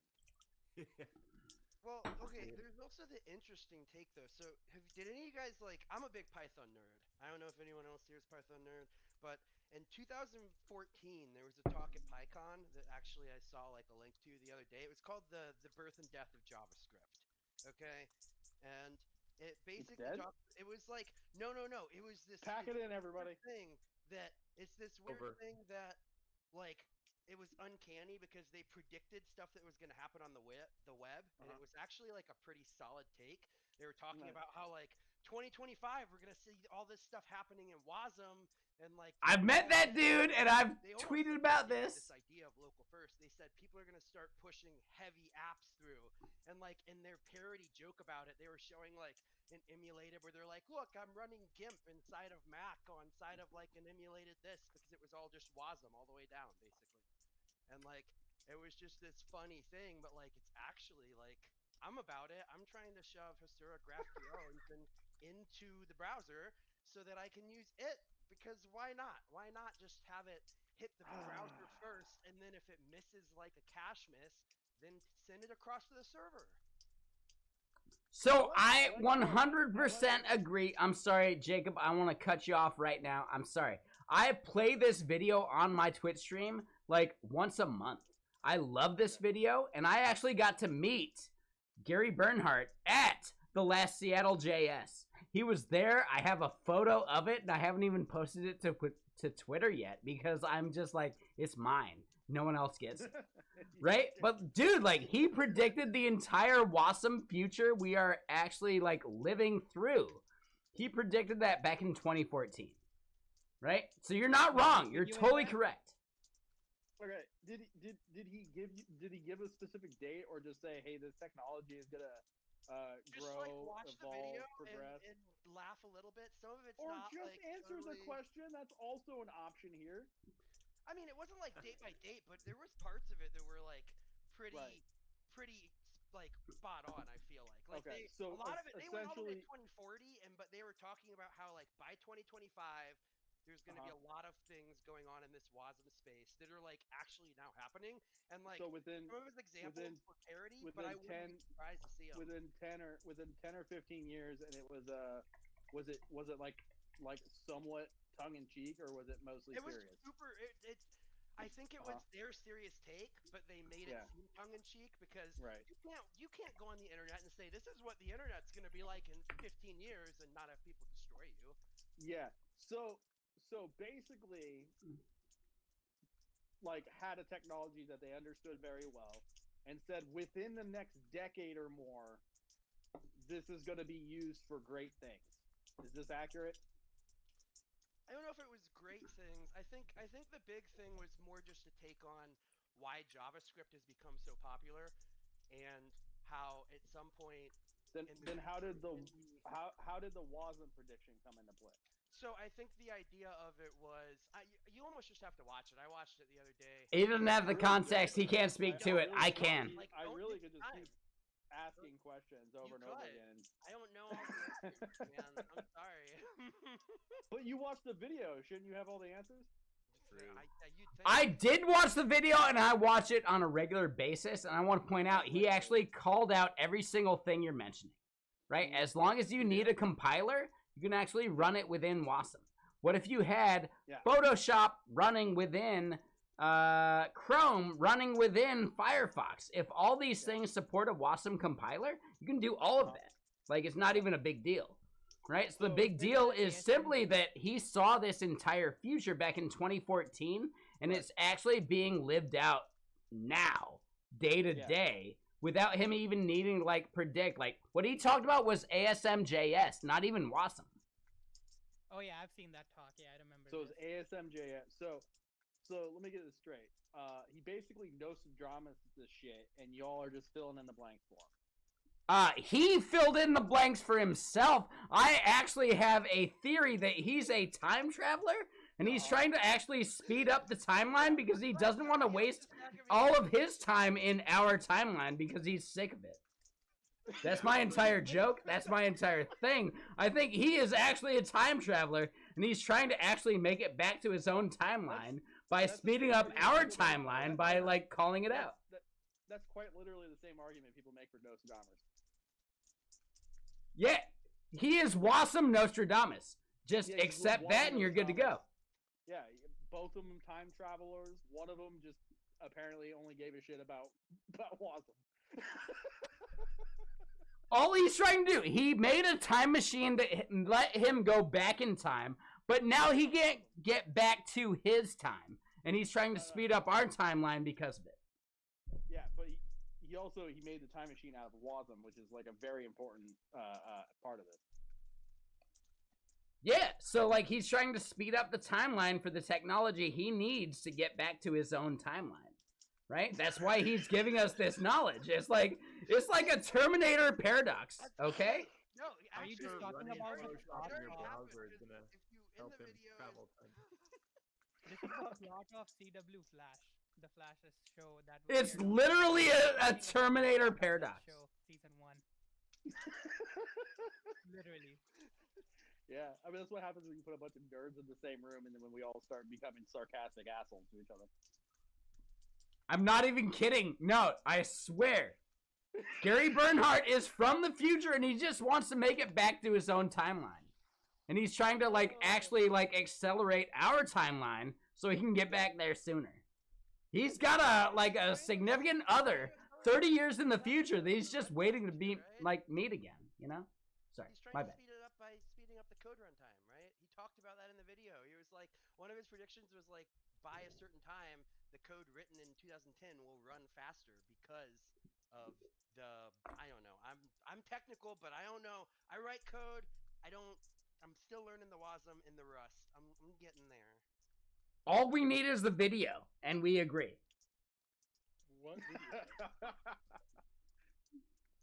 You should put Chris. You should put the video in the comments and then put it up in the jumbo. I already posted it, man. Oh, I didn't even see it. Is it up here in the jumbotron? No, it's just Theo shit. I thought I did. I might have messed up. I thought it was on, like, the thread for the thing you did for the code in life, and, like, it's a comment. I see it. But I don't know. I might have messed up.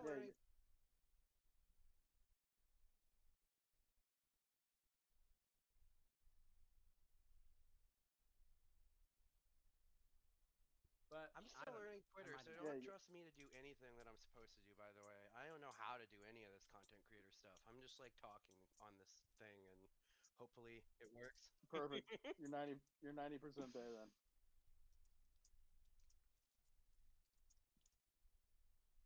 Shit, hold on. Give me a sec. I broke it. I broke it. Nostrowasmus. Straw. Wasmus? Nostrowasmus? Yeah, we should definitely start calling them Yeah, that. Nostrowasmus. Okay, I'll put this up to Jumbotron then. There you go. Oh, Dev already did it. Well, now there's multiples up there. Yeah, that's great. That's great. When I was at I think Cloudflare, I'm there back. was shit tons of people doing like WASM stuff and wanting to get into WASM and trying to do WASM on the edge and WASM this and WASM that. Yeah, I messed up by refreshing. That was my bad. Person myself, but that's more to do with the fact that I just I like the Actually, rain. like don't have a going need for back it. to like replicated SQLite databases, there's a new project called SQL Sync, which is like similar to Terso. Like they rip out all the internals of SQLite and build their own sync engine, like replication engine. But instead, it's a lot like it's a local first. So Yeah, I've seen there's that one. going to It's be cool. Sorry, go ahead.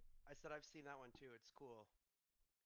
Yeah, SQL Sync is pretty cool. I met the creator, the guy who created it a few months ago, and we were chatting a bunch about local first. That's where I kind of Am I gonna first watch really what learned on about stream? the local Birth first and death of and like JavaScript? what We've done that already, man. You're like like way what are the outside of it. benefits of doing local first. There was a conference talk around it. It's pretty fun.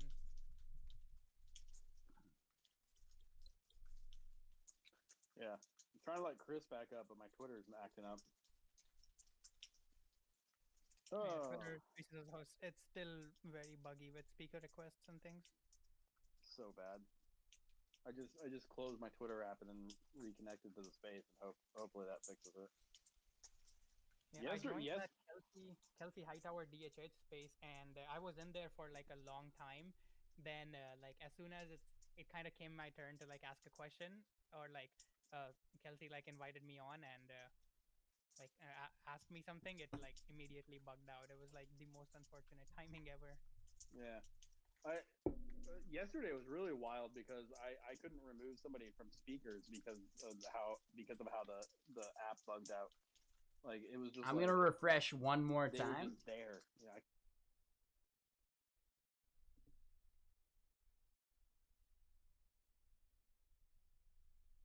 Yeah. Yeah. Code and Cases yesterday when we were oh, doing okay. this. Check. Sorry, just want to make sure I'm here. Yeah? Yeah, you're here. 30. What is the space about? I don't recall because I didn't join it. I was in here, but it was something along the lines of like what's gonna happen in the future or something along those lines. Oh, of course, trying to be a futurist. Let's see. I can probably. Is Jacob listening to the rain? The rain actually sounds good. Like, I miss the rains down in Africa. I miss the rains down wherever Jacob is too. Definitely not a super vague and cliche space title.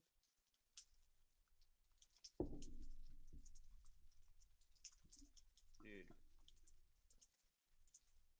It was called The Coming Age of Abundance with Elon Musk. That is wow.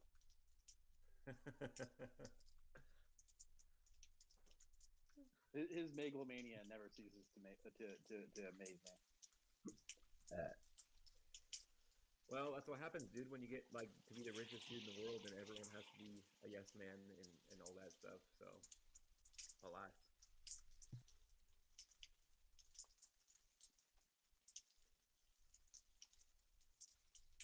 Yeah, I'd figure out a way to kick myself in the face before I'd say yes to him.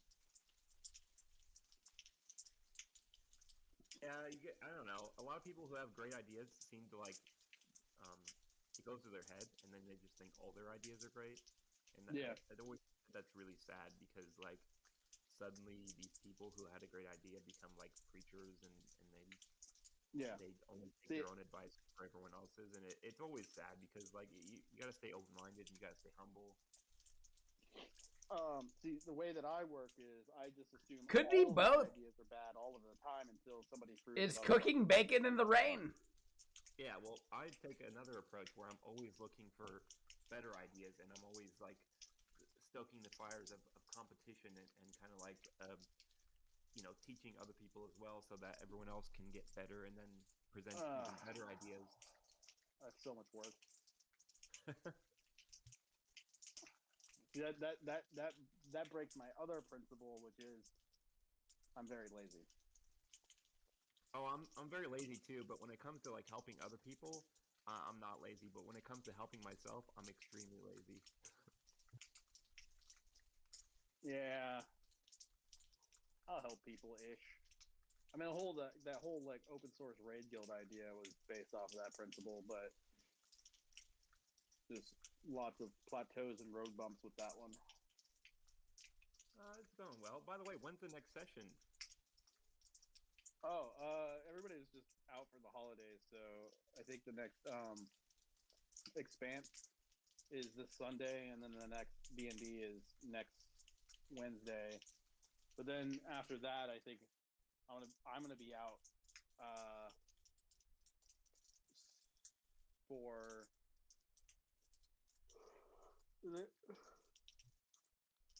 is it next? Is it the week after next? Hold on, let me check my calendar.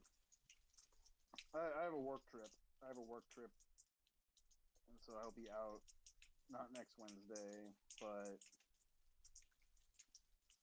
the 24th. So I won't be there for that one. Wednesdays would be Yeah. tough then. So we were kind of talking about like local first stuff yesterday with Shane and FFmpeg processing. Kinda. Yeah, but only for like a second. That was less local first and more putting the burden of processing videos on the user. Well, that's Yeah, a good yeah. idea, though. I mean, that's awesome. It is. It Because is. you can save. I mean, like literally, there's so much. You know what I want to see happen? Let's get really crazy. Let's go all the way to the show, the Silicon Valley show, the startup show. Let's go all the way there. Let's just distribute all the data to all of our users, right? And then let's let their devices peer-to-peer talk to each other, and then let's not even Let's have a not do that. database. Okay, so basically LimeWire, Tristan, is that Yes. we're back to Let's now? let's go back in time. I want that to be the new future. I'm sure that'll be safe. Hey, we'll Yeah, put it on the blockchain, right? there was no issues. It'll be a DAO. No, We no, can no. You hear that alarm? That's your 1 minute warning. Nice. That's it. I gotta watch that video. Fair. uh, what was that?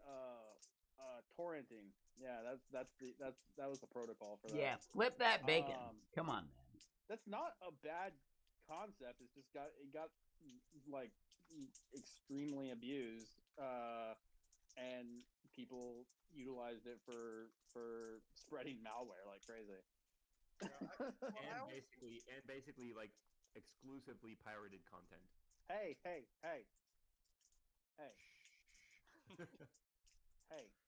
All right. Hey, that's how we got music and videos and shit. You wouldn't happen to know that malware.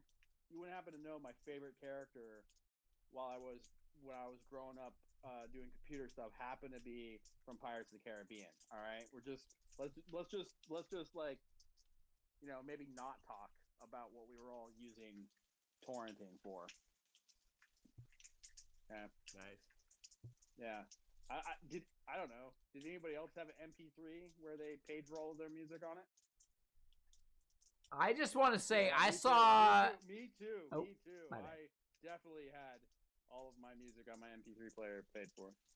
Oh, exclusively, sure, yeah. Exclusively. All of my HD videos, Yep. DivX, all that stuff was definitely paid for. 1000%. Yeah. Yep. I'm gonna say otherwise, and I saw American Pie before most people did. Nice. Thanks to IRC. Quality like 144p. Oh yeah, it was good. It was solid. So wait, we're considering YouTube DL to be paid, right? Yes. Cool. No. Paid for in zeros and ones. Paid for in like the amount of hours that you put in, like figuring out how to fucking script the goddamn One time in CLI. college, it was actually in PHP. This is like a real story. But yeah, I built a Spotify clone, and then I just wanted I'm lazy, so I didn't want to build like You're not 50 wrong, different Dianhua. projects. Yeah, So I yeah. convinced You're like all of Dianhua. my teachers Like you're that totally I could right. build one project with like 5 different languages. Downloading 600 So megs the of Java a part, they would, screener like, do for YouTube American SL to Pie? download the videos, where like it had like a little, almost like this Yeah, really dude. crappy Like little, you like, were browser pissed where you could like if search your for parents songs, answered the and then it phone would during basically that, just embed YouTube in an right? iframe on Java, right? Like just on a desktop type setup. And then I had, for my database class, I think it was like Postgres, probably. I would assume it was either that or MySQL. I don't really remember, but like that was, I was storing all the data there. And then what other class did I use? I used it for my software Spiridon, too, Mr. and it was literally Sir, like all thank you for hanging cool out. stuff Like, for just dude, building a Spotify account. dude. So Ah, dude. Nice. Probably wasn't Good hard crowd. because it was a long time Thank you ago. for hanging out. Like, no, not yeah, that man, long I'm ago. glad you It was joined. only a couple years Yeah, ago. I'm glad you But felt it's like always good safe friends, in so we're joining still that. kinda Like, that doing was a lot awesome, of man. stuff. Honestly, you should be part of that, like, entire, like, voice of people chatting about a thing, man. Well, Like, yeah, totally. You're killing it, dude. Like, killing it, man. Pretty heavy rain. So, I don't know if I wanna AFAX, go to the gym. Code Phobia, Duct Tape DevOps, Graham the DevRel, Sucks, but just do it, bro.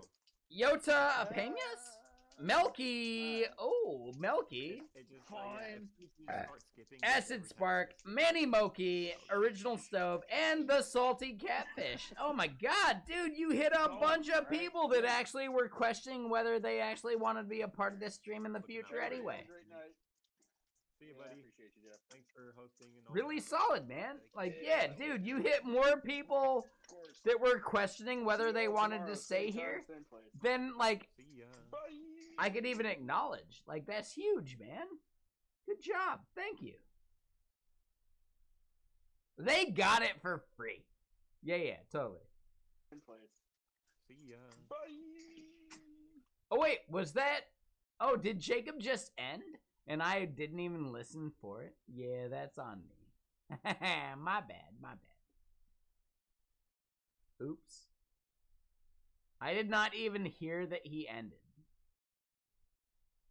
No, that's not your fault. Dude, I'm my own fault for any of that stuff. No, that was good, man. Yeah, thank you for chilling. Thanks for hanging out. Like, that was a good space. We got to have good conversations. I missed a whole bunch of stuff and just, exposed my lack of knowledge real quick and easy. That's fine. That's not even a big deal, dude. No, I appreciate you. Thank you for hanging out. I'm glad you went and, like, exposed yourself to that group. That was huge, man. That took effort, and I'm glad you did it. I think we all can recognize that, Spiridon, you're going to go bigger than I have ever gone. Like, yeah, you got this, man. Dude, you got this. Come on, man. You're less of a jerk, which means you have way more leeway ahead of you. Happy to see what you do. Really happy to see what you do with it.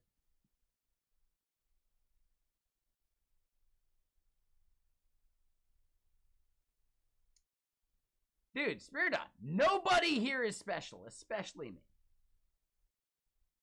I just stream too much. I'm like, nah, man, you're killing it. Don't discount what you're doing. You're killing it. You're doing exactly what you need to do. It's awesome. It's actually really awesome.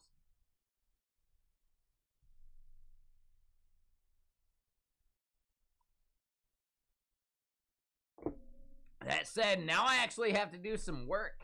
Ah, shit. Are you kidding me? Now I actually have to do work? fuck. Now, we actually know what we're trying to do. We got my Whisper Utils file already made. It doesn't mean I'm going to actually solve every problem I have right now, but yeah, we have actually recognized some helper functions that we're calling from our core here that we'd actually, like, you know, expose out in another way. And yeah, can I just recognize that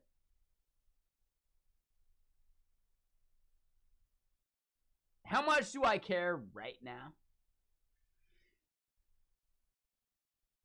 Basically none. Yeah, we got the Whisper stuff working today, and we actually did that. Like, we actually got the Whisper code working today based upon a bug that I passed to it, and we solved the bug that I was passing to it, and we're done. Like, yeah, we nailed it. That said, we need to continue working on getting Whisper integrated into our application. And that's really not so bad. That's not a bad deal. I do think we need to go raid someone because, yeah, I gotta pee. I got more whiskey to drink. I got a meeting I gotta wake up for tomorrow morning at 11 a.m. Oh my god, this is the worst. That's the worst part. I actually have to wake up at a reasonable hour for a thing? Yeah, oh my god. Yeah, I'm gonna slam some drink because of that, and I'm gonna slam some whiskey because of that after. But yeah, in the meantime, we'll do something. That said, who are we gonna go raid in the meantime? That's even more fun. And I really appreciate Jacob for letting me join his entire thing, for Theo being okay with that too, which I assume he is. You know, I might want to like reach out for his permission ahead of time. But I think, yeah, if we're opting into someone's space, it's assumed to be public. The fact that Theo said he joined because I was there today, I don't believe him, but awesome, man. Thank you, dude. I appreciate that. I'm not sure I believe it, but I'll still say thank you. Yeah. Theo's the man. Like, yeah. He supports the community in a massive way. If you're not aware of that, yeah, he does.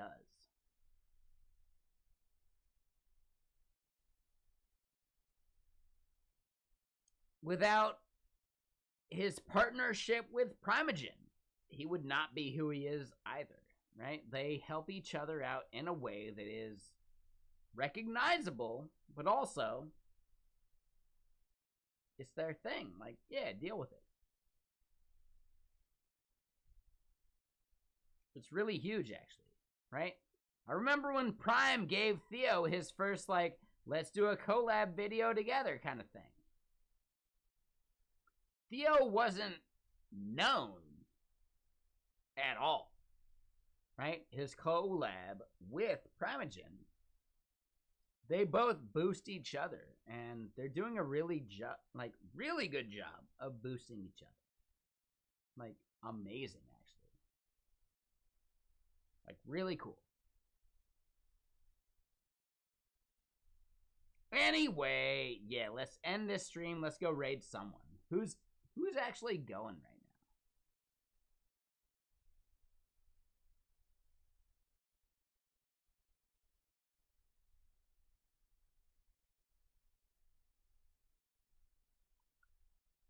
There you go, Ayla Croft. Yeah, you're not wrong. Like, totally, man. Like, yeah, Ayla Croft. Yeah, Theo is, like, really into the ecosystem around him, not just, like, what he's doing. It's actually kind of amazing, and he's better for it, regardless of what other people say.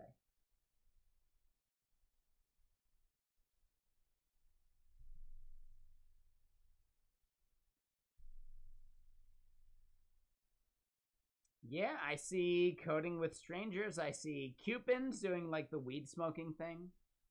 Dude, Cupin's doing the weed smoking thing. Huge fan.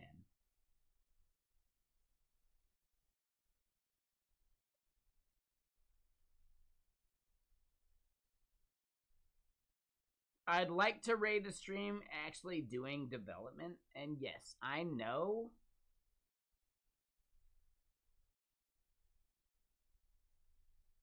other people aren't.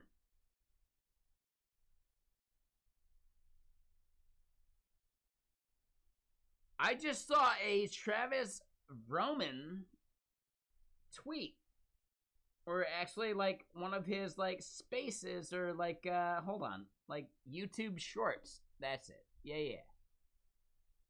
I just saw a Travis Roman like YouTube short randomly. Like, let's go raid that dude. Let's do that one. He kills it. He's the man. Again, like, I don't know what I'm doing. Yeah, there's too many good streams to raid.